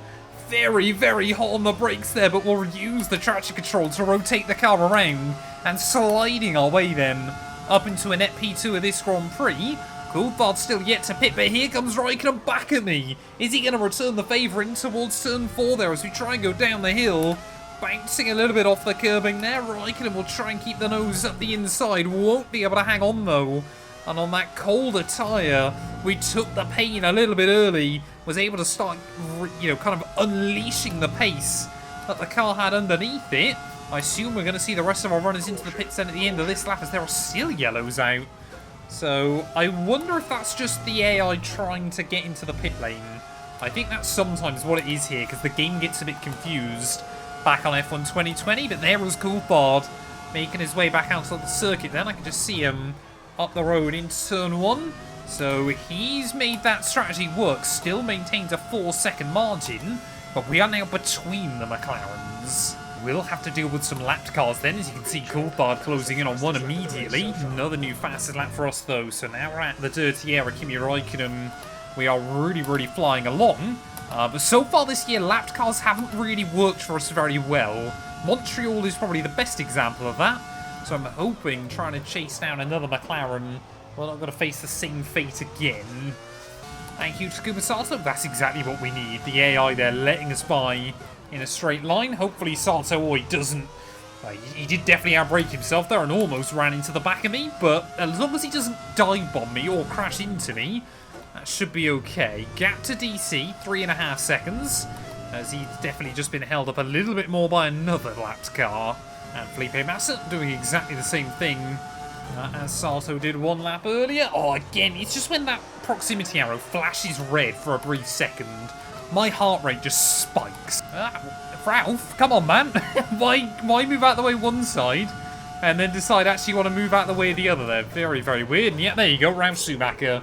Of course, if I had to put money on one of those lap cars doing it, it would be him.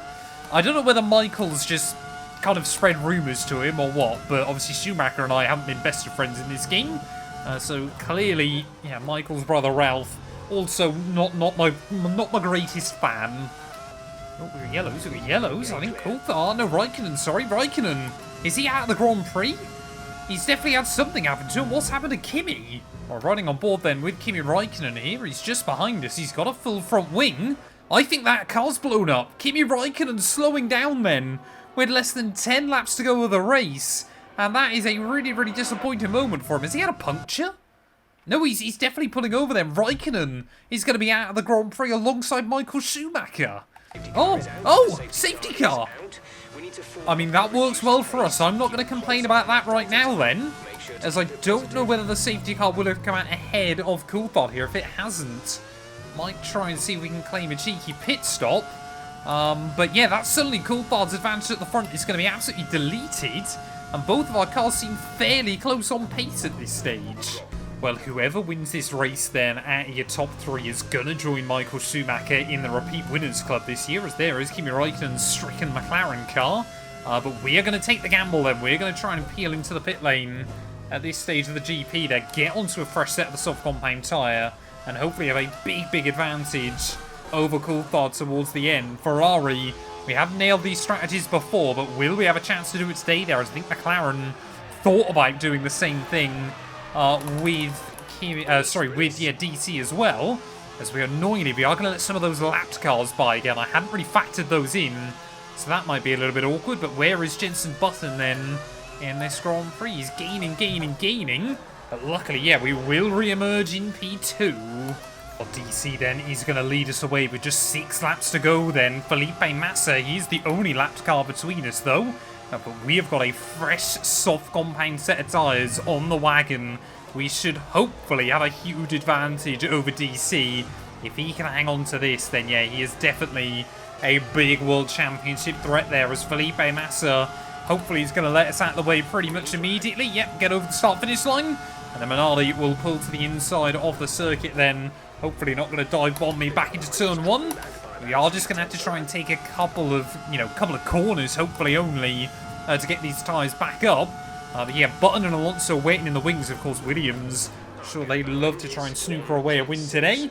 As Alonso now will actually go down the inside of Jenson Button. So maybe Williams finally getting themselves back in the fight there. As Fernando, will he be able to get the power down against the Renault car on the exit of the corner? I just don't think he's got enough straight line speed in that car there. And Button, I think he's going to try and hang on to it. No, again, Alonso dives it down the inside there, trying to hang on to the position again. And I think has not completed the move once more. All this is doing is allowing Coulthard now to run away, and also Felipe Massa to not get himself lapped just yet, but Button will survive the attack and will remain in the podium places for now. Well, I think with 3 laps to go then, Coulthard has been allowed by the team to put that car into a very aggressive engine preset, because he is just pulling away from us by a little bit at the moment. We've definitely still got the grip through the corners. We're definitely starting to get the car back up to the pace it needs to be at. But DC has already opened up an 8% margin. Tyre wear hasn't been as bad this weekend as I think a lot of us thought it would be, as we run a little bit wide there through turn 1. That's just how hard we're pushing late on in the day here. But yeah, Coulthard, you can just see in a straight line, he's pulling away from me. So despite the slipstream and everything else, we have to try and make the difference up through the corners. Come on, 2 more laps to go. Surely that's going to be a new fastest lap into the 106s. Finally, we will break that next sub-second barrier. But you just see there, as soon as you get too close to Coulthard though, the dirty air, the traction control, really does kind of start working against you here.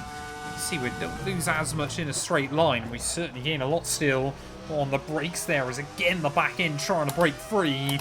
We really are trying to run as aggressive on that brake pedal as we possibly can right now. We're trying to avoid locking at the rears. Of course, we have got a little bit more purchase from the tyres, but it is not perfect there. As you can see again, just trying to open up the circuit a bit too much. They're dropping the rear of the car off that curbing. It really does not work for us. This thing can be very quick, but can be very sensitive over some of those bigger curbs around this venue. Coulthard, though, he has basically led this one since lap 1 after that daring 3-wide movement, obviously with his teammate and with Jenson Button there. It is the sole remaining McLaren versus the sole remaining Ferrari here. 1 lap to go here from the Austrian Grand Prix.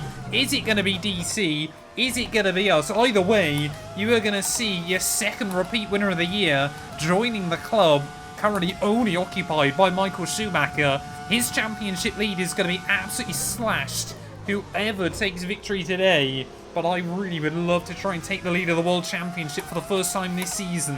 Not bad power as we make our way up the hill. We'll close in just a little bit more on Coulthard once again as we drop down in towards turn 4 there, throwing the car in, praying that the back end is going to hang on with us there, and it does just about once more. This is the section though where we have been much quicker than the McLaren car all day long. That thing is a missile in the straight line. This Ferrari definitely has got a bit more aerodynamics there as we bounce over the curbs though. 2 more corners to go. I think Coulthard, he somehow is going to be able to hang on here. McLaren, I said in qualifying they were going to be the team to beat this weekend, and Coulthard, he is going to bag his 2nd race win of the year. So Mercedes have won it, and what a great race it was. Anthony Davidson, a resounding victory today. What set them apart from the rest? Well, they played the safety car to absolute perfection. There are so many factors to worry about once the race is neutralised. I mean, do you pit for fresh rubber? Do you have the space behind you? How much fuel can you save? If you answer all of those questions correctly, you'll have a good chance. And that's exactly what happened today. So after a magnificent race, we can now see the drivers making their way to the podium. Once again, it's the Silver Arrows who take top spot. A well-earned victory for Mercedes.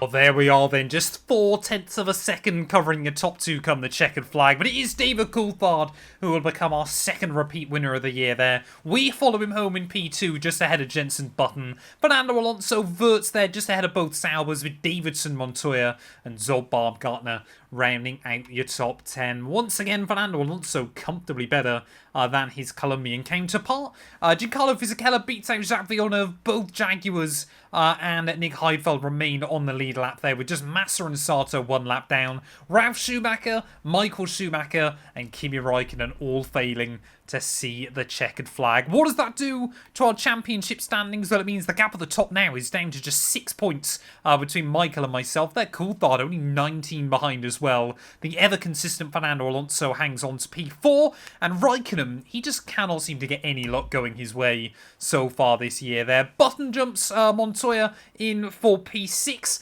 Olivier Panis still ahead of Wirtz and Jacques Villeneuve as well there, with Davidson getting the jump on Giancarlo Fisichella. Constructors-wise, Ferrari still lead by 87 points there. The gap pretty similar, actually, between us and them and Williams, who I believe that's a 72-point deficit.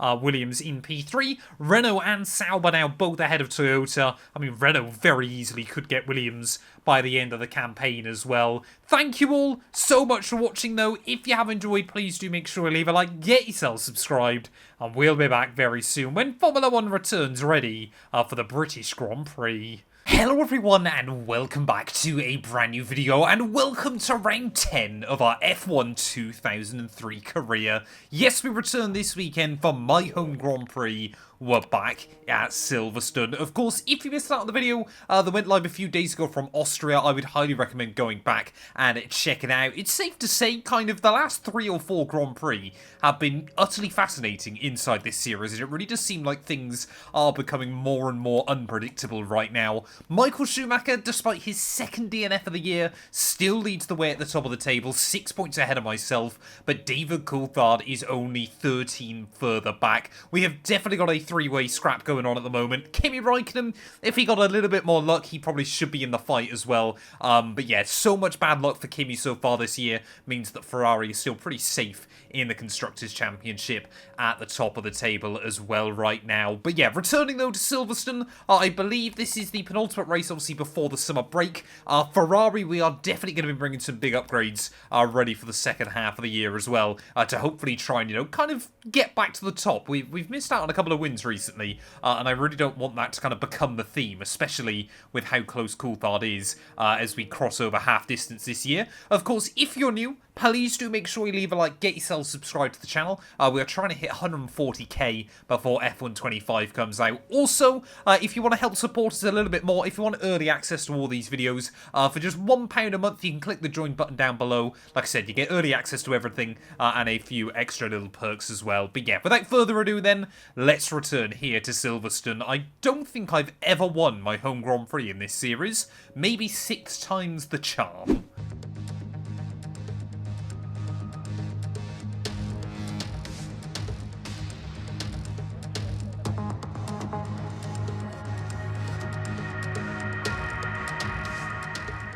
Well, like I said, I'm pretty certain I've never won our home Grand Prix inside this game, but maybe today can finally be the day. I'm running a very, very aggressive setup on the car that will hopefully give us a lot of high-speed performance, but might also make it just a little bit twitchy. So it's high risk, high reward this weekend. Of course, if we win the race, then no matter where Coulthard and Schumacher finish, we will take the lead at the top of the Drivers' World Championship.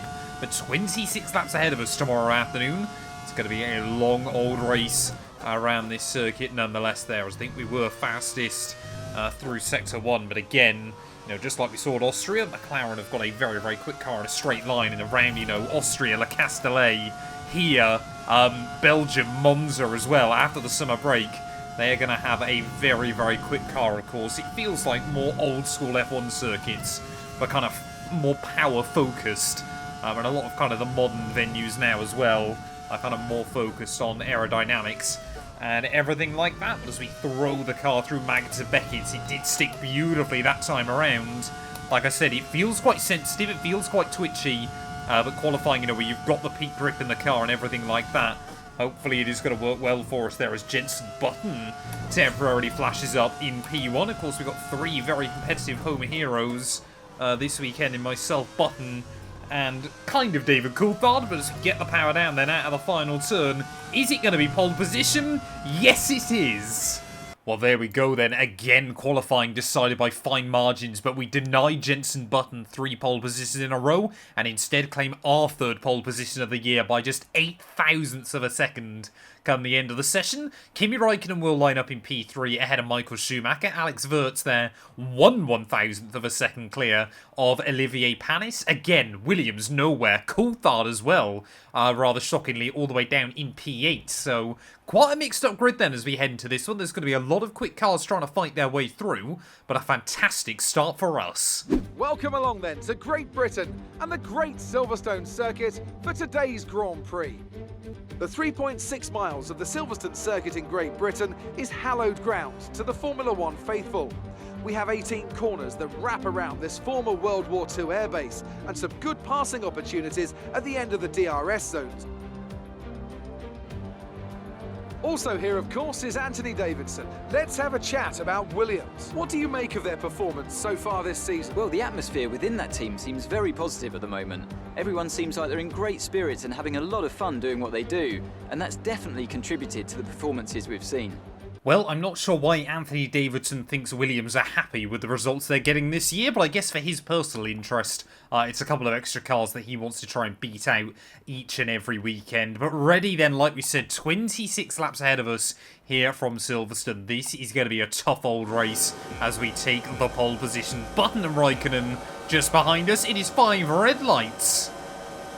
It's going to be lights out, and away we go then, just trying to avoid getting too much wheel spin off the launch, but Jenson Button would immediately say thank you very much in towards turn 1. Räikkönen actually under pressure from Michael Schumacher there, who immediately will try and elevate himself up into P3, and that's exactly what he's done there. But there are 2 British drivers, 1 and 2, through the first couple of corners. Of course, Renault took their first win just a few races ago, but we've seen with Button that yes, he can qualify well, yes, he can start a race well, but that Renault car really does seem to lack some race pace against a lot of the other teams. So will we see the same today, or have Renault just kind of worked out something in their setup for that to kind of not be so much of a problem for them, as immediately with the car heavy on fuel, you can see how much of a handful it is, trying to thread it out of the old final corner. Of course, what would have been the current final corner back in 2003.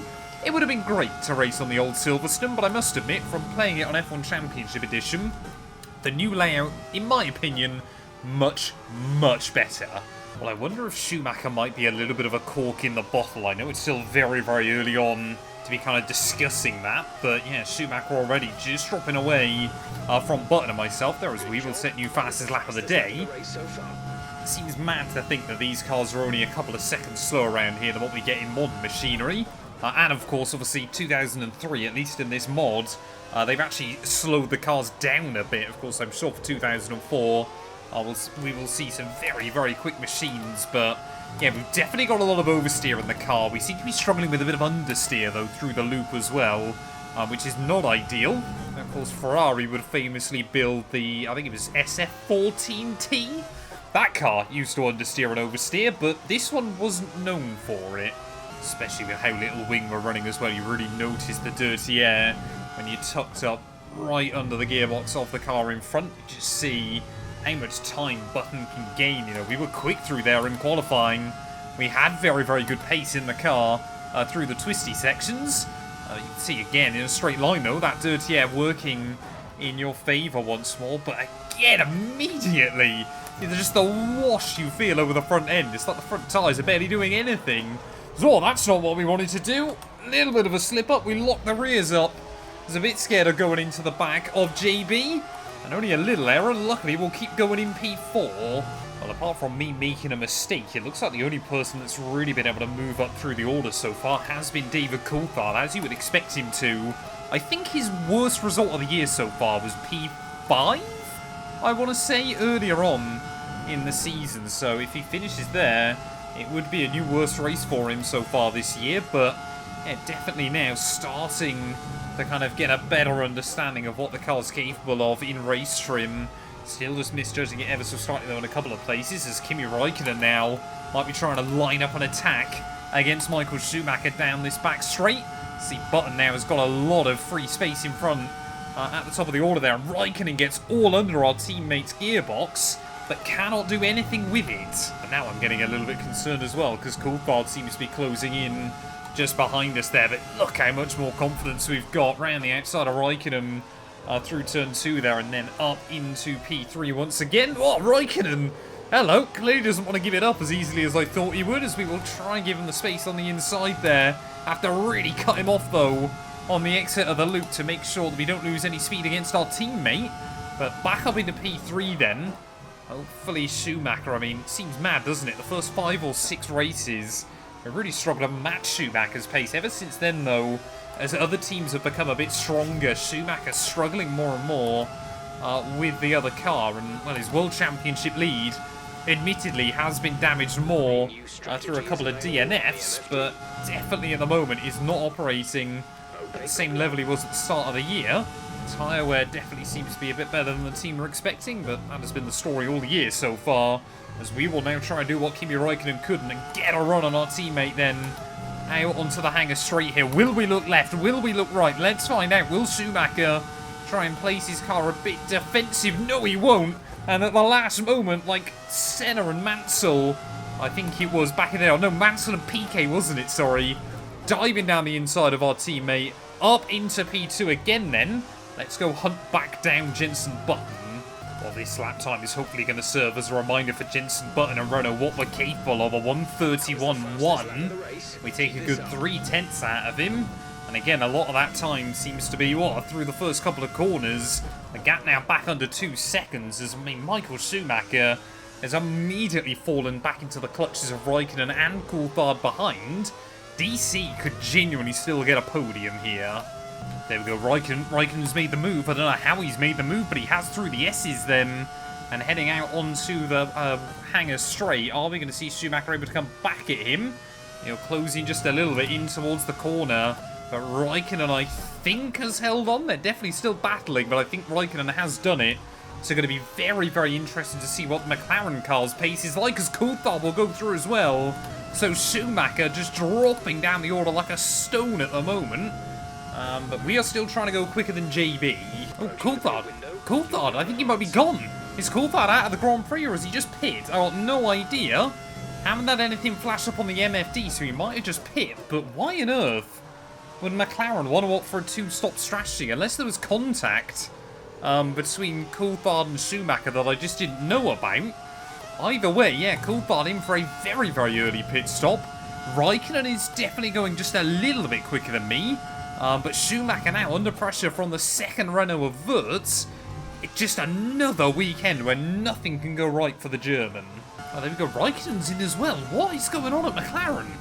Why are they diving both their cars into the pit lane so early here? Are they just struggling to kind of cope with the high-speed downforce requirements of this circuit? I know that car isn't the best through the corners, but it seems like a very, very odd strategy. Anthony Davidson now over to P5. I'm sure he'd love a great home race. Not only for him, but also for his team. 3 Brits now in your top 5. There we go. Michael Schumacher then also into the pit lane, so it was a good job that I didn't dive in at the end of last lap. Gonna just pit just yet there as well. I see again, it's Ferrari. It has got so much downforce on the front end through some of those sweeping corners. A lot of other teams opting for a much lower downforce setup than our own, but we are all over the back of Jenson Button now. So this could be a battle through the pit stops. We are going to be diving in. I might come in end of this lap. I might just try and go one more. Oh, we've got yellows, we've got yellows. Someone seems to be breaking down, but I've got no idea who it is. It's very odd. It might be a car in front. Oh, no, it's Wirtz. Alexander Wirtz then, running up in the podium places. Has very much been in Jenson Button's shadow so far this year. But yeah, the Austrian is going to be our first driver out of the Grand Prix. And yes, you read that correctly. Inside this mod, Wirtz replaces the GOAT, Nicholas the GOAT Tiffy. So, I don't know, if you're watching exactly now, comment Nicholas Gotifi in the video, and I'll know you were here. Well, Raikkonen and Coulthard, since pitting, are setting some very, very quick lap times here, but in all the confusion surrounding Wirtz and, of course, Nicholas Gotifi, we completely forgot to pit last lap, and I don't know whether JB's going to be in this lap or what's going on. So I thought we might be able to get a run that time, but far too aggressive over the grass. And the power will just get immediately cut by virtue of the traction control. So we're not going to be able to get the jump on him on the road right now. Yeah, definitely these soft compound tyres. They're not feeling awful. They're certainly not providing us with the grip they once were. As, just about get to slow down into the pit lane there. That was a little bit risky on the way in. I didn't think for a moment that maybe I'd messed it up. Of course, yeah, the pit lane speed limit line slower and further back on F1 2020 than it is on the modern games as well there. So as we try and hopefully get a nice clean tidy stop, 2.5 seconds. I'll be interested to know where the McLarens come out, because they should be pretty close to us by the time they come back out onto the circuit, but they might have been getting held up behind the likes of, you know, Giancarlo Fisichella, maybe even a Jacques Villeneuve, someone like that. As there goes Baumgartner. Fisichella and Villeneuve as well, as there is Raikkonen showing up on my relative. Will the McLaren man get the jump on us? No, he will not. We were just about hang on ahead of him, but of course we are on cold tyres. So as we try and build up some heat off of this restart lap, Raikkonen might be there to really capitalise on us. You just see getting a little bit of a wobble. Trying to just keep it completely flat out through the loop. Will we see Raikkonen get an opportunity down the end of the Wellington straight? Just trying to check my mirrors at the last moment. We actually throw ourselves a bit deep into the corner, but again run a little bit wide through and towards Copse then. So we are going to be wheel to wheel with the McLaren man then. I mean, this is like Hamilton versus Verstappen all those years ago, but Raikkonen will make it through. We'll switch him on the exit though. Raikkonen getting completely mugged off there. Thank you very much. We'll hang on to P6 for now. There you go, Jacques Villeneuve immediately then into the pit lane as well. This is kind of where I was expecting more cars to dive in. So Baumgartner, I believe, as well. Anthony Davidson's in, sorry, that's Fisichella. And so Baumgartner staying out there. Button as well is also in. So have we got an undercut on the Renault man? Not quite. But just like Raikkonen against us last lap, Button now gonna have to try and get some temperature into his tyres. You can see no grip on the new tyres there as we try and do our best no grip impression as well. Just behind, Anthony Davidson is going to lead this Grand Prix then. No, he's not. It's his teammate, it's old Baumgartner. It is all kicking off here at Silverstone. Can we have a look to the inside of Button? We have a bait at the move and he completely locks up. Thank you very much. Up into what is effectively the lead of the Grand Prix then. But your top three different cars, 3 different teams covered by barely a second. Here we go then, Giancarlo Fisichella. Surely he's going to be diving into the pits pretty much now then. Do I want to risk losing any time behind him? We thought about having a look, but just didn't really want to risk it when we don't need to there. As there we go. Both he and Baumgartner into the pit lane then. So that he's going to leave your top 3 back on the road as they were. Myself, Button, and Kimi Raikkonen. Your top 3, of course, on the grid. As we will set a new personal best lap of the race. 4 cars covered by less than 3 seconds for the lead here. This is brilliant racing. No, Button, here he comes back at us down the end of the hangar straight there and trying to do what I did to him earlier on. Bait the move and then just tuck back in line and see if the other driver makes a bit of a mistake there. But I tell you what, JB, that driver and that team at the moment really are going strength to strength right now. Of course, rumours are that Fernando Alonso could be joining him next year, as there you go, another new fastest lap for one of our rivals in this race. Luckily, again, through the first couple of corners, we'll buy ourselves a little bit of breathing room. But yeah, Coulthard and Schumacher My two big rivals both falling away. Where on earth has Jensen got that run? Second time then in this Grand Prix we're going to be wheel to wheel up into the old turn 1. It worked pretty well last time for us, but Button unfazed like Raikkonen was beforehand. And JB then back into the lead of this race. Can we immediately try and turn it around? Not with lines like that, we can't. He has got fresher tyres than us to the end of the afternoon. Will that make the difference? Oh, there we go, Raikkonen. Raikkonen's back into the pit lane then. So McLaren, they have thrown away the strategy today. They cannot make a one-stop work around this circuit. It's Jensen Button, another new fastest lap of the day. I expect we're going to see Coulthard in the end of next lap as well. But, I mean, they might still end up remaining inside your top 5 by the end of this race. That is just the pace advantage that your big 3 teams have over the rest right now. But Jarno Trulli is only 14 seconds back at the moment. And obviously the pit lane here does cost you a huge amount of time. So, yeah, McLaren, obviously home race for them as well. They might have really thrown this one away. But I tell you, someone that isn't at the moment, Jensen Button, blistering lap times coming from the Renault, man. I'm not going to throw the towel in, but I'm genuinely struggling to match him. There we go, another new fastest lap of the day then, as Coulthard will dive into the pit lane, so anything JB can do, we might just be able to do better as Jarno Trulli's in. Why are so many cars double pitting in this Grand Prix then? Seems very, very peculiar what is going down this afternoon. Like I said, maybe the Michelin tyres really struggling around this circuit, obviously similar to what we saw at Indy 2005. But yeah, our Bridgestones feel fantastic right now, as Coulthard is going to re-emerge down at least, at very best in P6 here. Raikkonen has come out right behind Anthony Davidson. I can't see him taking 20 seconds out of Schumacher inside the last 8 laps. Oh, this is not what Jensen and I want to be dealing with. Laps traffic now getting in the way. And of course you kind of forget when you don't end up with safety cars in Grand Prix, even around one of the longest circuits on the calendar, still finding these cars in the way. As Ralf Schumacher there will get out the way of Jensen. Will get on the brakes for us as well. But as always, you're worried he's going to accidentally dive bomb you. Raikkonen is back up into P4. But yeah, this is a huge opportunity for us today, both myself and Schumacher, to maybe score more points than we ought to. Come on, the second Jordan Asato, he is really going to get in the way. So we make our way through Maggots and Beckett's there. Oh, I just see him start to spot us in his mirrors, and is he going to get out of the way fairly pronto? We're going to try and use him for a bit of slipstream, I think, down this back straight there. Asato arguably has been one of the worst cars to try and lap this year. And that's exactly why. He tried to take the slipstream off a Button then.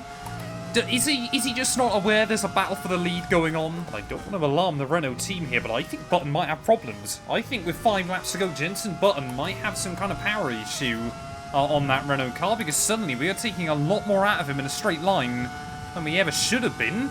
He seems to be a bit better down this back straight, but we've seen them try to experiment running their qualifying modes in race trim. No! What gear is it? Oh, it's 4th. That's a pretty useful one around this circuit, I can't lie. So Button and I both may be struggling with problems towards the end of the afternoon. We need to get that gear back online. But yeah, you can just see down a lot of these straights, Button just does not have the straight line speed right now. So despite the fact we're having to kind of shift around that lost gear, we're not losing anything. Luckily, the only real 4th gear corners I can think of around this circuit are going to be Maggots and Beckett's. But I mean, look at that. We were never getting that kind of run on Jensen Button up the old start-finish straight earlier on in this race. How is it going to be, though?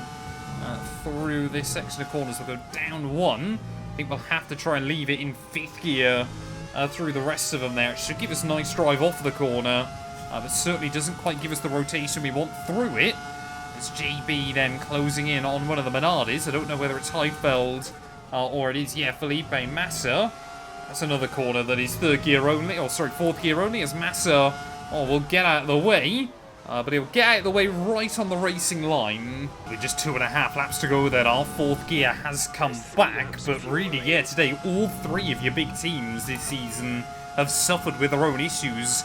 But, you know, if McLaren had been able to make the one-stop work, I have no doubt in my mind Raikkonen would have gone past Button and I and probably soldiered on to a 2nd Grand Prix victory of the year. Just how much bad luck can Kimi get? It really does feel like he's kind of living 2005 a couple of years too soon at the moment, but Yeah, still just trying to navigate a few more lap cars. I believe this one just in front should hopefully be the last one we have to deal with today. That is Nick Heidfeld in the second Minardi car. But 2 laps to go. Still your 2 Brits fighting for victory. But it is anybody's guess which one of us is going to claim it. As can we get close enough to button in towards turn 1? Again, oh, you just see they're able to position the car exactly where he needs. Oh, no, he locks up again. Have we lost an end plate? We might have got away with that one. I think we have somehow got away with that. Button might have a little bit of rear wing damage, but yeah, just locked up. And it's so annoying when the AI do that on this game because they just stop on the racing line. Come on, Mark Webber. Got to get out of the way, sir. I mean, he's helping me out at the moment, holding up JB, but he has got to try and move at some point pretty soon. As there we go. He'll let Jensen by down the old start-finish straight, and luckily will spot me as well at the same time there. But just a lap and a half remaining then here from Silverstone. I'm sure everybody in the crowd will be up on their feet. Both drivers here wanting their second race victory of the season. We, of course, have had a bit more, success by this point in Formula 1. Obviously, a world championship to my name, but not that many wins still inside this game mod. We don't seem to win a lot. We just seem to be quite consistent. And that is ultimately what carries us. I mean, we've only won 1 race so far this season. And yeah, if we can get to the lead of the World Championship today, I'd be very, very happy. Not with lines like that, though. Second time I've done that this afternoon. Completely locking up the rears through that final corner. But we can try and be really, really brave through turn 1 there. Leave it in 6th gear through the first part so we can carry the speed on the exit. Coulthard looks like he's finally moved back past Anthony Davidson to try and reclaim P5, but it is going to be a good day for all of the home drivers. But who is it going to be the best day for? As we will try and close back in on Jensen Button down this back straight. Clearly Renault's still not got those power issues sorted. He's definitely got enough straight line speed down the hangar straight, but everywhere else around this venue, he is really, really struggling. You can see just how much of an advantage that is giving us there, trying to get the power down out of Luffield there one final time. But I'm just starting to worry about where is an opportunity going to come for us, because again, through a lot of this second half of the lap, you really, really struggle with the understeer. We're going to have to dig deep on the exit of Maggots and Beckett's, try and find a line that works for us, try and get the power down as early as I possibly can, and that's exactly what I've done. We've got a pretty good run off of the corner, but will it be enough to get to JB as we make our way down the Wellington straight one final time? Hangar straight, sorry. I do apologise. We close in. We continue to close in. But Button, unperturbed, he will get the car slowed down on the apex. Oh, careful not to run into the back of him through the final couple of corners, having to show the nose. But Button, for the second time in 3 Grand Prix, will defend from Ferrari for the win. Plenty of action here at Silverstone. It was a memorable race, and what an impressive victory. So, Anthony, what made the difference out there today? I think that smart tyre management on track and very smooth driving definitely assisted in their victory today. That combination meant they got the absolute maximum out of their tyres at all times. It looks like it's time once again to hand out the silverware as these successful drivers make their way to the podium. It was a gritty performance today by Williams, and they've got the race win to prove it.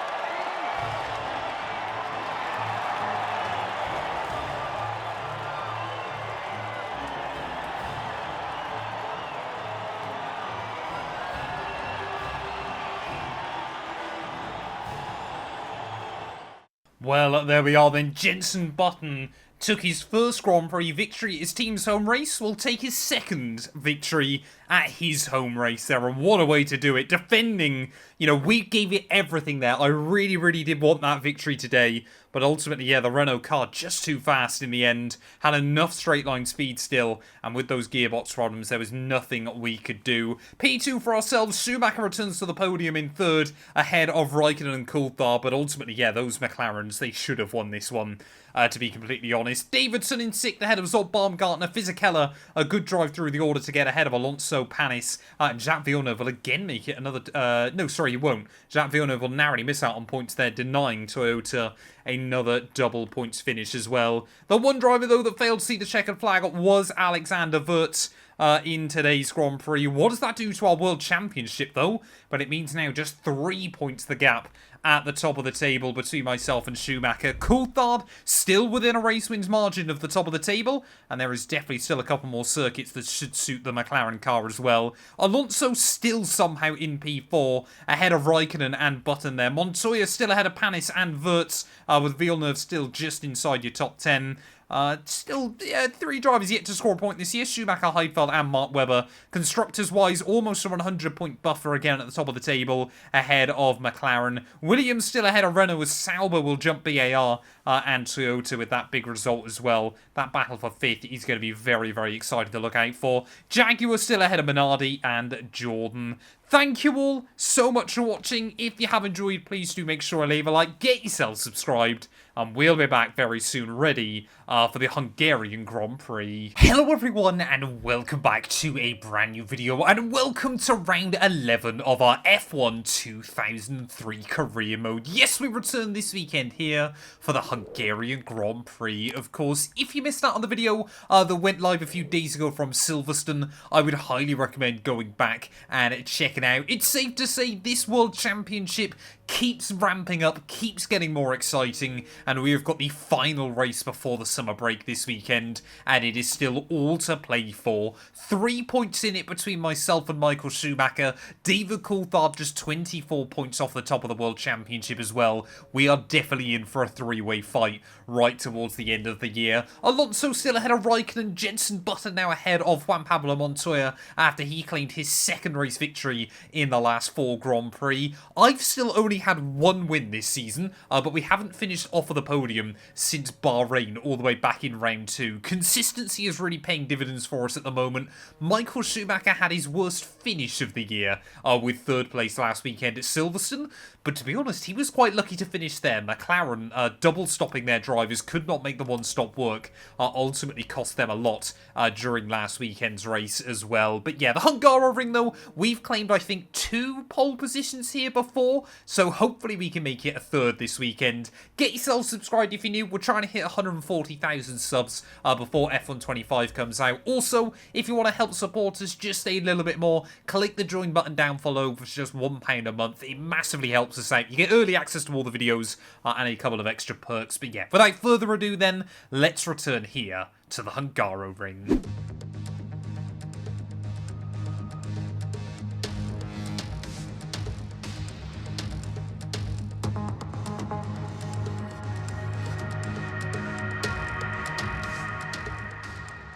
Well, I'm hoping, unlike the last few Grand Prix, this circuit should be a really, really good one for Ferrari. Yes, we lack straight line speed, as is evidently proven on the run-in towards Turn 1, but I think this car has still probably got the most efficient aerodynamic package in the sport right now, so hopefully that is going to carry us around this lap time. You can see how much Coulthard pulls away in a straight line, but as long as we start right towards the front of the order, we are going to be able to manage that as well. Oh no, I forgot to change the gearbox.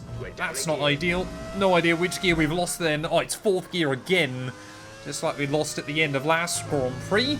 Real good job though that's happened in qualifying, because of course it means I can change it ready for the race. So no matter where we qualify then, we're going to have to take a new gearbox ready for the Grand Prix. So we will not be starting from P1 here, but throwing the car through the exit of the middle sector. So far though, the lap actually coming together pretty nicely, despite that missing gear. 4th isn't too important through most of the corners around here, and actually allows you a little bit of extra engine braking there. Struggling a bit to get the car kicked in through the 3rd last corner of the lap, but as we make our way through, pole back in 2001 for McLaren, but our one and only pole last year as well for Ferrari. We've already claimed a few poles this season. Are we going to get another one on the board?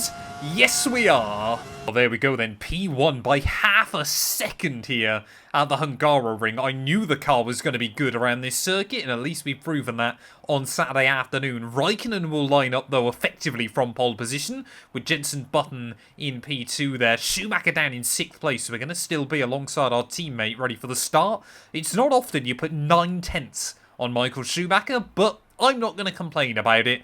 Let's get that gearbox swapped out and we'll head into the race. It's race day in Budapest as we get ready for another round of the Formula 1 World Championship. We don't expect too many retirements at this track. There are plenty of current and former drivers with flawless finish rates here.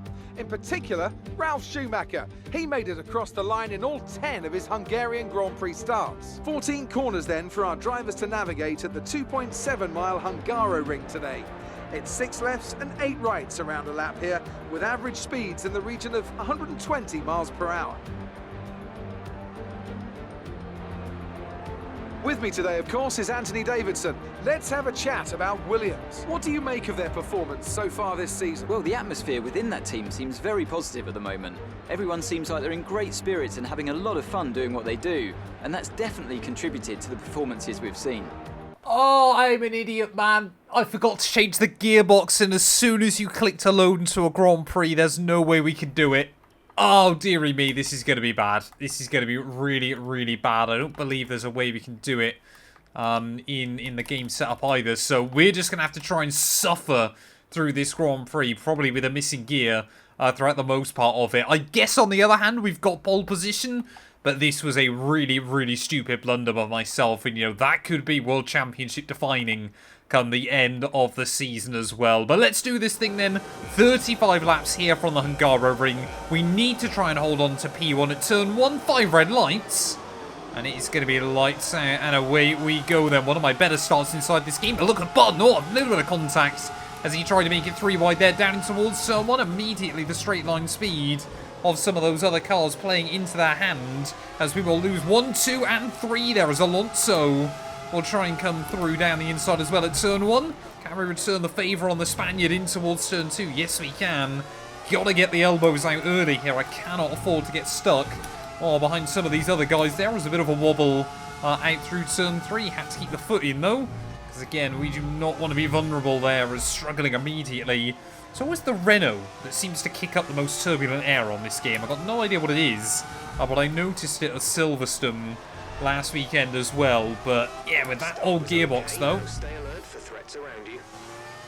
with those gearbox problems, this is going to be a long old afternoon of just trying to kind of limit the wear, limit the damage. But the thing I'm really scared about, that gearbox could fail today based on how much wear goes through it each and every weekend, and the fact that, you know, this is a circuit where you really do cycle up and down through those gears a lot.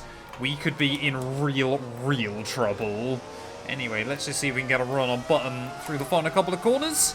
I don't think we're going to be able to do anything unless we get a monstrous run out of the final turn against him. You can just see the different ideologies of the setups on both cars right now. Raikkonen will lead at the end of the first lap, but not actually losing anything to JB on the run back in towards turn 1. So maybe he's carrying his issues from last weekend. We'll try and dive it up the inside. Button will spot it and immediately switch me back. There we go, it's taken 2 laps into the Grand Prix before we've lost our first gear of the afternoon. It's either 1st, 2nd, 6th or 7th. Yep, there you go, it's 2nd. A huge moment through the penultimate corner. That's not going to do us any favours, but still, you know, we proved yesterday we have got a lot of pace in the car despite all this. See if we can get a run on Button once again back in towards turn 1. It's Raikkonen already just pulling away just a little bit early here. Looks like Button that time around has got a bit more straight line speed. He'll show the door for us. But again, we'll just keep it calm and composed. Well, I know we've spoke about it many times before, but luckily with these V10s, first gear is quite long, but kind of 2nd through 4th is actually pretty short on these old cars. Just the way the teams used to prefer to set them up. So as long as we don't go below 3rd gear, we should be fine. We shouldn't need to go below 3rd gear. 1st gear, you can do about 70 as well. There we go. 2nds immediately come back. I'm not going to complain about that then. Normally, it's a good kind of 3-4 laps before you get the gear back in. But the team there making quick progress to try and get the gear back in the car. Yeah, Raikkonen again, another new fastest lap. We're just watching him pull away slightly as we're stuck behind JB. Again, a look to the inside. Again, far too aggressive there. We'll try and slow it down. See if we can throw him off, but Button just keeps spotting it and just doing the same thing over and over. Fuel management as well is going to be another tricky one today. If we're running rich revs, we burn through a lot extra. If we leave it in standard mode, we actually are not too bad. As that time round, I mean, we were down the inside of Button again, wheel to wheel with him into the first corner, and I think he was expecting me to overrun through the apex, but we got it stopped there beautifully that time round.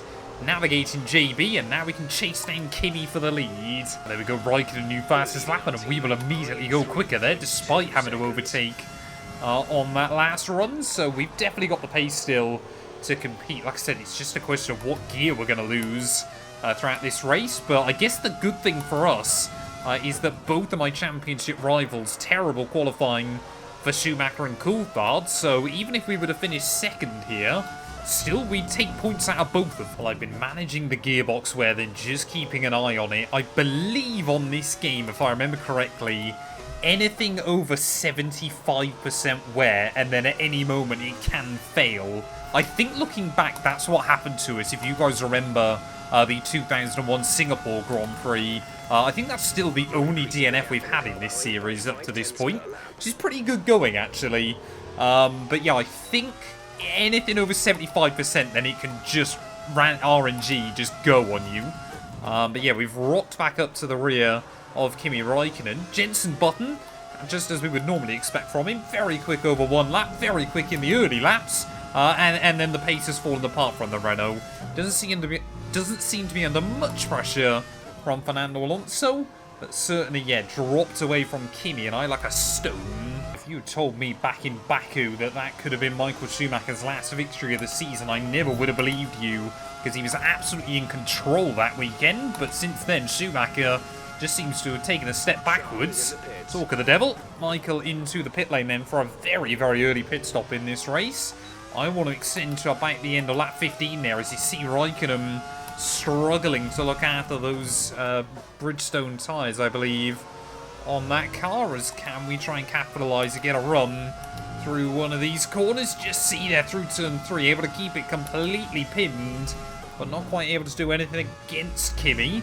That car definitely hasn't got as much downforce as ours. Look at that round the outside through turn 5.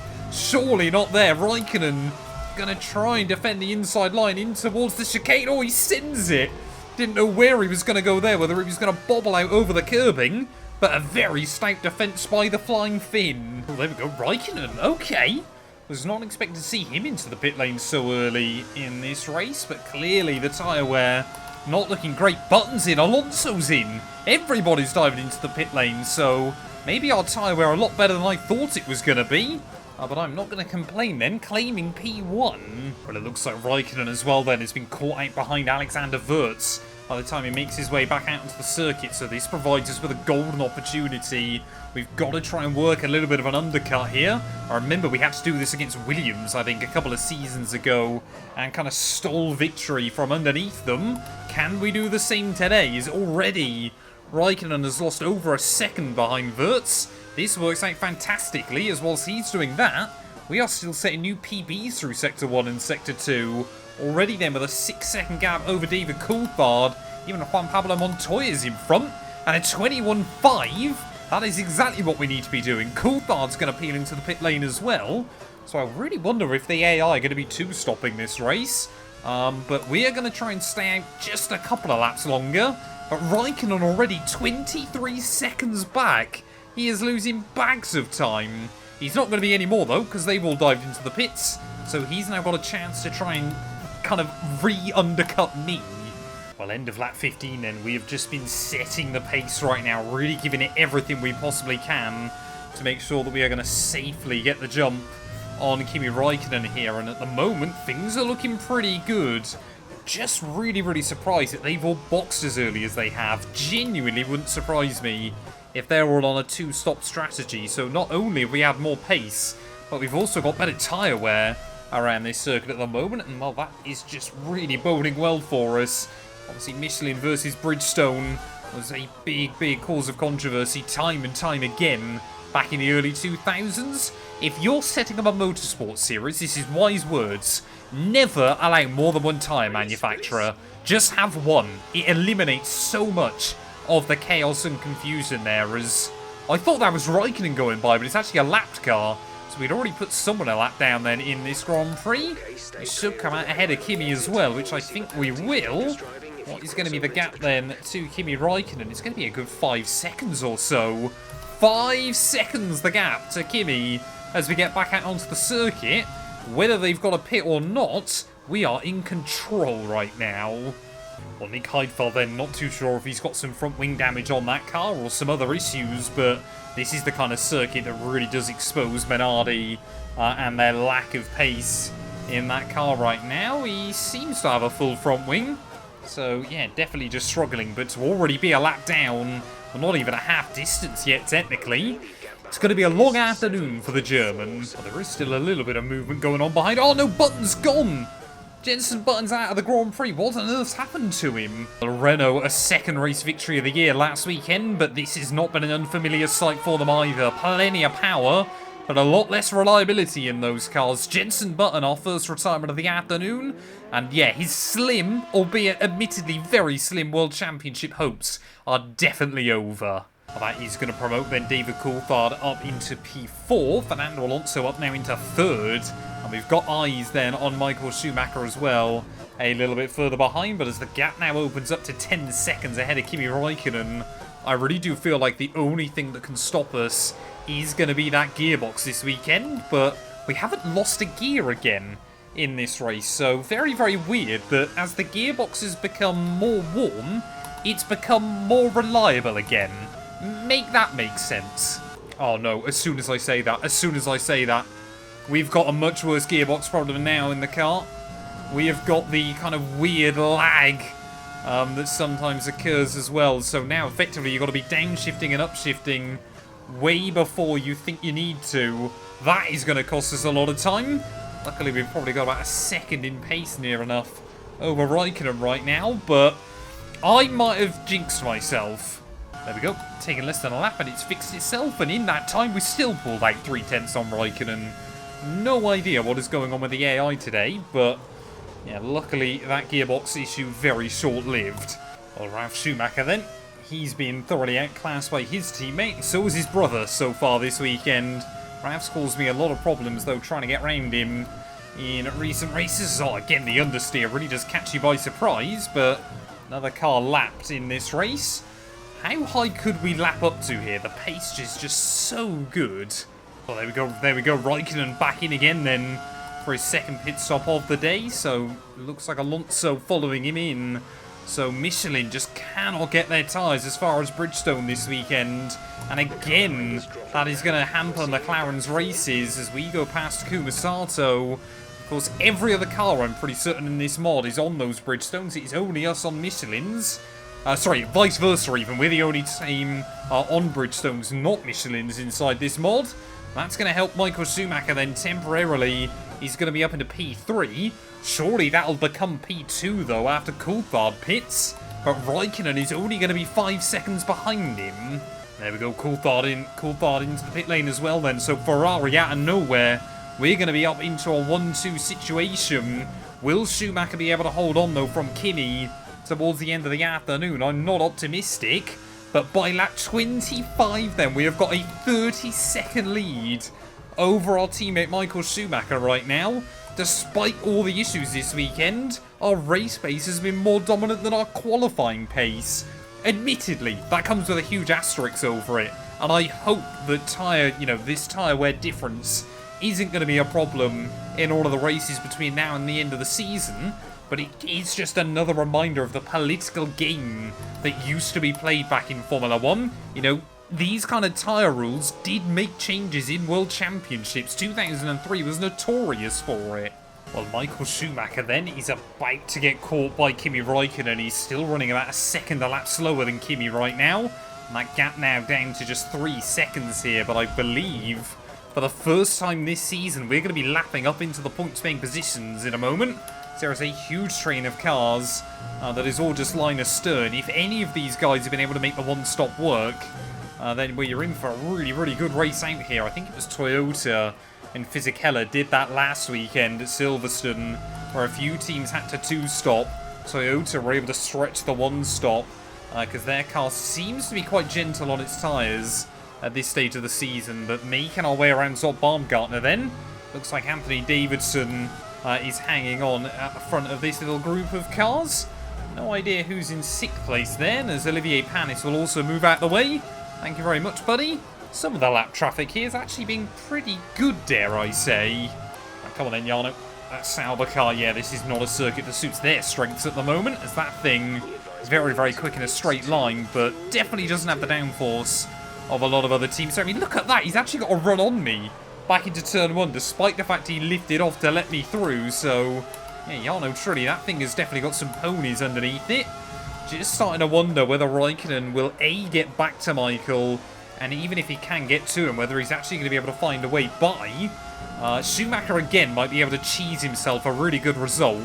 Last couple of races, he probably shouldn't be finishing on the podium. But it looks like he might be able to find himself still in the podium places. Davidson will let us by.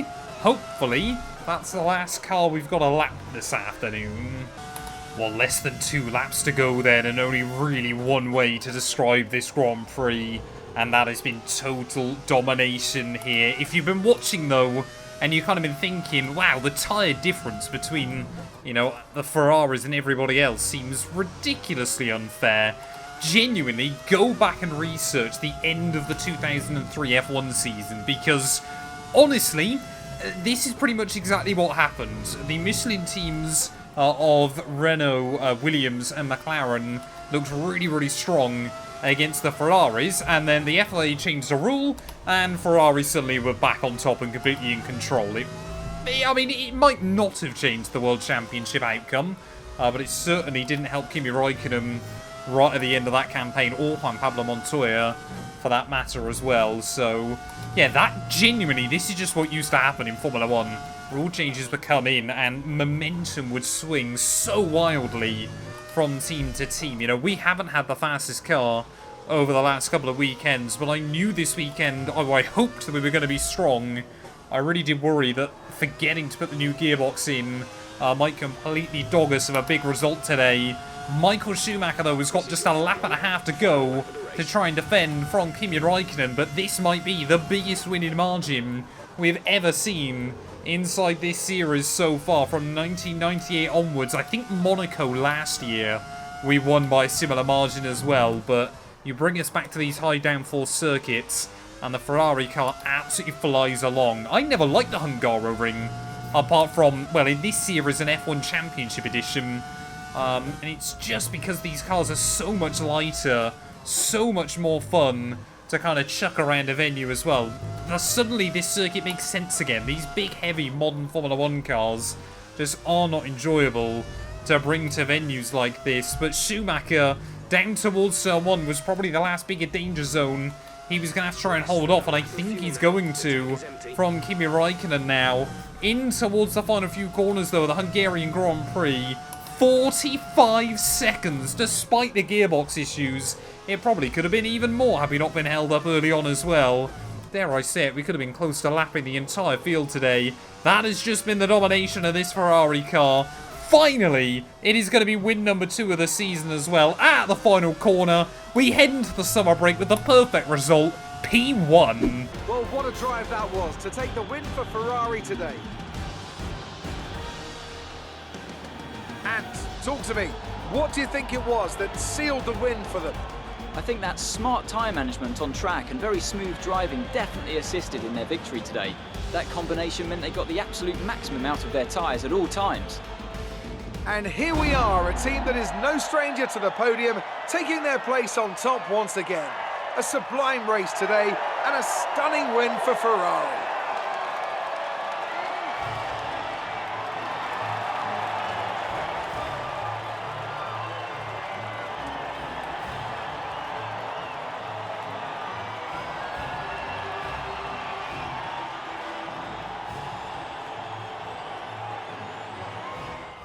Well, there we are then. Pole position, it would have been fastest lap and race victory here. It doesn't get better than that. Domination here at the Hungaroring. Raikkonen on the last lap, though, got the jump on Michael Schumacher, but for the first time this season, we are finally leading the World Championship there. Fernando Alonso in P4 ahead of Coulthard and Montoya. Definitely one of Renault's stronger results this season, but still lacking the out-and-out pace of a lot of other cars there. Alonso should have had a podium, but got a little bit robbed in the end. Davidson, Jarno Trulli, Olivier Panis and Alexander Wirtz there will round out your top 10, and I believe it was just JB Ferrari that failed to see the checkered flag. What does that do to our championship standings? Like I said, we are now on top, 7 points clear of Michael Schumacher, and all the momentum is behind us with just 4 races to go. Kimi Räikkönen gets past Alonso for P4. Coulthard's still not a million miles away, but he'll need a couple of wins to keep himself in the fight there, and Button still ahead of Juan Pablo Montoya. Olivier Panis, best of the rest right now.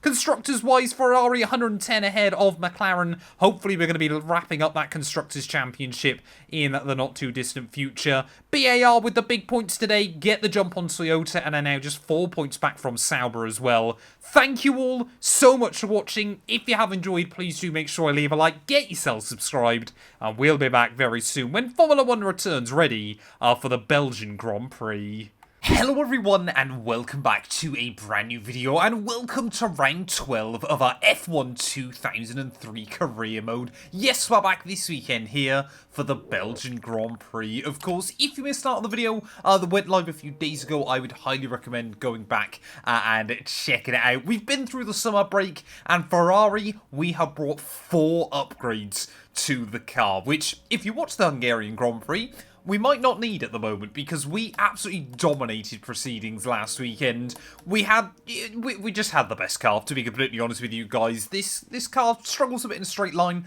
but is very, very good through the twisty bits. And obviously, the Hungaroring is just all twisty bits, so we ended up taking the victory. Michael Schumacher came through for P3 for his third place finish in a row. But for the first time all season, we take the lead of the Drivers' World Championship. We have a 7-point buffer at the top of the table. It's very much become a 3-horse race with just 5 races to go. David Coulthard there on 155. He's going to need to chalk up a few more victories, but Belgium and Italy should be really, really strong circuits for the McLaren man as well. And of course, obviously, the return of Hockenheim a little later on in the season. So, yeah, going to be very, very interesting to see what happens throughout these last few races. Ferrari, 110-point lead in the Constructors. That one's looking pretty safe for us as well. But Michael Schumacher will be hoping over the summer break that he's been able to kind of refocus, regroup, because really ever since Baku, he hasn't had the measure up against ourselves. Of course, if you're new, please do make sure you get yourself subscribed. We're trying to hit 140k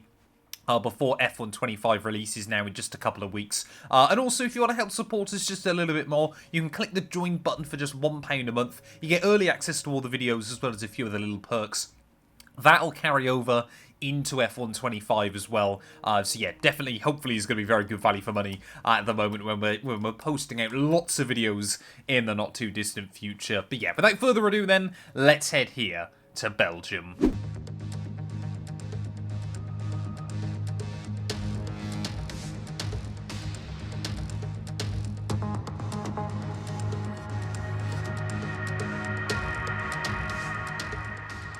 Well, I'm pretty certain we've had the most pole positions of anybody so far this season, but I'm certainly not expecting it to be the case this weekend. I have finally remembered to put the new gearbox in the back of the car, but to be honest, I think we're going to end up lining up mid-pack here.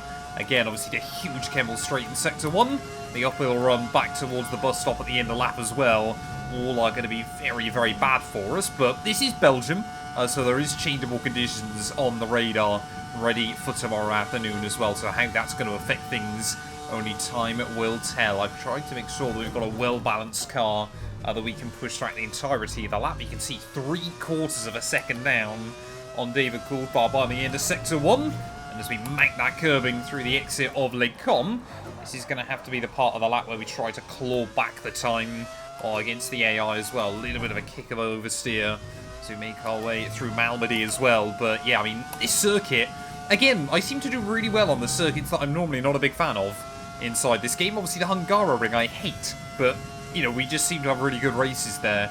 Belgium, on the other hand, I absolutely love, and not many seem to go my way inside this game. I think I remember in 2000 we won and bagged a 1-2 with BAR, but I'll be very surprised if that happens today. But of course, Michael Schumacher, he always used to go well around this venue as well then, as we did claw back a bit of time against Jenson Button by the end of Sector 2. We're up to a provisional P5 at the moment, but I'm sure we're going to drop a couple of places as well. Even Sauber looked very competitive against us throughout free practice there, but in towards the bus stop chicane then.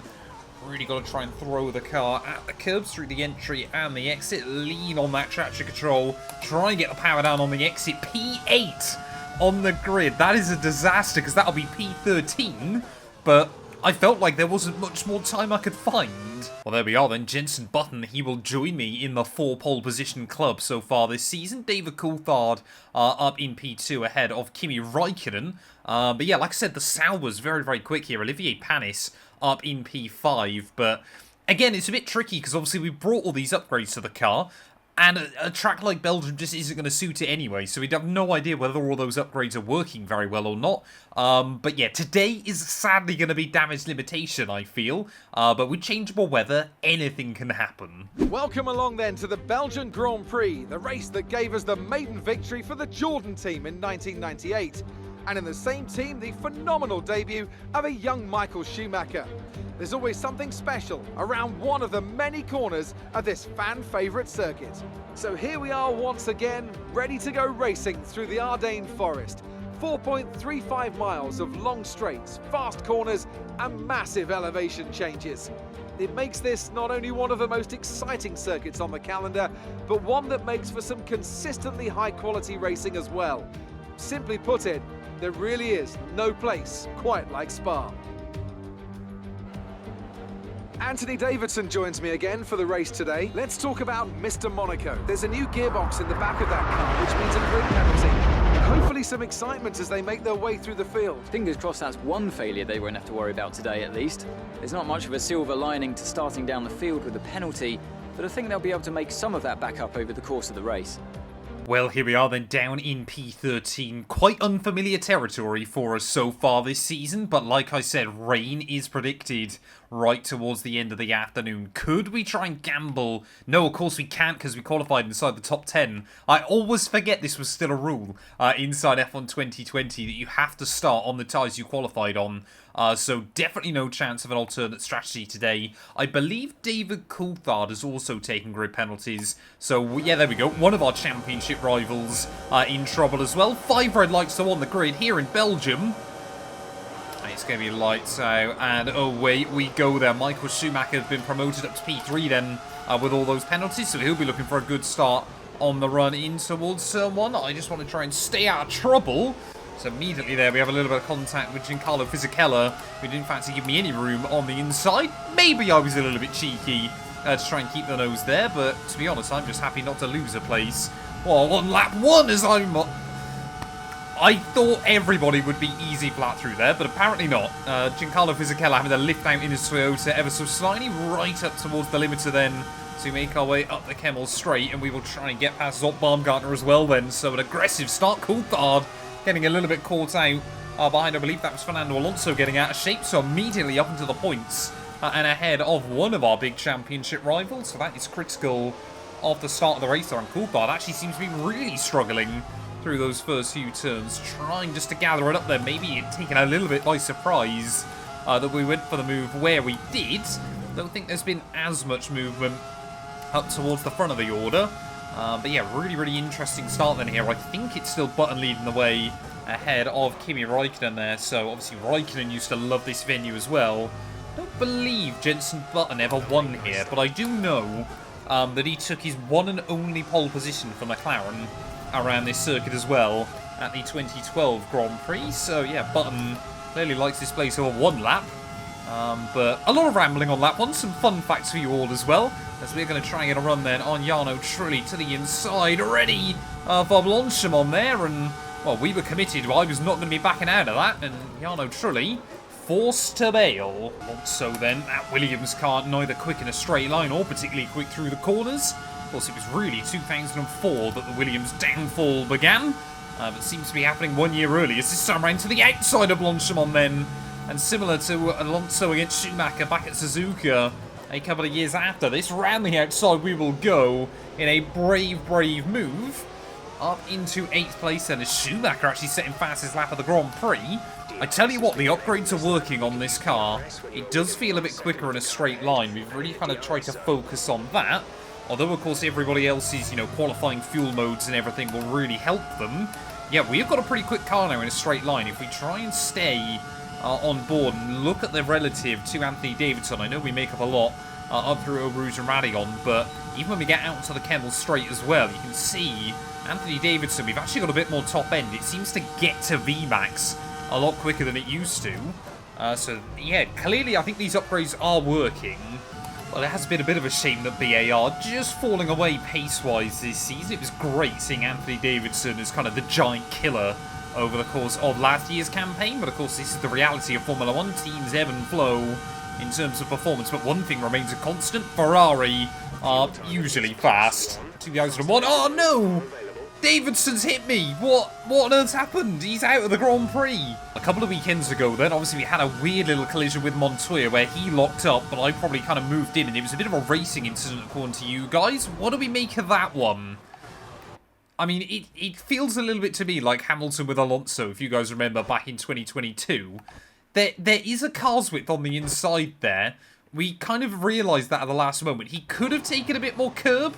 I'm surprised that's taken him out of the Grand Prix, actually. I don't know if it has, but Anthony, I apologise. That was probably a little bit on me again. I just expect the AI to either stay further alongside or back out, or at least use the apex curb. Well, the speed we're able to carry through the middle sector here is utterly ridiculous against the likes of Montoya and co. You can just see again the AI. I think they're just trying to save a little bit of fuel up in towards Blanchimont there, but to the outside of GPM, we'll try and have a look. Again! What is Montoya's problem, man? Every time I have a look to the outside of him, he locks up, and well, after causing the incident with Davidson earlier on in the lap, I don't want to cause another one here. You guys are very mean in the comments. But clearly that's Montoya's defense strategy. I look to the outside, he then locks up and forces me to avoid him. I tell you what, it is always great to see Olivier Panis delivering well inside this series, because he really is one of those what-ifs. In Formula 1, of course, got that victory at Monaco 96, had that horrific accident, I think it was in 1998, where he broke his legs in Montreal in his Prost car, and just never was the same again, as we've seen with so many drivers, past and present. But yeah, certainly this season, doing a really, really good job getting some standout results in those Salvers. I'm just getting a little bit worried, though. We have just set a new fastest lap of the day, but I think the gap towards the front runners is extending by quite a lot here. We're actually struggling to really keep up with Juan Pablo Montoya and these guys just in front. Ever since that little moment, I've just lacked a bit of pace over these last couple of laps there. It doesn't seem like Montoya can do anything against Panis. But yeah, I think obviously we've got Schumacher, Coulthard and Button leading the way. Jensen, I think, just wants redemption for last year. If you guys remember, was running up in the podium places, keeping up with the McLarens, the Williams even, and then the engine blew up on him with 2 laps to go. He will be hoping the same does not happen today. Come on then, let's get a run on Montoya. Don't want to deal with him for too long in this race. We'll try and have a look to the inside, see if we can get a run. It's definitely not going to happen, especially when I nick the grass, but just see there, I think he's having to blend the throttle ever so slightly, either that or the slipstream really carrying us along. As I mean, Montoya wants to defend that more than pretty much any other driver on the grid, but we will get the switch on him then, and finally up into 6th place here. We are making decent progress. I can still see the leaders there as well. Look at JPM coming back at me in towards the La Source there. We should be able to hang on to it as we try and put the power down through the exit of the corner, but Montoya, just like he was in real life, he can be one feisty customer. Oh, we got yellows, Someone's dropping to the wayside then. Is that Alonso? We've got a safety car. I mean, that basically just gives everybody a chance to pit, but no idea who's gone from this race. There it is, it's Button! No way, the 2nd year in a row! Jensen Button on for a huge result here in Spa. And again, it is going to go wrong for him there. Schumacher's got a 5-second penalty. No idea what our teammates done, but that's going to screw us over. Because, of course, Schumacher will serve his penalty now, and we're going to be held up behind him.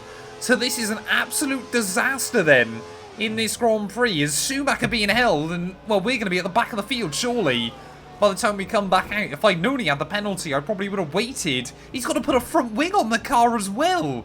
No idea what's happened to Michael Schumacher in this Grand Prix, but he has completely screwed me over there, as we've been waiting for 25 seconds in the pit lane before we even get into the box. Now the team have got to scramble to try and get the jack and everything else like that. Get the car lifted up, lads. Come on, get on with it. 8-second pit stop. 8 seconds, despite the fact we waited for a good 15 before we could even get into the box. And luckily, we're not quite going to be out in last place, but 15th here. 13th for Schumacher. Again, Ferrari with a strategic disaster class. Why didn't they tell me to stay out? Well, as we saw then, not many cars opting to pit under that safety car, but the circuit now is starting to look very, very overcast. So if the AI can stretch their tyres, they might have pulled a bit of a blinder here. No idea how long the rain is away. The rain is a few laps out yet, but it is coming.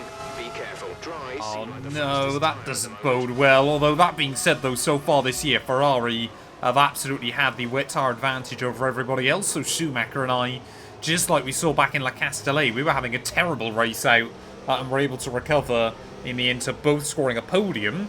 I believe Ferrari as a team, we finished on the podium every single race this season up to this point. And hopefully that will continue this weekend as we get green flag racing once again. Jacques Villeneuve just in front of me in his Toyota car. We've ended up further down the order than where we were when we started this race. I'm just hoping we don't see most of the AI pit now, although it would help the likes of Minardi in this Grand Prix as well then, is trying to immediately get a run on Jacques up the hill, up the Kemmel Straight. Of course, we are particularly great friends in this series. I feel like I made a lot of enemies in this game. Just look at the straight line speed of that Toyota car. Michael will jump round Schumacher as Baumgartner wants to get involved with all of the brothers. As Michael there around the outside through the exit of Lecom and up then into P11. So he's trying to put a few cars between him and myself. We are just trying to remain in hot pursuit there as always. Brother, again, willing to do his dirty work for him. That covers me off through the exit of the corner. Can we get a run down the hill, though? Yes, we can. I mean, look at that. Jordan, my old team, no straight line speed in comparison. And we are straight back up into 13th place then, as someone else just in front of Michael really struggling. Our teammate trying to look around the outside then in towards Fanyas. I believe that is Rubens Barrichello. Of course, inside this game, those two still have yet to be teammates. Rain. I'll keep you updated as the conditions change. Yeah, so that rain is going to basically happen at any time now then, as fresh tyres against old Baumgartner's old ones. And a car that is a little bit quicker through the corners as well. That should be a fairly simple move, as Schumacher trying to make sure that whenever we overtake a car, he does the same. He's going to struggle now, though, as we close in on Rubens up in towards the bus stop. To the inside we'll go. Oh, a little bit of a lock-up on the way in, but we'll slide the car through as Mark Webber dives into the pit lane as well. So cars are now pitting in this Grand Prix. And why didn't the AI box under the safety car? Such weird strategies going on here in Belgium. But I guess they didn't want to risk it if the rain had started. I wonder how many more cars we're going to see dive into the pit lane then at the end of lap 12, of course, so far. Obviously, only Michael and I have stayed out there. Jarno truly wants to stay out as well with us, as well as I think that might be a Williams car. There we go. No idea who's leading the Grand Prix, but a new fastest lap for us is DRS. I mean, that's completely irrelevant in this mod, isn't it? I have done testing with it before, I know I've said to you guys, but the DRS makes zero difference to car performance inside this mod, but I think the last time Schumacher and I had a proper dogfight in this series was all the way back at the Azerbaijan Grand Prix, the European GP. So it's been a while since Michael and I have raced each other on the road, but we are finally back battling. Oh, there we go. Rain is finally appearing on the dash. And look at that. Jarno Trulli, he's staying out again then. So it might actually... Yes, Olivier Panis that's leading the race. Have Sauber spotted something here that nobody else has then? Sauber, I didn't even realise they were having a 1-2 currently in this Grand Prix. And let's not forget, by this time, Sauber still yet to win in Formula 1. So what a result that would be for them today if they can do it. But I've no idea how heavy the rain is meant to fall around this circuit. But of course, yeah, we are probably going to make the switch over to the intermediates. The AI, though, the Michelin teams only bring full wet tyres to these Grand Prix. We only bring intermediates, so going to be a very, very tricky balance. But so far this year, it has always worked for us. The only thing I'm nervous about is if we get a full wet race. Then we're probably going to be last. But the problem I've got in this Grand Prix is we can't wait for Michael Schumacher to pit, because of course we'll just lose out bags of time to him. So although I don't think this is the perfect lap to dive in, I think it is probably going to be next lap then. This could be critical for our World Championship there, as into the pit lane will go. A set of intermediates scheduled with the team. Nobody else opting to dive in just yet, but I think, yeah, we're already losing a lot of time towards the end of that lap there as Sato up inside the points right now. That'd be a good day for Jordan if he can hang on in there. Somehow Nick Heidfeld and Massa not in the points, despite the fact that most of the cars have had to pit. But this is going to be a real good indicator really, really quickly as to whether this was the right call. You can already see the AI starting to struggle as Montoya will get around me there, trying to get a run on David Coulthard, of course, my other championship rival. Haven't seen much of him today, definitely optimistic. Up through a Rouge Rally on there, and Williams, McLaren and Ferrari fighting.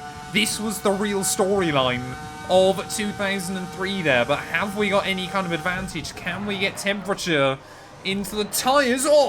Big lock up there as Montoya. How did we not lose the wing? Coulthard struggling as well. So it is starting to become chaos here. So Coulthard, yeah, immediately the AI really starting to struggle. So we've got to try and make moves as quickly as we can. DRS has been disabled. So we might have nailed this now, but this in-lap is going to be critical. Because, of course, Schumacher will already be right down at the bottom of the circuit.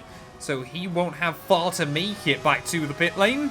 But we might have pulled an absolute blinder with the strategy around the outside of Juan Pablo Montoya. And I mean, it's like a different class of racing right now. As Felipe Massa will kind of find the grip on him. I guess we're still understeering horrendously as well. This circuit is getting very, very damp very, very quickly. But when would you expect any different from this venue there? Down the inside of Nick Heidfeld, we got Sato and Alonso. I mean, Alonso's practically pushing him along that corner. Goodbye to the pair of them.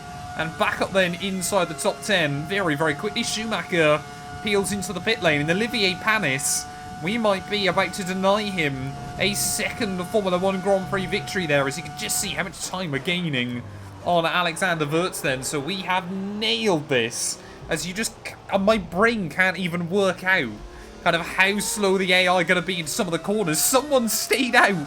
Who on earth has stayed out in this Grand Prix? As you can see, Schumacher on the intermediates. Olivier Panis obviously has to go over to the full wets. Anthony Davidson has opted to stay out here, as Schumacher's actually still come out ahead of me. So, yeah, Michael somehow still out ahead of us at the moment then. So Olivier Panis still with the lead in this Grand Prix. We can see now we've got temperature in the tyres. We are flying along. Someone that isn't Anthony Davidson barely able to keep that BAR in a straight line right now. So we've got yellow flags out. A safety car would be pretty disastrous for us at the moment. Down the inside of Anthony will go. Let's just see then. We are taking a bit of time out of Olivier Panis, but it might not be long before the wets are the ideal tyre, which of course we don't have any.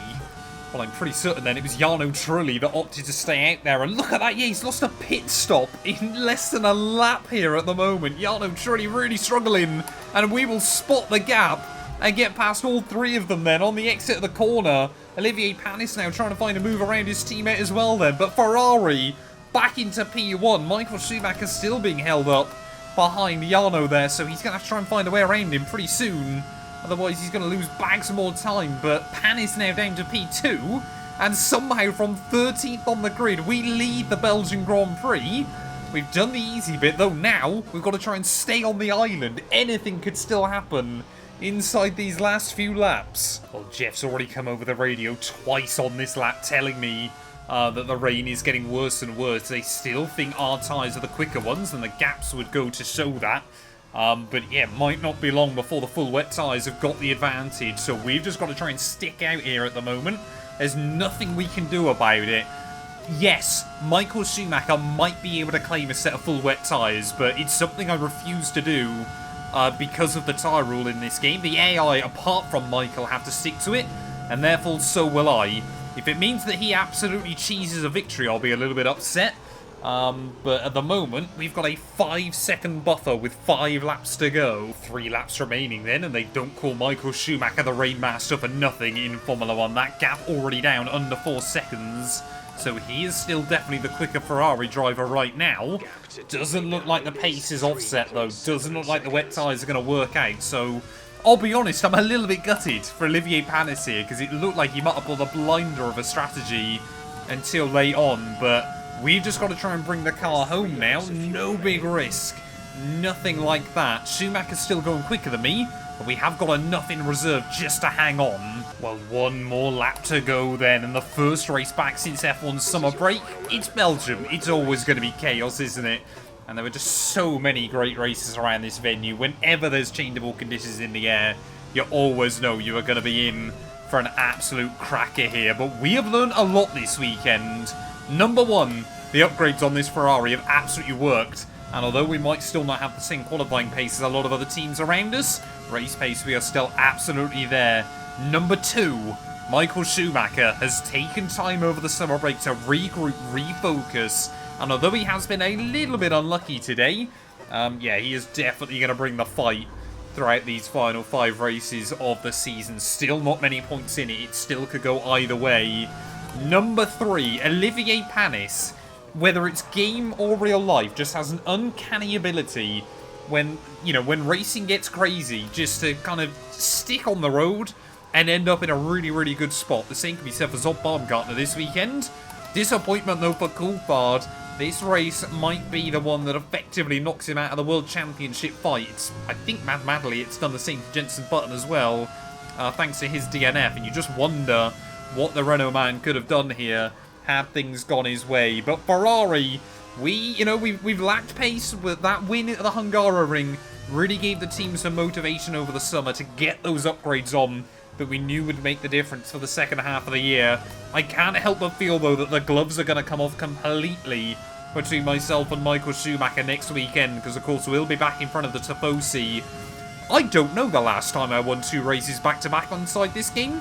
I think it could have been back when we were at McLaren at the end of 2001, but I could be completely wrong. But through the final couple of corners then, once again the strategy has shone on Ferrari this afternoon. Out of the final corner, P1 here in Belgium. Get in there. What a great race then, and what a magnificent victory here at the Belgium Grand Prix. Tell me, Ant, how do you think they were able to deliver such an incredible result today? Well, they clearly have a car that comes alive in the kind of conditions we were dealing with today. It's a very balanced package in the wet, and what that means is that the drivers have confidence to attack. And having that confidence gets you on the power earlier, it lets you brake later, and can put you a long way up the road. Ferrari are at it again, an excellent performance at today's Grand Prix, and there's certainly a team that know what they're doing out there.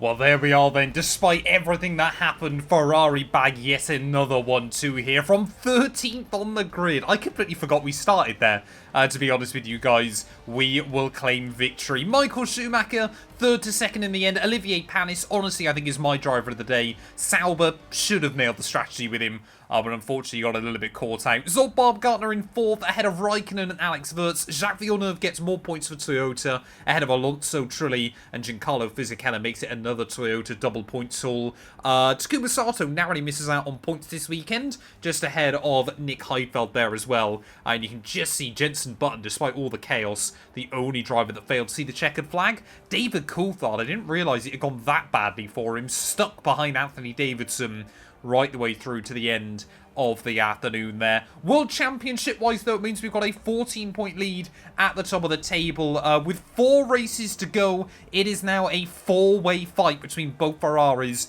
and both McLaren cars there. Button is out of it. Alonso, I believe, can't win based on count-back results anymore. He could claim 4 wins with fastest laps and get the points if we fail to score in the final 4 races. But I'm pretty certain, yeah, we've had 4 wins this season as well. No, we haven't yet. So Alonso is technically in the fight, but will be out of it by the end of next weekend, and I would assume the same will be said for Kimi Raikkonen as well. Olivier Panis now ahead of Juan Pablo Montoya, who has had a pretty woeful campaign in the second Williams car there. So Baumgartner jumps Villeneuve and Anthony Davidson up into P10 as well. Constructors-wise, Ferrari 143 clear of McLaren. Williams still ahead of Renault and Sauber, with BAR, Toyota, Jaguar, Minardi and Jordan. Your full rundown as well. Thank you all so much for watching. If you have enjoyed, please do make sure to leave a like, get yourself subscribed. We'll be back very soon at the Temple of Speed, our team's home Grand Prix. If there is one we want to win all year, it has got to be in front of the Tifosi. We'll be back ready for the Italian Grand Prix. Hello everyone and welcome back to round 13 of our F1 2003 career mode. Yes, we're back this weekend here at the Temple of Speed, the home race of Ferrari. Yes, we're back for the Italian Grand Prix. Of course, if you missed out on the video that went live a few days ago from Belgium, I would highly recommend going back and checking it out. With just 3 rounds left, 4 rounds left of the season, I should say, we're building up a little bit of momentum in the World Championship. Back-to-back victories at the Hungaroring and then last weekend as well. That means we've had 3 wins so far this season, but still 4 more races to go. 14 points in it between myself and Michael Schumacher. David Coulthard still with an admittedly slim shot at the world title, and well, Raikkonen and Alonso are still technically, mathematically in with a shout as well. But yeah, I think it's going to be Ferrari battling for the Drivers' Championship this year. Constructors-wise, we have about a 130-point buffer now ahead of McLaren as well, so looking to try and wrap that up with a couple of races to spare if we possibly can. I don't believe we've wrapped up a Constructors' Championship so far in this game, so it would be nice to do that at some point as well. Get yourself subscribed if you're new. We're trying to hit 140,000 subs before F1 25 comes out. Also, if you want to help support us just a little bit more, you can click the join button. It costs just £1 a month. You get early access to all the videos, as well as a few other exclusive little perks. But yeah. But without further ado then, let's return to Monza. I want to win this race so badly. Well, here we are then, back in front of the team's home crowd. I'm sure all of the stands are Ferrari red right now. The Tifosi, there is nothing quite like it in the world of Formula 1, but we need to try and get a good qualifying effort today. And like I said, I think qualifying pace we might struggle a little bit here, as Jordan clearly have got the most straight line speed of anybody, but drifting the car through turn 1 and turn 2. Imagine if they caused the upset of the century this afternoon.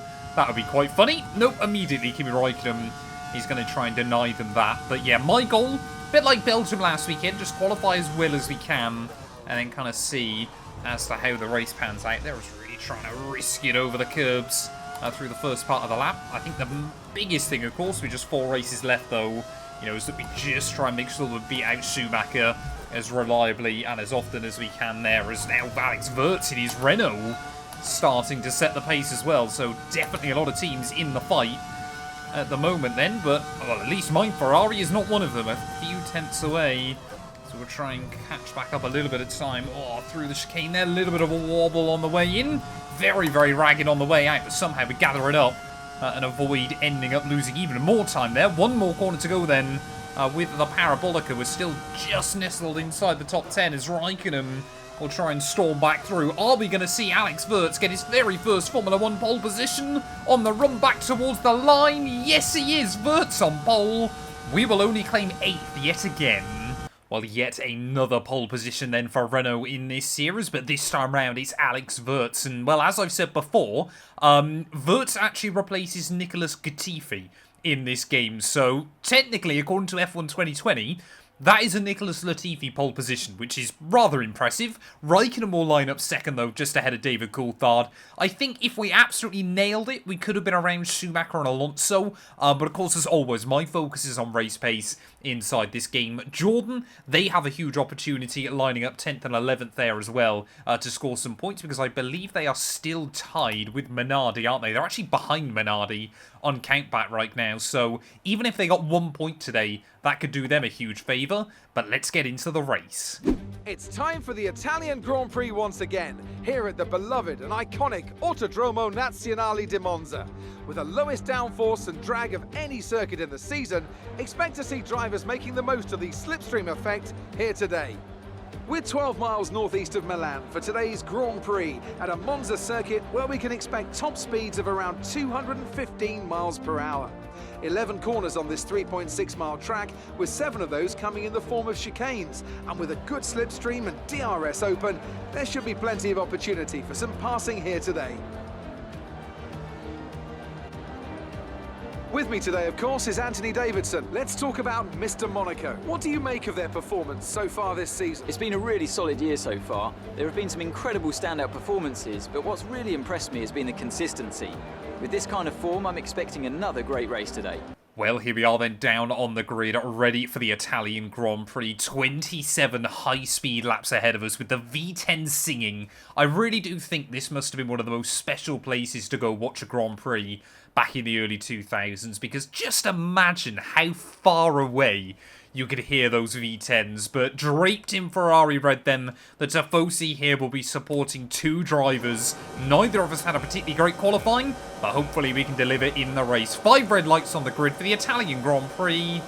And it's going to be lights out, and away we go. They're trying to avoid the wheel spin off the initial launch. We've done alright there as Jarno Trulli trying to immediately apply pressure on our teammate. Montoya wants to defend the inside line in towards turn 1, and we just don't want to lose out in all of that. There is Schumacher really under pressure from one of the home race drivers as we will get around the outside of Jenson Button off of turn 2.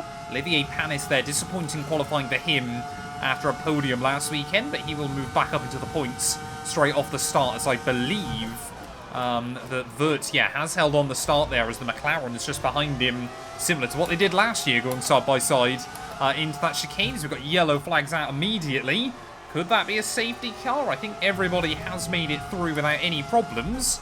My guess was just a little bit of Constantino running up a bit further behind there as Wirtz has bolted at the front of the order, and I was wrong. We got a safety car. Well, you can see Olivier Panis then already has gone for a spin down at the second chicane, so no idea what's happened to him. But Takuma Sato side by side with Zott Baumgartner, and they're just going to kind of connect on the exit of the corner. Sato's going to get tipped into a spin. I think he's lost a rear wheel in all of that as well. A very, very strange accident. Maybe the Toyota's POV will give us a better idea as to what went down. Oh, yeah, the rear wheel went. That's what happened to Takuma Sato then. And, well, Jordan, one of their cars already out. Well, we're going to take a huge, huge gamble then at the end of lap 1 and try to get these tyres to the end of the afternoon. We're going to bolt on a set of hard compound here because you would expect this circuit isn't going to be too bad for tyre wear. So maybe if we can undercut everybody, this could work out really well for us. But yeah, we're going to be down to 19th place then in this race. A huge, huge risk. But I want to do anything I can to win. Oh, someone's breaking down. Someone's breaking down under the safety car. Is that Toyota? Yes, it is. That Villeneuve.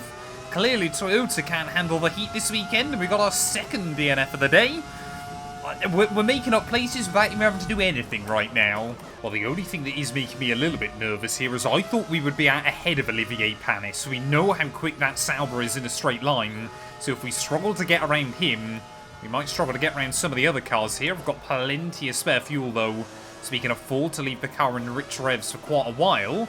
But we need to try and get the jump on Olivier as soon as we possibly can then. Managed to jump him last weekend due to his tyre deficit. But are we going green flag racing? Yes, we are.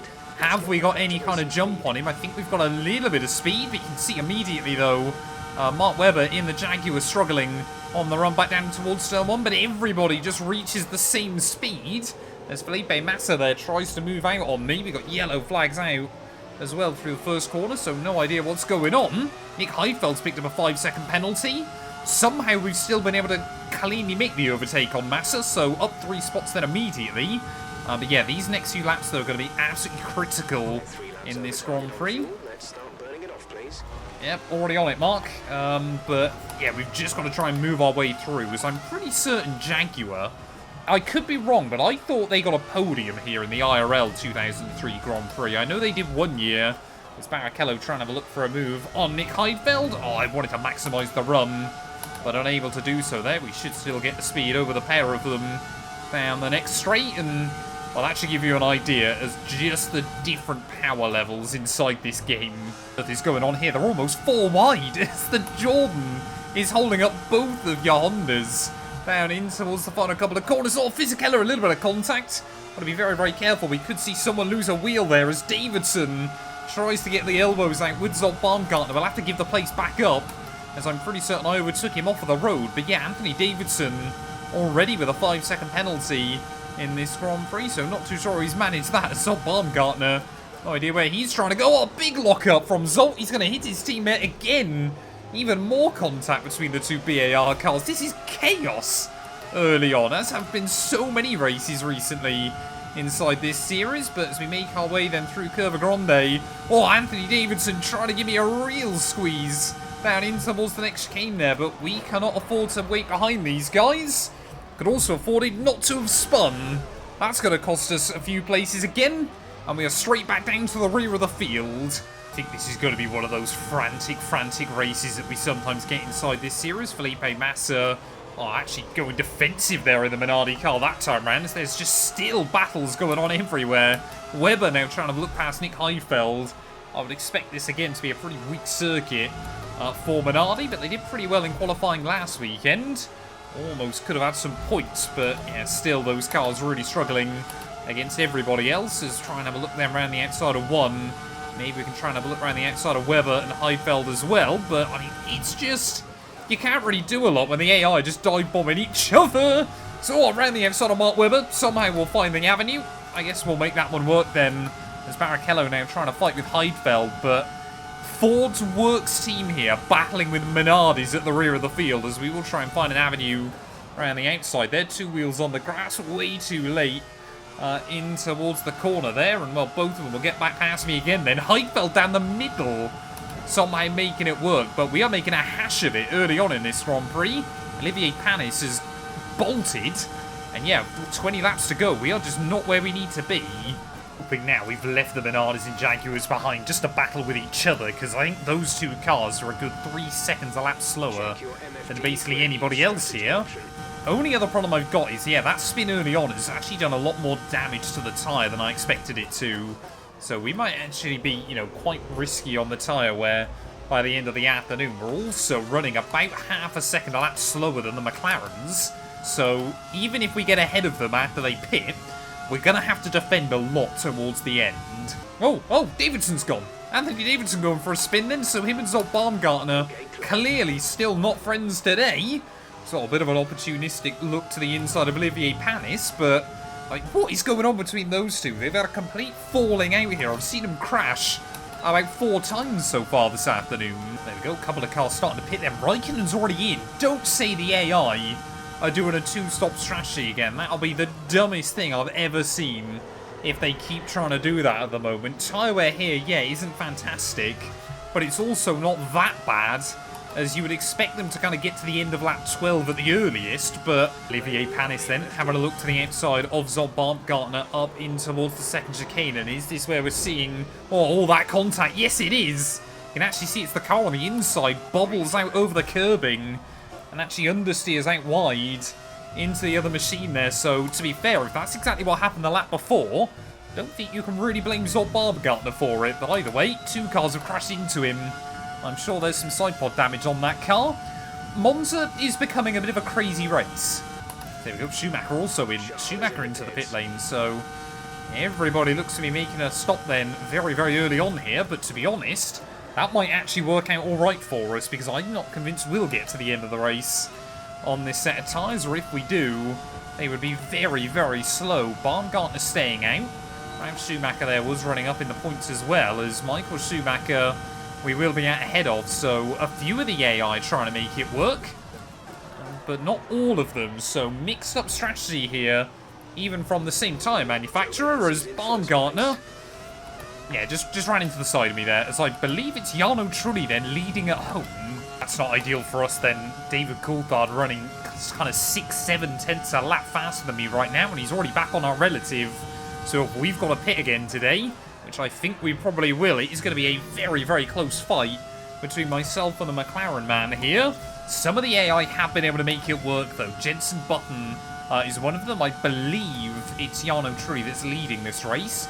Not too sure where Alex Wirtz is as well in all the chaos and commotion so far. But Toyota, they played their cards right. They could be on for a podium as well. So very, very weird one to kind of wrap my head around. Here we go then, Giancarlo Fisichella. That Toyota might not be the quickest thing in a straight line, but he's made the strategy work up to this point. Around the outside we will go though on one of the other Italian drivers. And while he'll try to defend, we will make it work. It's Verts up in P2. So Renault might have already pit then in this Grand Prix and just pulled away from everybody else. Either way, Button only a second behind his teammate. Oh, immediately I'm going to be proven wrong. Jensen Button into the pits then. So Verts, and like I said, I'm pretty certain it's Jarno Trulli. Am I right? Yes, I am. So those two staying out trying to extend as far as they can as Coulthard goes a second quicker to me. Raikkonen goes even faster than that. Go top two into the pit lane then, so they are definitely one-stopping this race. Jarno Trulli is going to relinquish the lead here, and we're going to be up into the top step. Admittedly only for a few laps. I want to extend this stint to kind of lap 19, lap 20. The only other thing I'm nervous about is if the AI opt not to pit. So we're going to kind of wait and see whether Coulthard, Raikkonen and Schumacher will dive in. Michael here is doing bits trying to make the strategy work. But if I'd known that the AI were going to two-stop here, it probably would have been worth staying out on our first set of tyres and trying to make the one-stop happen for ourselves. I was just so worried about trying to kind of undercut them and lose as little time as we could in the pit stops. That really have actually kind of screwed myself over a little bit in this Grand Prix. Raikkonen is still running some very fast lap times right now. Sorry, Coulthard even. There you go, another new fast lap of the day for him. But Raikkonen then into the pit lane, so we cannot afford to box this lap because we'll hold up Michael Schumacher. Admittedly, he did that to me last weekend, but I don't want to return the favour because I want one of us to be within a shot of winning this race. Jarno Trulli now pops up on the relative, 13 seconds behind, so we'd be hard pushed to get back to him by the end of the afternoon. There we go. Are we going to see Coulthard and Schumacher then into the pit lane? Coulthard's in, Schumacher isn't though. So is our teammate trying to make a one-stop happen then in this Grand Prix? We have a very, very long way to go on the second set of tyres, and that puts us under even more pressure. The only one I'm really worried about is Michael Schumacher here at the moment. We cannot pit until he's pit. We've got 8 laps to go. The tyres are already getting towards puncture territory, but we cannot afford to risk it. Michael Schumacher, I don't think he's pitting. I think he's played an absolute blinder of a strategy against those McLaren cars, allowed them to believe that he would also be two-stopping, but instead, he is trying to extend this second stint to the end of the afternoon. Our tyres are up over 54% wear now, so they are not going to be looking good by the end, but surely Schumacher's going to be in a similar situation. Well, I thought we were going to get a dogfight towards the end of the Belgian Grand Prix last weekend. That didn't happen, but today, we are surely we're going to get one here. Michael Schumacher and I, 12 seconds up the road from Jarno Trulli in P3. And here comes the German then, trying to get in the slipstream. Obviously, he'll have a little bit more speed, courtesy of that toe. As long as we just try and defend in towards turn 1 there. He's very, very good. He's got a lot of pickup off of the corners right now. But as long as we just keep hitting our marks, surely there's going to be nothing he can do. Tyre wear warning lights on.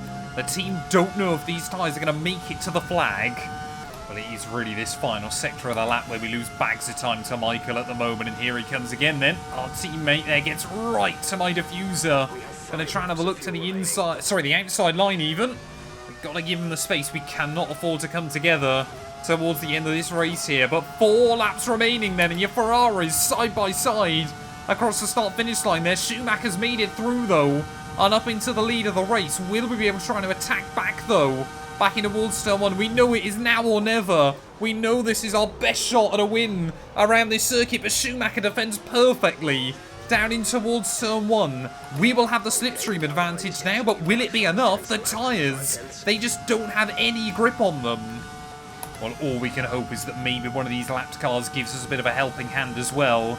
I would assume it's one of the Jaguars of either Webber or Barrichello just up in the way. Yep, there you go, Mark Webber in that Jaguar car. There is see Schumacher has a little bit of a stutter at the final corner, but he will get to enjoy a nice slipstream back into towards turn 1 as well then. So Schumacher actually pulling away from me, despite the fact we are in the slipstream there, as Mark Webber, is he going to get out of the way of the pair of us? No, he's going to try and go in the middle. What are you doing, Mark? Come on, get out of the way. In your slow as terrible Jaguar car there, and that just gives Schumacher a couple of extra tenths. This is not what we need. One more lap to go then. You can argue that Ferrari haven't played a blinder with the strategy today. But which of their cars is going to come out on top then? There's still one more lapped car that could help or hinder us here. But Michael Schumacher still just hanging on. Hasn't won a race, let's not forget, since the European Grand Prix.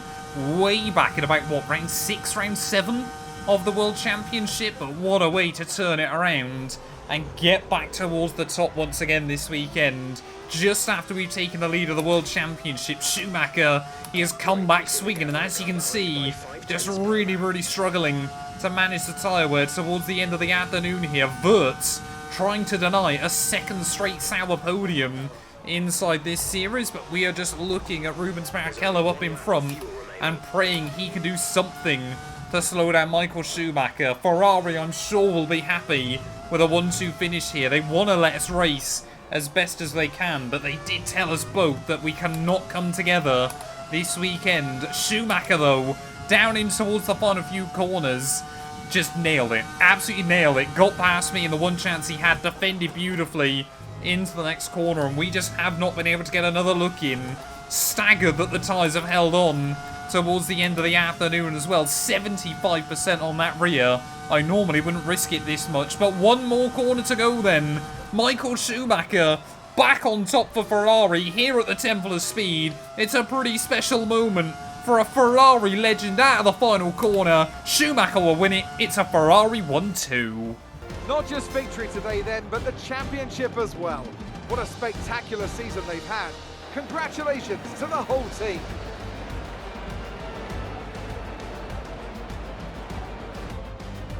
And talk to me.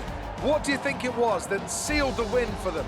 It was a question of right place, right time today. We were looking at an entirely different race before the safety car came out, but they were able to take full advantage after the field had been bunched up. And here we are, a team that is no stranger to the podium, taking their place on top once again. A sublime race today, and a stunning win for Ferrari.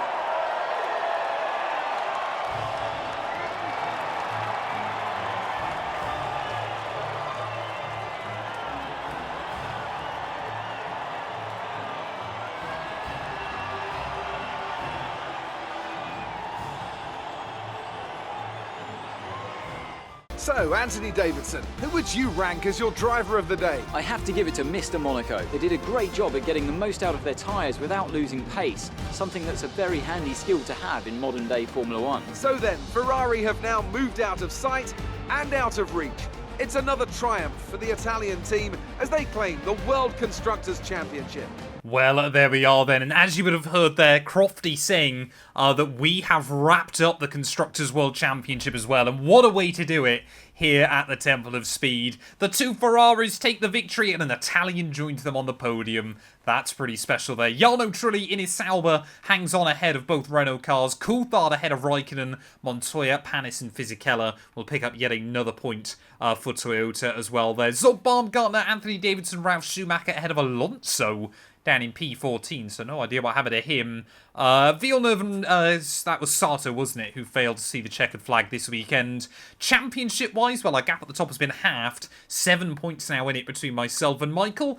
David Coulthard, though, still with a shot at the title, but yeah, I think it's going to be between myself and Schumacher, isn't it? Right towards the very end of the campaign there. Constructors-wise, you can see Ferrari, yep, 172 points clear with, I believe, 172 of it. No, we've only 3 races left, isn't there? So there's about 134 points available between now and the end of the campaign there. Thank you all so much for watching. If you have enjoyed, please do make sure to leave a like, get yourself subscribed. Finally, we've won a Constructors' Championship inside this game, but now we want to do the double. We'll be back very soon, ready for Michael Schumacher's home Grand Prix back at the Hockenheim. Hello everyone and welcome back to a brand new video, and welcome to round 14 of our F1 2003 career mode. Yes, we're back this weekend at the Hockenheim ring for the German Grand Prix. Of course, if you missed out on the video that went live a few days ago from Monza and the Temple of Speed, I would highly recommend going back and checking it out. Ferrari, of course, their home Grand Prix, and we wrapped up the Constructors' Championship alongside Michael Schumacher. Annoyingly, for me anyway, it was our teammate that took his first win since the European Grand Prix back in Azerbaijan. He's cut the lead down at the top of the World Championship to just 7 points between us once again. But yeah, Ferrari, we're on a good run of form right now. 3 race victories in a row. We really do seem to have put a stop to Renault and McLaren's charge against us. Admittedly, a lot of that has come from some horribly botched strategy calls from both of those teams. But yeah, returning to Hockenheim this weekend, I really wanted to come back to this circuit. Obviously, it's a modded venue inside the game, so it's not perfect, but I'm hoping that it ran a lot better than Malaysia did the last time we tried it out. Fingers crossed we can have a good fun race today. Get yourselves subscribed if you're new. We're trying to hit 140,000 subs before F1 25 comes out.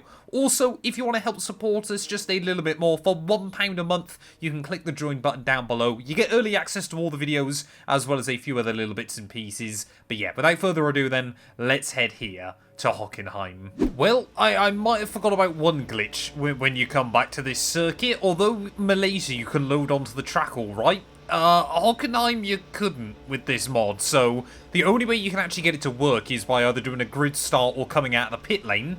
One-shot qualifying doesn't allow you to do that, so I don't believe anybody else is able to qualify. But we might get disqualified from qualifying there. That's a little bit awkward. Hopefully the other drivers have had the same problem. They have not, it would appear. Well, there we go then. Only we got screwed over by that. David Coulthard will line up on the pole ahead of Kimi Räikkönen there with Alonso and Montoya on the second row. Michael Schumacher just ahead of Anthony Davidson and Takuma Sato putting himself up inside the top 10 as well. So, a bit of a mixed up grid. Like I said, that was a slight inconvenience from qualifying here, but I think I remember why I didn't throw this track back in this mod. It might be a little bit risky to put it in, especially when the championship is so wide open right now. But I guess we'll move into the race. Welcome along then to Sochi and the Russian Grand Prix, one of 8 cities in the world to play host to both the Olympics and a Formula 1 race. It's a Grand Prix that's proven difficult to crack for anyone beyond the first 2 rows of the grid in recent years, so let's see if that can change today. Situated just 3 miles from the Georgian border, the 3.6 miles Sochi Autodrome has 2 notable overtaking opportunities into turn 1 and then turn 13. 18 corners in total here, 12 to the right and 6 to the left, and it's an average lap speed of around 130 miles per hour. And I'm joined once again by Anthony Davidson to bring you the lowdown for today's race. Let's talk about Mr. Monaco. That was a great podium in the last race, so can they keep that momentum going this weekend? It's always nice to come into a Grand Prix weekend on a high, but your expectations are based much more on your practice and qualifying runs. So it's the momentum from those sessions that they'll be hoping to carry into the race today. Well, here we are then down on the grid, ready for the German Grand Prix. Of course, Michael Schumacher, he will be wanting to try and reclaim the World Championship lead here, but Rubens Barrichello won from 17th, I believe, back in 2000. So hopefully that is going to be a good omen for us as well today. Sunny skies right the way throughout, so hopefully that's not going to cause more havoc. But yeah, it had been a while since I added this in. I'll be honest, I'd forgot I'd added this circuit back into the game, but I just wanted a bit of nostalgia. I think from playing F1 Championship Edition, I do miss this venue. A few other cars with grid penalties then. 5 red lights on the grid. It's going to be lights out, and away we go then. Hopefully we can immediately try and navigate Felipe Massa on the run in towards someone there. Of course, a very, very fast first corner here that everybody just wants to try and navigate through without too many problems.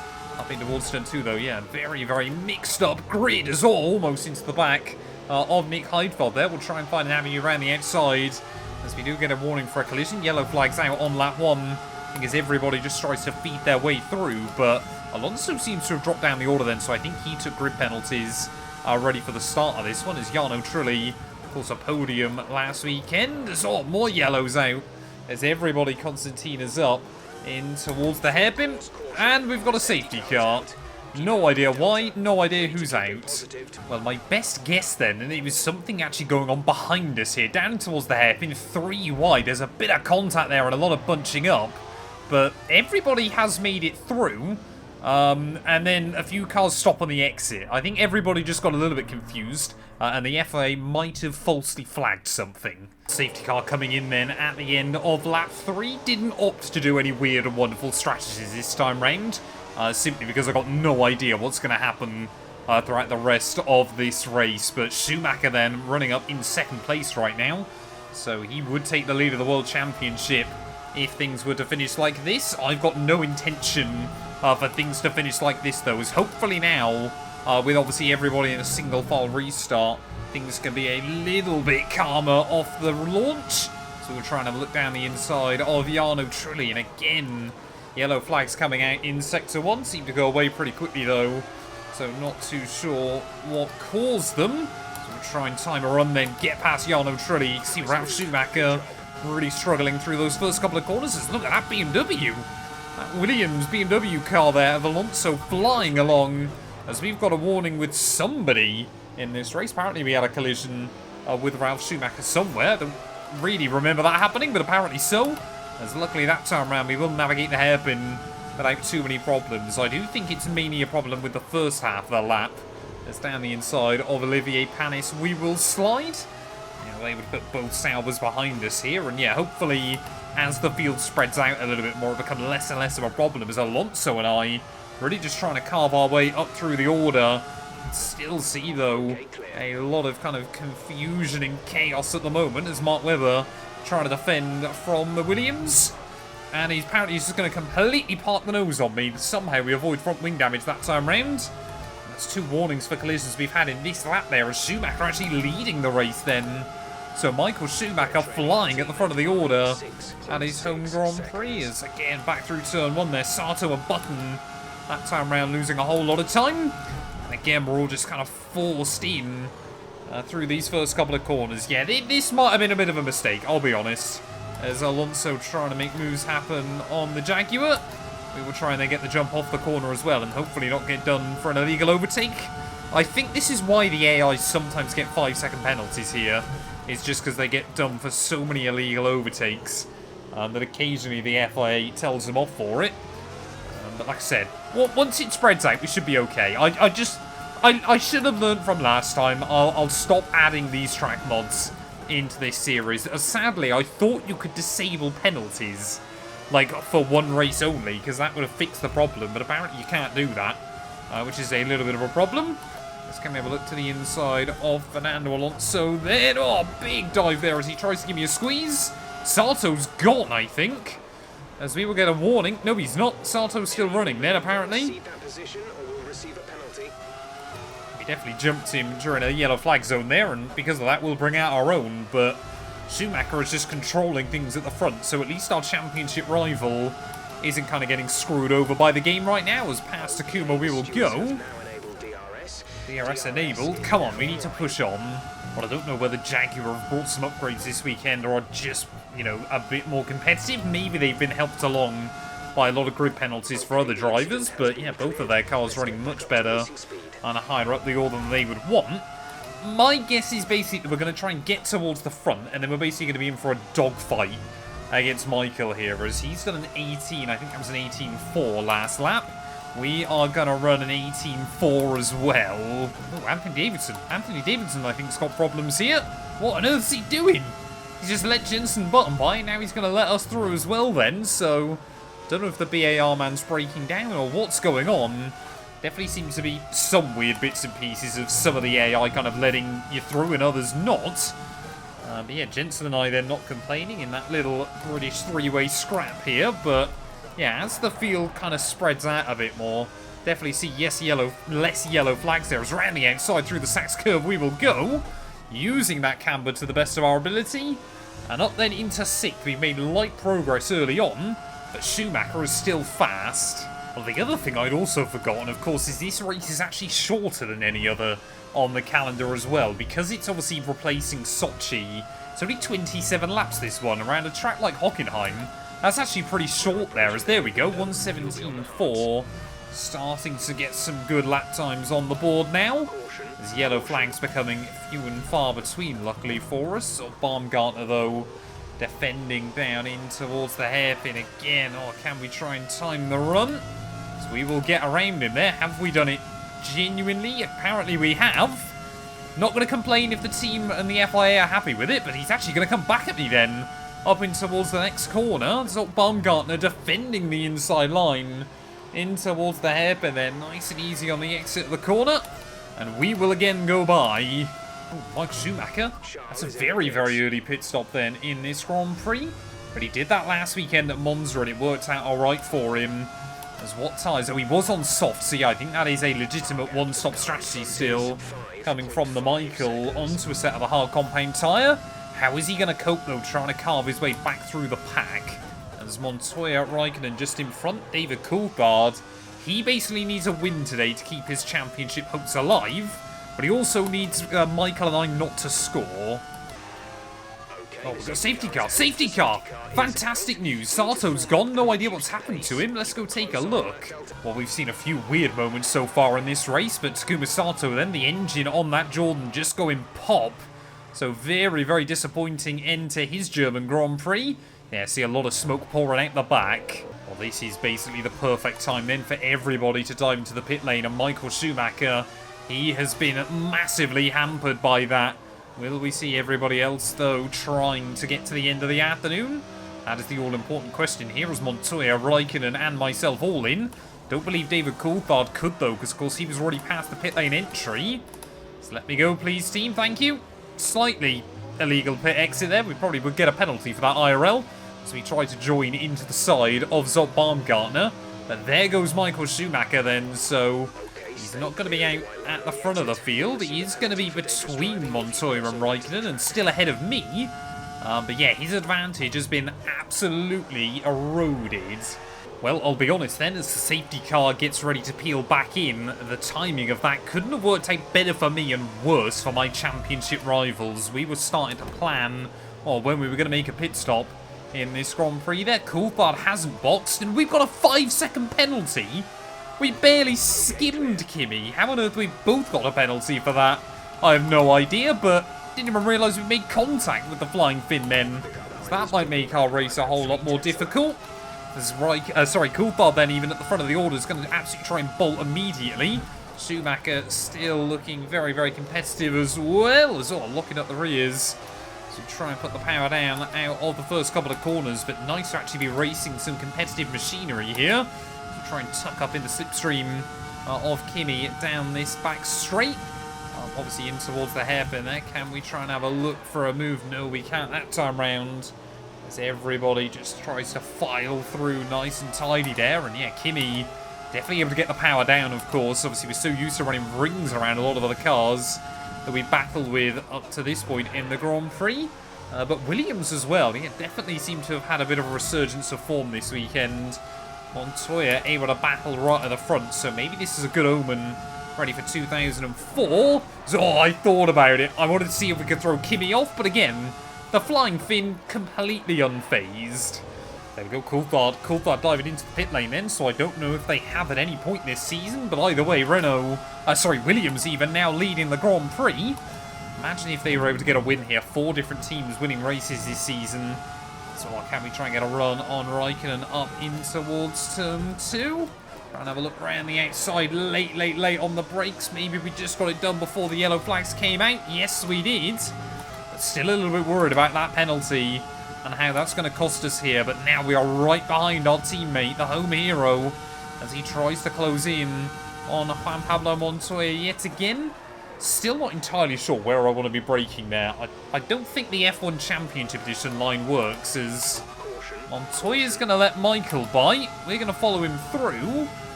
Did we get done for that? No, we didn't. So, again,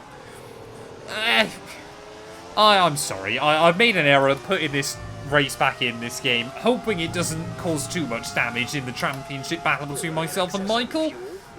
But who knows? We've definitely got more confidence through turn 1 and turn 2 then, as we try and close in on our teammate.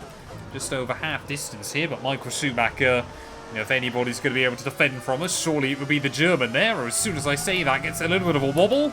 We'll go wheel to wheel then on the exit of turn 1 and turn 2. As you can just see Schumacher, yeah, definitely running less downforce than me around this circuit. Very, very slippery. that other Ferrari in a straight line. Can we have a look to the inside, though? We do. But we run far too deep in towards the corner there. And Schumacher will say thank you very much. I think he might have got an illegal overtake on me, so I'll give it back to him immediately. Because he had got the move done. And we get a 3-second time penalty for corner cutting. Excuse me? Yeah.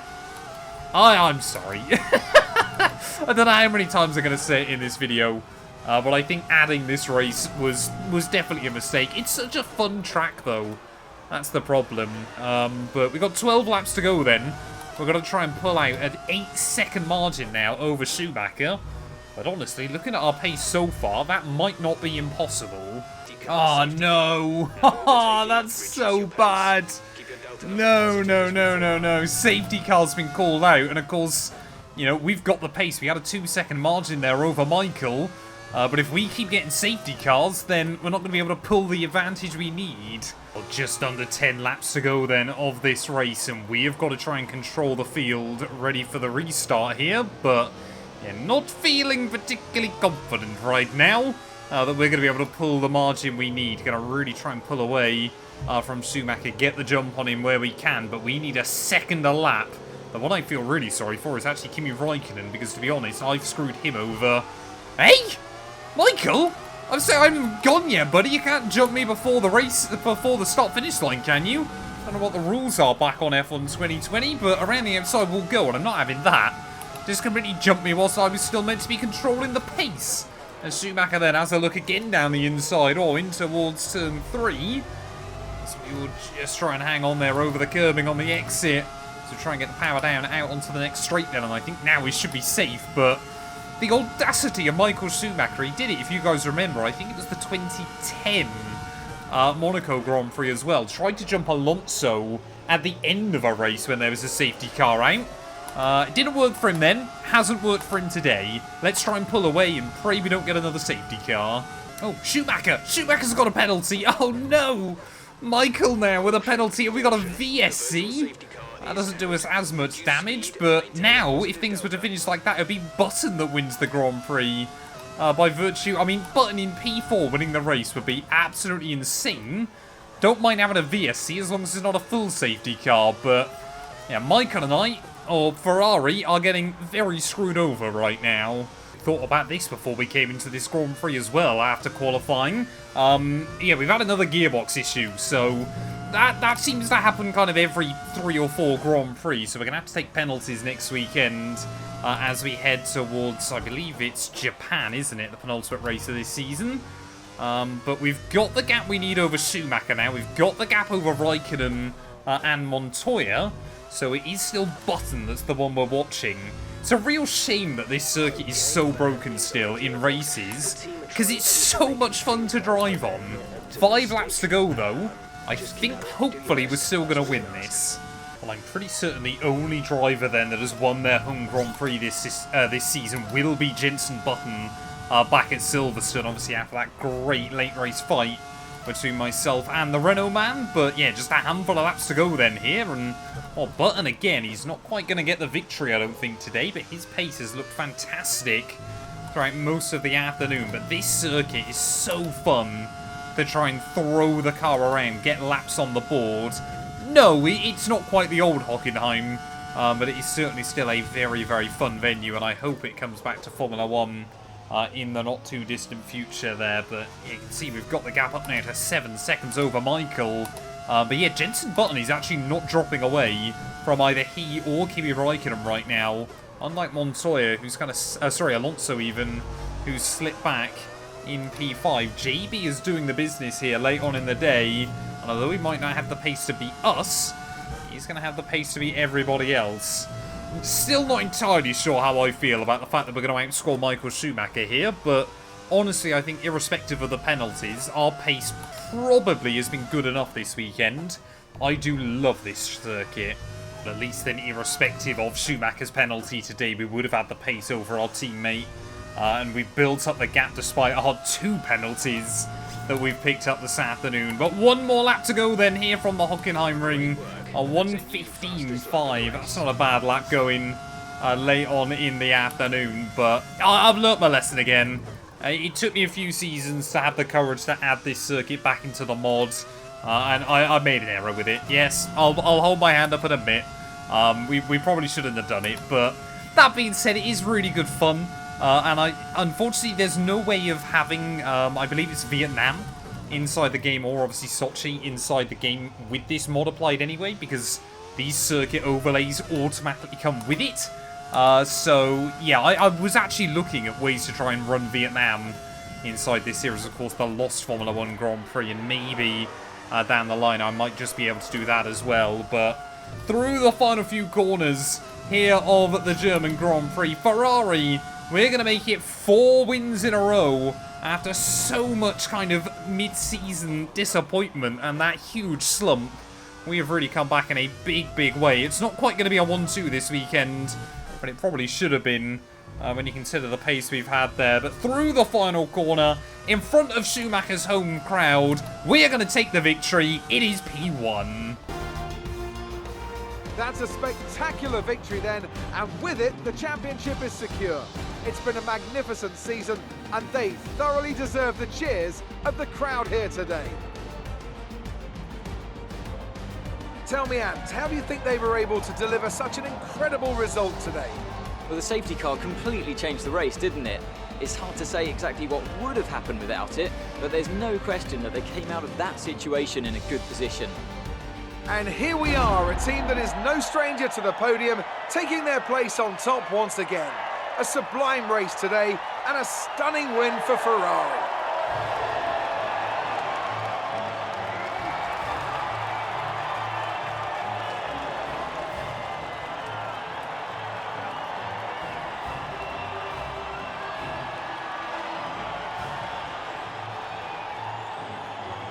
Well, there we are then. P1 in the end here at the Hockenheim ring even. Ahead of Jenson Button and Michael Schumacher there. Alonso ahead of Raikkonen, Jarno Trulli, Zolt Baumgartner, Giancarlo Fisichella, Coulthard and Wirtz will round out your top 10. And, well, Juan Pablo Montoya got 3 penalties in that race. There were a few of them up and down the order, but there was more than I remember being here. I know Sepang you would just get loads, but I didn't think this venue was going to be as bad for them. So a little bit disappointed with that, and like I've said, I've learnt my lesson. We won't throw it back in again ever inside this series. It is a great shame, but it is what it is. Championship-wise, though, we now have an 18-point lead over Schumacher at the top of the table. It is officially a 2-horse race with just 2 races to go, and it is the 2 prancing horses they're going to be battling for the Drivers' Championship as well. You can see Jarno Trulli jumped past Jacques Villeneuve there in the Drivers' standings as well, as Webber will get past Heidfeld on count back at the rear of the field. Constructors-wise, we now have a 200-point buffer ahead of McLaren, who have locked up P2 ahead of Williams. Williams versus Renault still on to the end of the year. Sauber could still technically finish in that P3 as well, but they're going to need a Herculean effort there. Williams versus Renault is going to be one to look out for. So is BAR versus Toyota, with just a few races to go. Thank you all so much for watching. If you have enjoyed, please do make sure to leave a like, get yourself subscribed, and we'll be back very soon ready for the, I believe, Japanese Grand Prix. Hello everyone, and welcome back to a brand new video, and welcome to the penultimate race of our F1 2003 career mode. Yes, we're back this weekend here for the Japanese Grand Prix. Of course, if you missed that on the video that went live a couple of days ago from Hockenheim, it didn't go well.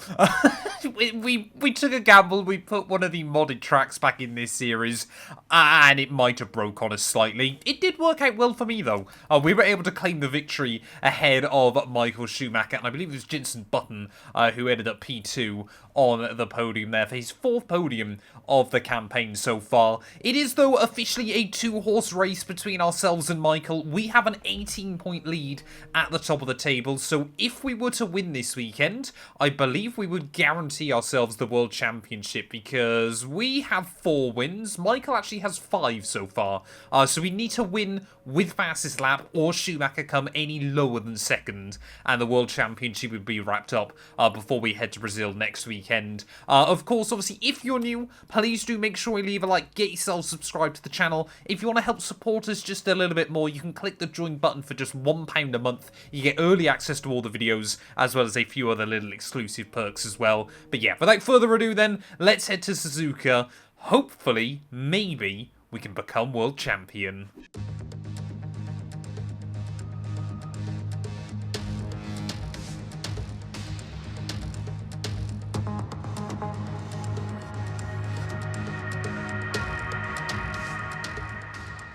Well, here we are then for one of the most important qualifying sessions of the year then. Back at Japan, back at Suzuka. This place has seen so many World Championships been decided in the past. But if this year is anything to go by so far, it'll most likely head to Brazil next weekend. Obviously, last season, Frentzen wrapped up the title with a race to spare after our disappointing failures at the US Grand Prix. But apart from that, I think every season apart from 1998 has gone down to the wire inside this mod so far. So we've had a lot of great storylines. 99, we went in with a admittedly slim shot against both Ferrari drivers. 2000 with BAR as well. We went into the finale against the Ferraris again and sadly again came up short. 2001 in our McLaren, we made it work 1 point ahead of Jacques Villeneuve, but had we been on the old point system, it would have been Villeneuve that actually won that title. And I forgot to change the gearbox again. Hopefully that's not going to cause too many problems as we make our way in towards the final sector of this qualifying lap. I was just trying to use the extra rotation, but I've got to remember to swap it out ready for the race. Otherwise that could be really, really bad for us there. As down in towards 130R we'll go then. Actually provisionally fastest right now. Nope, there goes Button. Looking to try and claim his 5th pole position of the year. It is myself and the Renault man that have had more poles than anybody else as we slide the back end of the car through the apex of the Casio Triangle. I don't think that saved us any time. As we get the power down on the run to the line, Button has gone and done it again.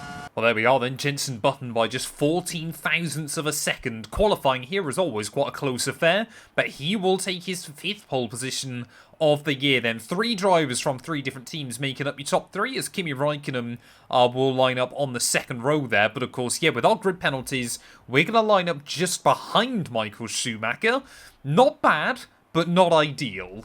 Welcome along then to the magnificent Suzuka International Circuit, a stone's throw away from Issa Bay in the beautiful Japanese countryside. What surprises lie in wait for us today in the Japanese Grand Prix? A lap of this historic racetrack covers 3.6 miles, and it's the only time during the season that we race on a figure-of-8 racetrack. The drivers can expect some intense G-forces through the 18 corners on offer here as they experience some of the highest average apex speeds on the Formula 1 calendar. And keep an eye out for overtakes going into the final chicane. With the Grand Prix nearly upon us, Anthony Davidson is by my side once again to offer his perspective. Let's talk about Mr. Monaco. There's a new gearbox in the back of that car, which means a grid penalty, and hopefully some excitement as they make their way through the field. Fingers crossed that's one failure they won't have to worry about today at least. There's not much of a silver lining to starting down the field with a penalty, but I think they'll be able to make some of that back up over the course of the race. Well, apparently then, we haven't taken a 5-place grid drop here. We've been forced to the back of the field then. So I think we've gone over our kind of allowed quota of gearboxes for the entire season. And had I known that, maybe I would have tried to risk it with one of the other gearboxes that was slightly less worn. But P20... we're going to be lining up then, ready for the Japanese Grand Prix today. As always, a fairly standard strategy is going to be employed of soft to medium. Hopefully, we can make that work by the end of the afternoon. And again, there's a slim chance of rain by the end of this race. So how might that affect things? We saw it at Kota last year. It's how we lost the World Championship. Luckily, leading the championship coming here means we can't mathematically be knocked out of it yet. So we will head to Brazil with at least a shot at the World Championship. We might head to Brazil with a 2nd World Championship to our name. But ready then on the grid, waiting on those 5 red lights. And the Japanese Grand Prix is go, go, go, then trying to avoid the wheel spin on the run in towards turn 1. But ultimately, yeah, I think we're just going to try and keep it out of trouble early on here. We know how difficult overtaking can be, as Schumacher already moving himself up then into P3 at the start of this one. I've seen Alex Wirtz there has taken some penalties as well as try to have a look down the inside of Takuma Sato through those first couple of corners. I mean, it's the S's where we should be very, very strong.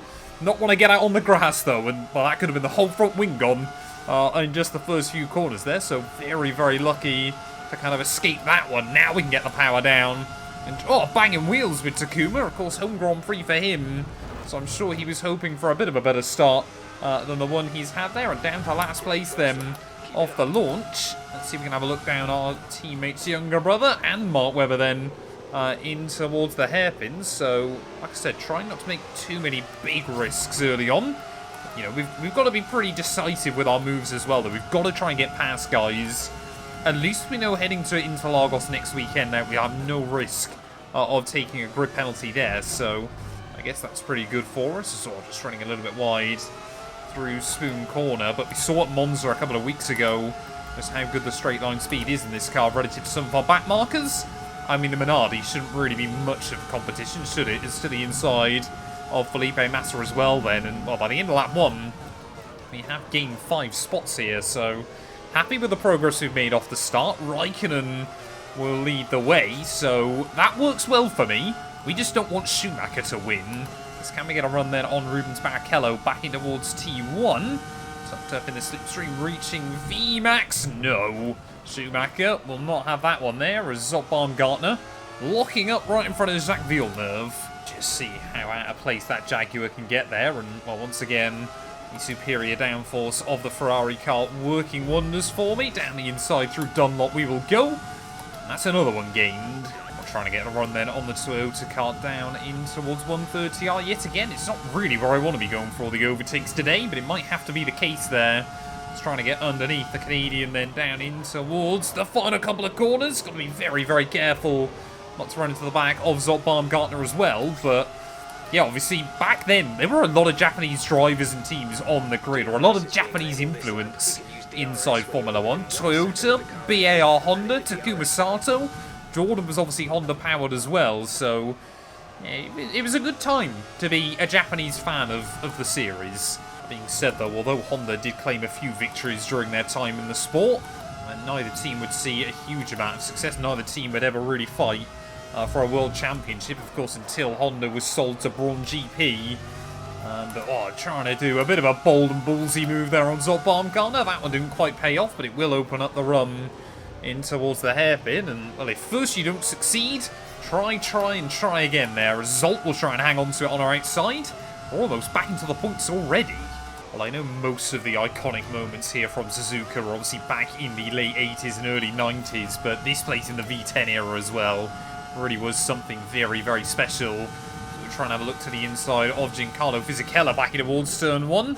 For me, it's always that moment of Raikkonen going around the outside of Fizzy down in towards that first corner. Just, you know, that era was not always fantastic for racing. I think it's often looked back with rose-tinted glasses, but that race was pretty special. Formula 1 cars nowadays cannot deliver racing like that around a circuit like this. I've said it so many times, but what makes these cars so fun to drive is just how light they are, how much you can throw them around, and how much smaller they are than modern-day Formula 1 cars. There's Olivier Panis and Jarno Trulli trying to put on a show here at the moment, wheel to wheel right the way through the S's. So that'll invite the door to the inside of Anthony Davidson there, and this will try and get the power down on the exit. Again, just give a little bit of kick of oversteer, just to force the guy on the outside to think twice. We've got Montoya having a look to the inside of Jarno Trulli, who I think is struggling with some issues right now. Just look at the run we've got, 1, 2, and maybe even 3 in towards the Casio Triangle there, and look at that, a triple overtake, right place at the right time. Jarno Trulli's definitely got damage on that Sauber car, because Olivier Panis has absolutely romped away from him early on, but we're already up then into the top 10. They're up into 7th place, as here comes Montoya, trying to have a look back past us there, doesn't have the speed to get alongside back into turn 1. I mean, I genuinely am speechless as to how that move worked. We think we may see some rain. ETA is about 15 minutes. Oh no, that's not what we want to hear. Or maybe it is, I don't know. But team already anticipating the rain is going to arrive a whole lot earlier in this race than we originally thought. How could that change strategy by the end of the afternoon? That's the only problem we've had, of course, carving our way through all of the slower traffic early on. Also, all of the other quick teams are pretty much even on pace with us, but as we close in then on Olivier Panis, who has often bridged that gap between midfielder and front runner this year, round the outside again through the Casio triangle. He's always a clean, fair, respectful racer. It always has been a pleasure to go wheel to wheel with him this year. 1:32.7, finally claiming a new fastest lap as here comes Olivier back towards our inside, in towards turn 1. Surely he's not going to try and put a move when he knows we've got a World Championship on the line. Yes, he is, and, well, I'll be honest, he's completely mugged me off. We've got yellows, someone's breaking down, I think, oh, there you go, I think that's Jarno Trulli behind us. That might finally be out of the Grand Prix. Or is it a car in front? I got no idea, but yeah, it must be Jarno Trulli then causing problems here. Like I said, that car's definitely had damage on it, but no one's dropped to the wayside yet. Anyway, let's try round 2. Yep, there you go, it is Jarno Trulli out of the Grand Prix. Let's go for attempt 2. We're trying to get a run on Olivier Panis. Then this time round in the slipstream, we've got plenty of straight line speed. To the inside, we'll go in 130R. And once again, a great little battle as Raikkonen will reclaim fastest lap. Well, there we go, Michael Schumacher in for his first pit stop of the day then. So he also was on the soft compound tyres. Fernando Alonso diving in as well. So interesting strategies coming out then. As Coulthard, Button and Raikkonen opt to stay out there, we will claim a new fastest lap of the day. Just showcasing to Kimi Raikkonen that anything he can do, I can do better. But honestly, 9 seconds up to those top guys in 17 laps. That might be quite a tall order. It really does depend on what happens with that rain. Well, looks like only Williams haven't been able to make their tyres last as well as everybody else. Yeah, the team now is starting to delay whether that rain's going to show up or not, so we're going to dive into the pit lane now then. We have still been setting some very, very competitive lap times, taking just a little bit out of Kimi Raikkonen, who is dominating proceedings up to this point, but still, if there's a chance of rain later on, you never know what might happen there as the teams scurry out of the box to make sure that we've got fresh tyres ready to go on the wagon. 2.7 seconds is about going, as what will the gap to Michael Schumacher be? I think he's been held up in a little bit of traffic further down the order, so this race really not going well for him so far, as there goes Davidson, Fisichella, Zolt Baumgartner there, and Michael Schumacher should be going past. There he goes. Let's get some heat into those tyres. So we've definitely taken some time out of Fernando Alonso as well then, but cold tyres, Matt, remember.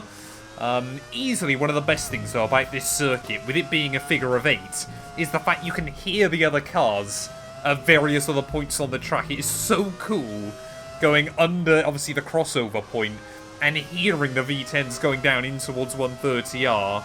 I know there's kind of been rumours about it, and I don't think it's going to happen. I don't believe we'll actually see it anytime soon. By the time this video goes live, it might have already been confirmed that it's definitely not happening, but I would love for the V10s to return.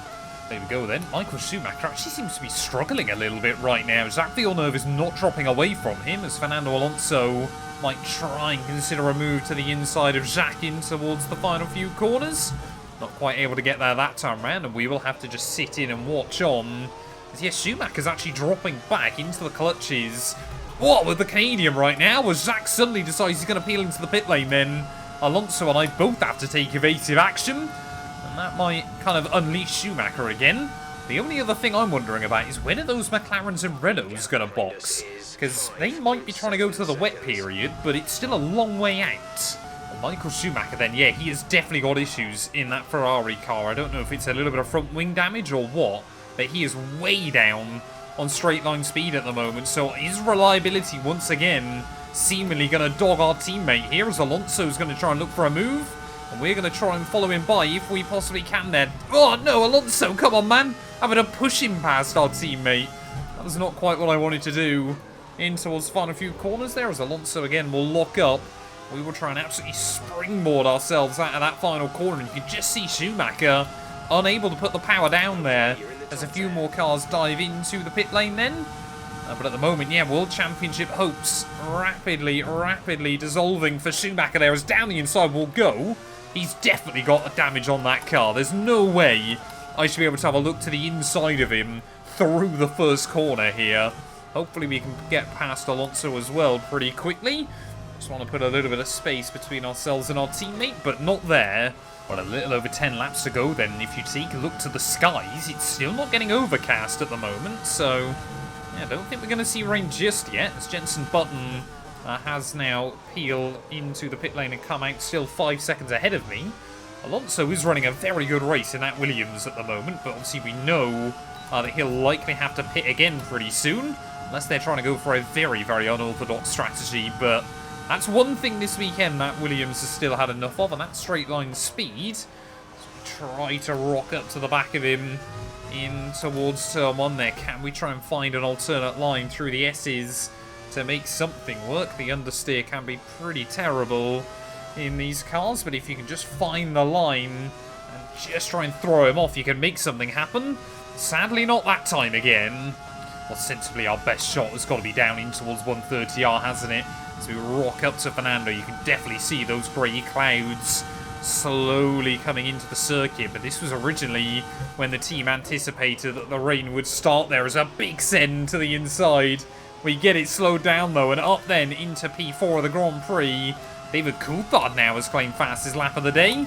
But yeah, Schumacher really, really struggling at the moment. He's going to have to hope that the rain starts, and that obviously the huge advantage that Ferrari has in the slippery conditions will play into effect.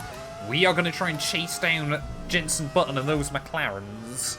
I tell you what, when we get back in clear air, this car is rapid. A 130.9 now, new fastest lap of the day. And of course, yeah, fastest lap point here might actually count. Because if it's going to rain towards the end, it'll mean that the AI can't do their ridiculously quick last laps. So, yeah, that might just guarantee us an extra point here. And with Schumacher running so badly, that could be critical. Oh, there we go. There we go. The rain has begun.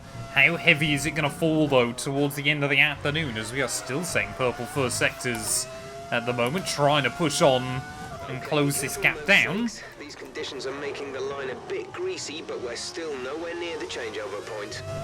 I think this one, the rain might slowly set in, so we might not even see a switch to inters by the end.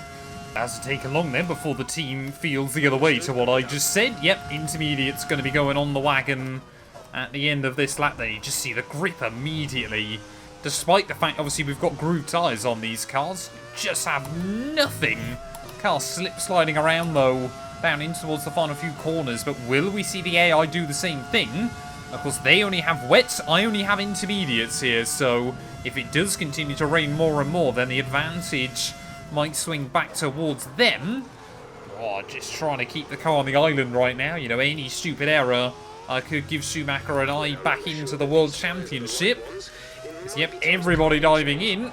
I think Coulthard had to stay out there as we try and cadence brake our way into the pit lane just to try to avoid getting a penalty as well there as Schumacher's in. So, yeah, Michael Schumacher making the same call as myself there. Ferrari willing to double stack, so we've got an opportunity now to undercut Coulthard and get ourselves back on the podium. But, you know, the pace in this car now should be fantastic against the other guys. Raikkonen still has quite a big lead at the front, but could we potentially close it down? Because immediately, that is not the line into turn 1. Cold tyres, intermediate tyres have just got nothing in the first few corners. Well, we are going quicker than Jenson Button just in front, but the annoying bit is that Schumacher is going quicker than me behind. So I wonder if Michael then, his lack of straight line speed, his lack of performance here, has actually been down to him using a more wet orientated setup. Knew that rain was on the radar towards the end of the afternoon and took a big risk to try and capitalise on it. As there we go, David Coulthard into the pit lane. So hopefully we'll have got the jump on him, but yeah, Michael Schumacher's already taken close to 2 seconds out of me this lap, as we will move up into the podium places though. We took almost 2 seconds out of Raikkonen. This could come down to the wire. That's going to do me some favours then. Schumacher's been held up behind Coulthard as well. So suddenly what was a 9-second gap immediately rockets back up to an 11-second gap here. But 5 laps remaining after this one. Everybody is just trying to keep it on the island right now. Surely Schumacher's got to find a way around Coulthard pretty soon here, as we have rocked up to the back of Jenson Button as well. Just see how careful we're all having to be around this circuit right now. Got to be so easy on the throttle So when you try and get the power down off of the corners, but we've had a couple of really, really good changeable condition races this season, and they are so fun in these old generations of cars. Obviously, like Castellet, Spa, and now here. So we'll try and get the run on the exit Spoon then. Are we going to be able to get close enough to Button to really do anything? As, I mean, Schumacher is losing so much time behind Coulthard. Surely he's got to try and look for it somewhere. As we will make our way through 130. Are only a little blip of a brake, sorry. Try and get the weight over the front end there. And you can see the amount of extra braking performance we've got over Button. Finally up into P2. Could we do a last question mark challenge here? That's the real question. As Button tries to get back on the offensive. Is he going to be able to do something back in towards turn 1? I'm a little bit scared about this one. JB, thank you. He backs out. He's made the move on Coulthard now, and I was trying to do the maths in my head. I think if we finished second with fastest lap and he finished 5th, it would have been enough for the championship today. But now he is back still in the fight. I mean, yeah, oh no. I thought that was Raikkonen. It's Alonso. No idea what's happened to him then in this race to have fallen so far down the order. I know he had to make an extra pit stop, but he has absolutely fallen down the ranks, so that might explain why we've taken so much time out of Raikkonen in these last couple of laps. Is he been having to try and navigate some of the slower traffic? But really now the question is, if we can get past him, if Schumacher can't catch up to Raikkonen by the end, we will have a World Championship. So this is really, really important that we try and fly through these first few corners. It seems like Schumacher's pace maybe just starting to fall apart a little bit here. Maybe just starting to accept that his championship hopes are falling through his fingers. So we'll go around Alonso. Hopefully we'll get around Ralf Schumacher pretty soon. But a gap to Raikkonen under 3 seconds now. This rain is going to keep getting stronger for at least the next 15 minutes. That's not what we want to hear though. Team believe the rain's going to get worse and worse, and that will slowly hand the advantage back to McLaren and all the others right now. It was a huge lock-up in towards the hairpin. Luckily we avoid Nick Heidfeld, but look at this, we've basically caught Raikkonen. This is going really well for us. Well, 3 laps to go then, and our World Championship hopes might be about to take a significant turn for the better. So we try and get the power down right up behind Raikkonen's gearbox. I mean, this rain is getting worse and worse. The advantage is becoming less and less here, but are we going to be able to try and have a look for something on Kimi then? Not able to outbrake him in towards someone, but you can see the amount of speed we're able to carry. Oh, he just shows me the grass on the exit of that first corner, but can we try and do something in through the S's there? Do the old up and under, try and get some downforce over that front wing again, and round the outside we will go, and up into the lead of the Japanese Grand Prix.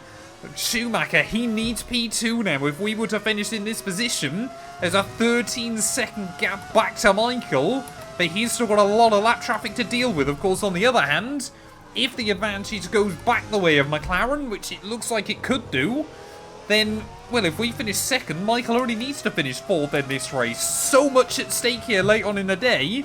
We've just got to focus on keeping it on the island. Well, a little over 1 lap to go then here, and I think reality might just be starting to set in for Michael Schumacher. As we've said before in this series, if you guys remember back to, I think it was Shanghai early on, I said every time a driver has won the opening 3 Grand Prix of a World Championship, they have always won the world title that year. Well, with 1 lap to go here, it looks like Michael Schumacher, that streak is finally going to be broken. He's right up behind Jenson Button, but I don't see a way in which he takes 9 seconds out of Kimi Raikkonen on the last lap here. Let's not forget as well, no driver has ever started a Grand Prix from last and gone on to win it in Formula 1 either, unless between the time of me recording this race and this video going live, someone was able to do it in Miami, so fingers crossed. But yeah, so 2 huge statistics that are about to be shattered in today's race. Michael Schumacher, on his day, unstoppable. We saw it early on this season. We saw it back at Monza as well later on, and I really did think that our teammate was going to be able to kind of get back in the fight in these final few Grand Prix and put, put the moves on me kind of thing. Expect Michael Schumacher to really, really make the difference this season, but I've never seen a championship collapse in the way he has done so, in which your teammate suddenly has got such a big advantage. But as we round our way in towards the final few corners, I never would have even moved to Ferrari had Ron Dennis not tried to get rid of me and tried to prioritise David Coulthard. But DC's not going to walk away with the World Championship this year, but we are about to. We took our first ever title with McLaren. Only Niki Lauda has won a World Championship with McLaren and with Ferrari, but we are about to join him through the final couple of corners here at the Japanese Grand Prix. It has been hard fought all season long, but we have remained consistent. Victory at Suzuka from the back of the field and a title to go with it. Fantastic drive, and it means your driver's world champion. What a result. Enjoy it. So the celebrations begin, and well earned they are indeed. It may have looked simple at times, but as any racing driver will tell you, competing at this level, at the very top, is anything but simple. There's no catching them now then. We have a new World Drivers' Champion. That's a spectacular victory then, and with it, the championship is secure. It's been a magnificent season, and they thoroughly deserve the cheers of the crowd here today. Talk to me, Ant. What was it that set them apart from the competition today? Well, keeping their tyre temperatures up in the tricky wet conditions was really important. There's not much grip out there at the best of times, and it's 10 times worse if you're out there on cold tyres. So the way they kept the rubber in its proper operating window was a huge advantage today. Well, there we are then. From the back of the grid to P1 come the end of the race. That is how you win a World Championship in style. Kimi Räikkönen, admittedly probably a little bit robbed this weekend, will come through for P2 there. Ahead of Schumacher and Jenson Button. Coulthard, Montoya, Wirtz, Panis, Davidson and Giancarlo Fisichella will round out your top 10 there. But we have finally done it. After the disappointment last season, we have got ourselves a crown in with Ferrari there. 29 points with just 26 available. So happy that we've wrapped it up with one race to spare. Coulthard still in P3 ahead of Räikkönen. Montoya re-jumps Olivier Panis a little bit further down the order with one of his first good races in a long time. Constructors-wise, though, obviously that's been wrapped up for a very long time as well. McLaren guaranteed P2. Williams versus Renault could still swap in that final race. Sauber looked pretty safe in 5th ahead of BAR and Toyota as well there, and of course any big result could change it in your bottom 3. But yeah, I guess with one race to go though, and for all of you that have stuck around right to the end of this video, I've got a little bit of news here at Suzuka. Next season we've signed a contract, a huge one, with Toyota, a multi-year deal. We've seen the progress the Japanese manufacturer is making. Here at Suzuka, I wanted to announce it, but only if we won the World Championship. So yeah, next season we're going to be flying Toyota colours inside this series. You know, they've made a lot of progress from last year into this season, and I want to try and be with them as they build up that momentum as well. You know, we've won titles with the big teams, so I want to try and do something a little bit different inside this game. We will be back though in just a few days' time, ready for the season finale out at Interlagos as well. We might do a last question mark challenge to finish off the year in style. Other than that, maybe we could try and go for one last victory with Ferrari as well. Thank you all so much for watching, and we'll be back very soon ready for the Brazilian Grand Prix. Hello everyone, and welcome back to a brand new video, and welcome to the finale of our F1 2003 career mode. Yes, we return this weekend at the Autodromo Jose Carlos Pache for the Brazilian Grand Prix. Obviously, if you missed out on the video that went live a few days ago, I would highly recommend going back and checking it out. Suzuka, as always, delivered a fantastic race,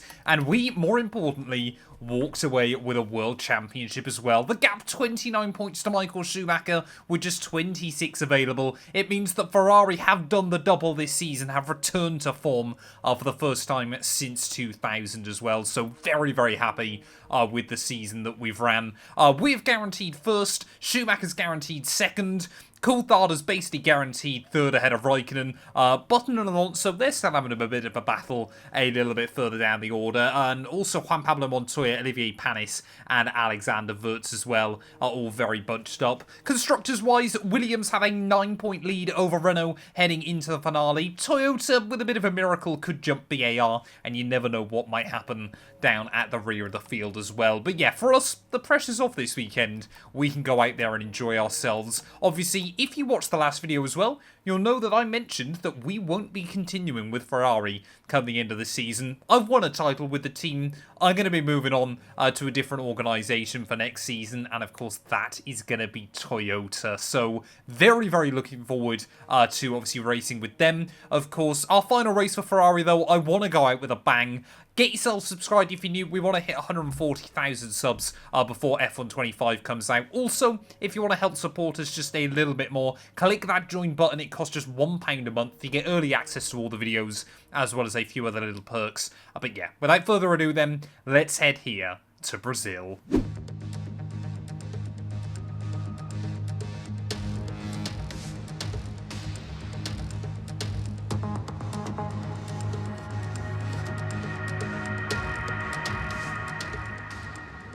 Well, final qualifying session of the year then. Jenson Button's had 5 poles this year. I've had 4, with Schumacher, Raikkonen, Coulthard and Wirtz all having 1 or 2 to their name.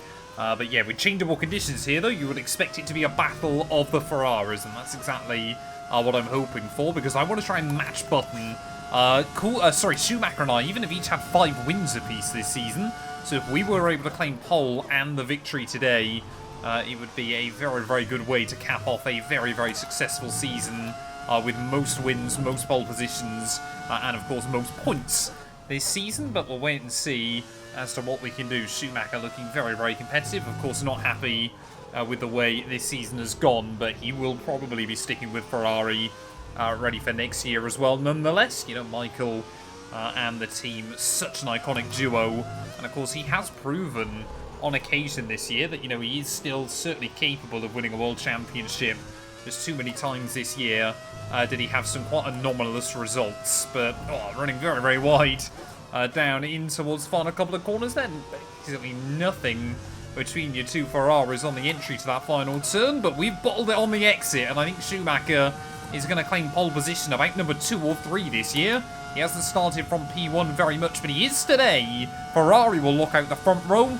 But that was kind of a bit of a given with the intermediate conditions. Well, there we are. Michael Schumacher, after a disappointing year, will be happy with that P1 there. We line up second on the grid, though, ahead of Jenson Button, who once again showcases just how quick he is on a Saturday afternoon. Let's not forget Renault have an opportunity to jump Williams today. I'm honestly staggered that Williams have remained in P3 in the Constructors all year, but I guess Renault's reliability has been terrible. Button has lost so many points this season. He definitely could have been in the fight with the McLarens, but let's see if he can beat them today. Welcome along then to the place where heroes and history are made. It's where the 2008 title was decided in the final corner. And it's the place, a year later, that Jenson Button stormed through from 14th on the grid to claim his one and only Drivers' Championship. It's Interlagos, and it's time for the Brazilian Grand Prix. It's an unusual anti-clockwise race here at Interlagos, where the Sao Paulo locals are packed into the grandstands at each of the 15 corners around this classic 2.7-mile circuit. 2 very fast sections bookend the famous and highly technical Sector 2, where getting a good run out of Junsao into one of the 2 DRS zones will be the key to any overtaking prospects today. Alongside me once again for coverage of today's race, it's none other than the great Anthony Davidson. Let's talk about Mr. Monaco. They've had a fantastic campaign. It's been a wonderful year, and they come into this weekend's Grand Prix as a fully deserving champion. I agree, it's been a truly impressive season, but championship or no, I don't think they'll be gently cruising around to the finish line. In fact, with points no longer a concern, there's a lot less to risk, so we may even see a more aggressive approach.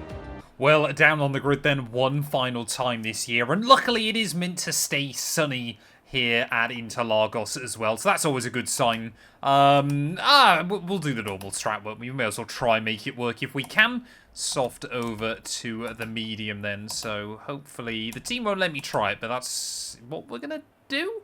I guess obviously we've got free reign of tyres, haven't we? So we'll actually start on the medium and then try to go softs to the end of the GP as well. There are lots of different strategies being thrown up by the team, but really, really looking forward to this one. Interlagos, such a fun circuit to race around, and hopefully we can have a good race today. Whether we win or whether we don't, it doesn't really matter. So out here just for the fun of it.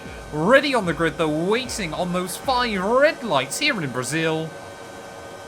As it's going to be lights out, and away we go there. Schumacher gets a little bit of wheel spin on the launch, but does a much better job than myself anyway on the run. Oh, into turn one, as we will almost go 3 wide there, sliding the back end out to try and defend from Jenson Button and Kimi Räikkönen, as Coulthard will inherit P5 off the start as well. So yeah, plenty of movement off the start of this Grand Prix, as immediately we're going to have to try and go a little bit defensive from Jenson Button. I mean, Schumacher, he just wants to remind everybody what he's capable of this weekend, that he can still dominate Grand Prix when, you know, things go right for him. He's had a lot of bad luck this season as well. You know, he has admittedly, I actually went back and looked through the replays. Monaco, he hit the wall. It wasn't a mechanical failure, so neither of us have had a mechanical failure this year. Schumacher's just had 2 DNFs through collisions, so they were kind of his own doing, which is a little bit of a shame for him, but yeah, it kind of just means, you know, we haven't got that big asterisk of, you know, he had more mechanical failures than me, hence why we were able to win the World Championship. We have done it fair and square, I'd like to claim. But anyway, by the end of lap 1 though, top 4 remaining as they were. Williams looked to be a little bit more competitive this weekend. We will be closely watching the Constructors' battle, but I'm sure a lot of it will come down to tyre wear.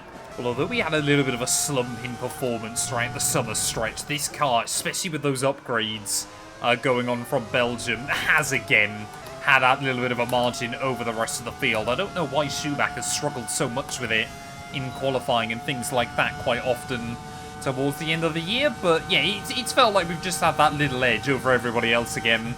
Hence why, you know, since Hungary, we've won every single race as a team.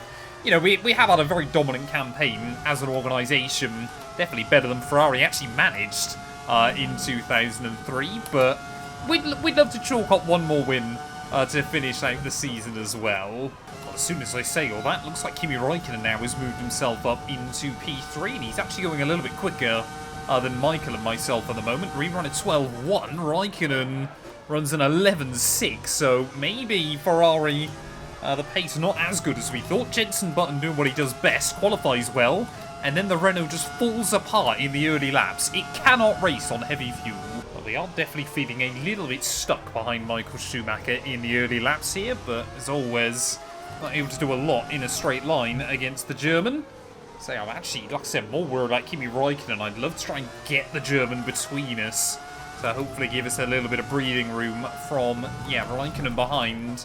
Perhaps he wants his win that was admittedly probably robbed from him last weekend. He had the pace over the field in the dry conditions there and ultimately lost out when the circuit got wet. I think we were going to be close to him by the end of the race because I think we were still slightly faster. But yeah, this is the problem we've got at the moment. Everybody just reaches VMAX and, well, nobody can do anything into turn 1. Well, Ferrari might be the team representing the prancing horse, but yeah, when it comes to raw horsepower, I think the Germans and even the French have done a better job than us so far this season. As always, we've got a very, very good aerodynamic package, but Räikkönen much, much quicker in a straight line, so we're trying to use the slipstream from Michael there and trying to really absolutely wring the neck out of the car everywhere we possibly can as well. But actually, Kimi Räikkönen is making much better inroads on me in a straight line than we are on Schumacher here. We do claim a little bit of time out of him. See, that gap gets under 0.3 of a second on the run back towards turn 1. But always the AI are OP in towards that first corner here. And yes, at the moment, Kimi is really breathing down my neck by the time we get out of the center S as well. So super, super important that we keep maximising our run there. I've got to start trying to look for different places to get past Michael. There are a couple of chances through this middle sector, but neither of them are particularly easy as we ride on board. He always runs a little bit wide up into Ferradura. That's just the line he likes to take. Just run a little bit deeper on the way in, and then really try and cut back for a late apex so we can get back on the power. But through these corners, oh, you see we get right underneath him. Then the dirty air really does affect things. Almost dropping it on the exit, and we're going to do some rallycross apparently. Not quite sure. Oh, and we've ended up over there. That's not ideal. Try to stay with him. He might make a mistake. He could still regain the position. That might be one of the weirdest mistakes I think I've ever made on this game, but we kept our foot in. Traction control working overtime there, and annoyingly, we're back out in P4. Well, Williams put so much effort into making sure they beat us last season that they really did sacrifice 2003 in the process. And not only us, but also McLaren and usually Renault have had the better of them so far this year. And for Alonso and Montoya, for both of them to be joining a World Championship winning team that just has not delivered so far has been a little bit disappointing. They'll be hoping Williams have a bit of a return to form next season, but Alonso, he has done a very, very good job of maximising that car at every opportunity he possibly can. We need to try and find a way back past him. There was Raikkonen really applying pressure to Michael now. So if that battle starts raging on, there could be time to kind of claim out of both of them. Right over the back of Fernando Alonso then as we make our way out of Zhongzhou. I said about how McLaren have built a very, very good engine this year. Maybe BMW not doing as good a job, but of course you never know how much of it's Williams' chassis department has really struggled as we try and get to the inside of Fernando. He thought about just trying to cover us off there as we will actually claim a new fastest lap of the day, so happy with that. And that's a reminder to our top two, the pace is here. Will Alonso be able to get a run back on me though as we make our way down the Esquina de Lago? Wasn't expecting him to immediately go on the attack. We'll try and break late there. Get the wheels right on the white line, but we do hang on. For now, maybe? Around the outside into Ferradura. Surely not Fernando. Luckily, he won't. Okay. Team now saying there's going to be rain on the radar by the end of the afternoon, so we were not expecting that in this Grand Prix. And if it does arrive, it might literally be in the final few laps here, so shouldn't change strategy too much. But how many races have we had this year where it's been dry and then slowly transition to wet? I do genuinely think that way round creates the best kind of changeable conditions in Formula 1. But as we are setting new PBs on repeat, the gap to Michael and Kimi is coming back down. Doing these laps in clear air has really allowed me to appreciate just how much we can attack around here. Oh, there we go, Raikkonen into the pit lane then. We're going to try and extend this stint just a little bit longer, but at least we know Kimi is definitely on a one-stop. It's another new fastest lap of the day then as the fuel burns off. These cars get quicker and quicker. I want to try and go for an overcut on Michael, but if he doesn't pit this lap, then I guess we'll take the chance. There we go then. It's pretty simple. If Michael pits, we stay out. If Michael stays out, we're going to pit here in this race, and our teammate is going to opt to stay out then. So we're actually going to be doing the undercut in this race. Oh, only just got it slowed down into the pit lane there.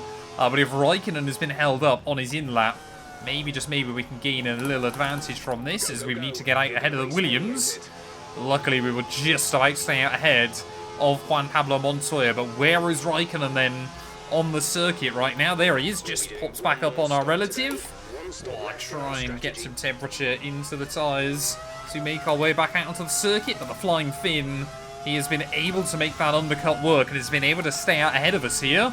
We have closed the gap down, so let's just try and jump Michael and have our battle, myself versus Kimi. There we go, Schumacher into the pit lane then, so our teammate immediately trying to cover us off then, but we have rocked right up to the back of Raikkonen here, who does seem to be struggling a little bit at the moment to keep his tyres in check. Let's see whether, Michael Schumacher might genuinely re-jump out in the lead of this race. I'm quite sceptical at the moment as we did a purple middle sector. Raikkonen, new fastest lap of the day though, so I don't fancy Michael's chances as Alonso now. Fastest lap of the Grand Prix. There is Michael Schumacher though, as we make our way back out onto the circuit, and we've got the jump on our teammate then, as Alonso now trying to get involved in this fight. 4 cars from 3 different teams at the front of the order. This is going to be fantastic towards the end. Oh, that was not ideal. Huge slide. How did that work? Managed to get the car back in a straight line on the exit and effectively just drifted through there. That's going to bring us closer to Raikkonen. So I'm definitely struggling still with the rear traction this weekend. I've opted just to give the back end a little bit more slip because obviously it allows the front to rotate more on corner entry as well. But Raikkonen and I are just trading fastest laps. This time round it'll go our way. The gap to Schumacher back up over a second. I just don't think he's quite got enough to compete. It goes to show just how hard both Kimi and I are pushing right now. Both of us are slip sliding around this venue, trying to get an advantage, trying to get a leg up on one another. Haven't been this close to him out in the final corner, but how close do we need to be to really try and get a run on the flying fin here. We get gaining. A 110.6 now, but not quite close enough. I mean, we practically need to be pushing him out of that final corner if we want to be able to do something. But you can see trying to use the curve through the center S doesn't really work for you. Just cuts the power ever so slightly. As we get to 2/3 distance, it is anybody's guess still who's going to claim victory here. We've seen some competitive races this year, but your top 5 covered by just 6 seconds. It's a shame it hasn't been like this all year. Well, this time around there, we are even closer to Kimi somehow, less than 1/4 of a second. By the time we get back round towards the start-finish line here, and are we again going to be able to get a run? Raikkonen will go defensive there, will open the door at the last moment. Oh, so Raikkonen locks up, and we will say thank you very much then. I wasn't honestly expecting to open the door for us. I just want to try and keep him pinned on that inside line there, that Kimi might immediately be able to come back at me. That McLaren much quicker in a straight line there to the inside. Down the Escudo Lago will go Kimi Raikkonen, but can we hang on to it? Oh, we get a little bit of a wobble on the exit. Kimi again will try and come back at us here. Did we leave the track and gain an advantage? Raikkonen around the outside up through Veradura there, actually bangs wheels with us. And we'll say thank you very much then. So I guess that eliminates the question as to whether we gain an advantage or not. But Raikkonen is on a mission today. Well, with less than 10 laps to go then, just like we saw at Suzuka, just like we saw in Belgium, just like we saw in France, everybody now with one eye on the sky lay on here. Are we going to see rain yet again? We know from obviously all those other races that if it does start falling, it only takes about 2 laps before the advantage moves to the wet compounded tyres here. So Raikkonen, he will probably be hoping that it doesn't rain, because he knows that'll be bad news for McLaren. Another new fastest lap. Alonso goes even quicker as well. I've already told the team if we box, it'll be over to the to the intermediates. Tyre wear doesn't seem to be a problem at all at the moment, but 8 laps to go. There's still a lot that can change. Try and request the weather updates from the team now. They're just telling us that dry compound tyre is still the way to go. And that means one thing. That rain is pretty much going to fall any time now. But will we see the AI gamble? Or could it be worth just trying to stay out to the end, even if it does start raining towards the end of this race? Michael Schumacher just dropping away from Raikkonen and I. Back into the clutches of Fernando Alonso right now, so really not the end to the season that our teammate would want. But 5 laps to go then at this Grand Prix. We are just trying to keep Raikkonen honest, seeing if we can force an error to reclaim the lead back from the flying fin, but it's not happening at the moment. Cool, calm and collected as always. Oh, there we go, the rain is here. The rain has just started falling then, so will we see the others make a box before the end of this Grand Prix? Obviously, we've got nothing to lose, so we can afford to go for it. We can afford to risk it the other way. I'm more inclined to pit, I think, late on, but I've no idea whether Kimi will. Well, the team don't believe the rain is going to get much heavier, so I do wonder, you know, with 4 laps to go, unless we really start slip-sliding around this lap, I'm not convinced it's going to be worth it here late on in the day. But of course, we know in the tricky conditions, the Ferrari has the advantage. We've got no idea whether that advantage stays when it's tricky, but everybody's on dry tyres. Well, with 2 laps to go then, the rain is definitely getting a little bit more, but the grip is not really falling away yet. Oh, on these tyres, as soon as I say that, we go for a little bit of an excursion through the end of Sector 2, and, well, Raikkonen at the moment doing everything he needs to just to keep that McLaren car on the island. I definitely don't think it's going to be worth pitting between now and the end of the race. There's just enough and kind of not enough race left to make it worthwhile, especially when we're only a couple of seconds off the pace. But Barrichello now getting in his way down through turn 1 and turn 2. I'm sure Kimi will be on the radio yelling at them to get him out of the way. Gloves and steering wheel, that kind of vibe from the flying fin there. But Barrichello will just about let him by, and now might get in my way as we head in towards Sector 2 there. So this is really not what we need at the moment. There we go, Raikkonen, sorry, Barrichello even will spot me and will let us by then. But has Kimi, you know, always cool, calm and collected, always knows what he's doing. We've seen him claim his first victories in Formula 1 earlier on this year. Are we going to see him get another one today under immense pressure from Ferrari? I want to leave this team with another victory on the board. Remind everybody that we are the best on the grid at the moment. before our move to Toyota, because I certainly don't think we're going to be winning races straight off the bat. One more lap to go, though.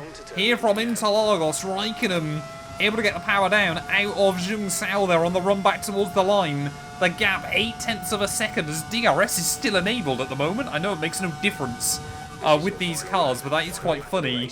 And that the FIA clearly don't believe it's wet enough anyway here. As back through turn 1 and turn 2. Through the centre as we go. Of course, one more World Championship and we'll match the great Ayrton himself with 3 World Championships to our name. Of course, in this alternate universe, it's still Fangio with a record of 5 at the moment, but I certainly don't think we'll get there by the end of this series. Schumacher, obviously, a 3-time World Champion still. We are a 2-time World Champion. And Kimi Raikkonen, well, today, and the drive he's had, going to show that he is definitely a World Champion of the future as well there. That McLaren, though, really starting to struggle through this middle sector. But I don't think we've got enough in our Ferrari. It has been a brilliant battle right the way throughout the Grand Prix between myself, Raikkonen, and Michael Schumacher. But a couple more corners to go of 2003. Raikkonen will claim yet another victory for McLaren. Out of the final corner, the Flying Finn is going to come out on top here in Brazil. We come through for P2, another podium, 14 in a row this season. I am very happy with that. Brilliant job, mate. That's a fantastic podium. Super driving, really strong pace. Very, very happy. So the celebrations begin, and well earned they are indeed. It may have looked simple at times, but as any racing driver will tell you, competing at this level, at the very top, is anything but simple. There's no catching them now then. We have a new World Drivers' Champion. It's been a roller coaster season then, but they can go into the winter with their heads held high after an emphatic victory here today.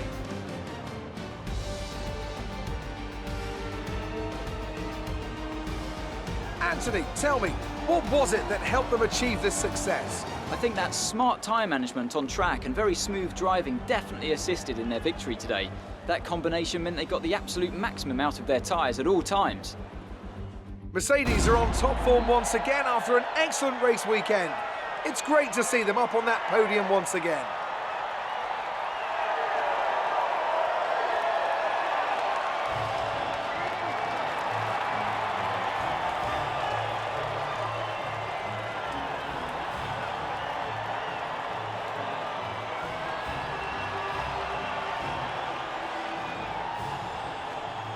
Well, there we are then, the end of the Brazilian Grand Prix, and Kimi Raikkonen will claim victory in what has been a very, very mixed campaign for the Flying Finn this year. We will come through for P2 ahead of Michael Schumacher, so another double Ferrari podium to finish off the season. Alonso in 4th ahead of Coulthard there, Button and Wirtz just ahead of Montoya. As I mean, your top 6 covered by just 7 seconds at the end of the Grand Prix. Probably the first time all year that Williams, Renault, McLaren and Ferrari have all been very, very similar on pace there. Jarno Trulli and Anthony Davidson round out your top 10. Toyota are obviously where we're moving to next season. Failed to score points today. That's not a great omen for us.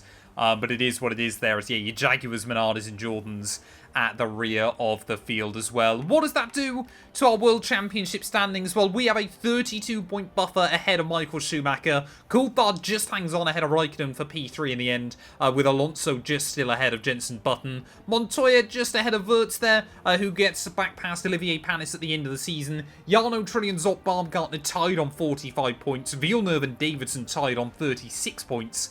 Just ahead of Giancarlo Fisichella. Barrichello with points on the board alongside Massa and Sato, with Ralf Schumacher, Mark Webber and Nick Heidfeld all failing to score. Constructors-wise, Ferrari 212 clear of McLaren. Williams do hang on to P3 ahead of Renault. Sauber in 5th, ahead of BAR and Toyota there, with Jaguar, Minardi and Jordan rounding out your constructors. Thank you all so much for watching. A massive thank you to everybody throughout the entire F1 24 game cycle as well. This series obviously will take a bit of a hiatus with F1 25 now right around the corner. But yeah, it'll probably return somewhere later on in the summer or maybe even the autumn time. I've still got 2004 all the way through to 2007 still to run. And then I've heard there's a rumour that somebody else has worked on a mod for 2008 right the way through to 2012 as well. So maybe this series will continue a little bit further as well there. But yeah, for now though, that's going to do us for this one. There probably will be a few days break now before the F125 videos do begin. But yeah, thank you all as always so much for the support, and we'll be back very soon with more Formula 1 content.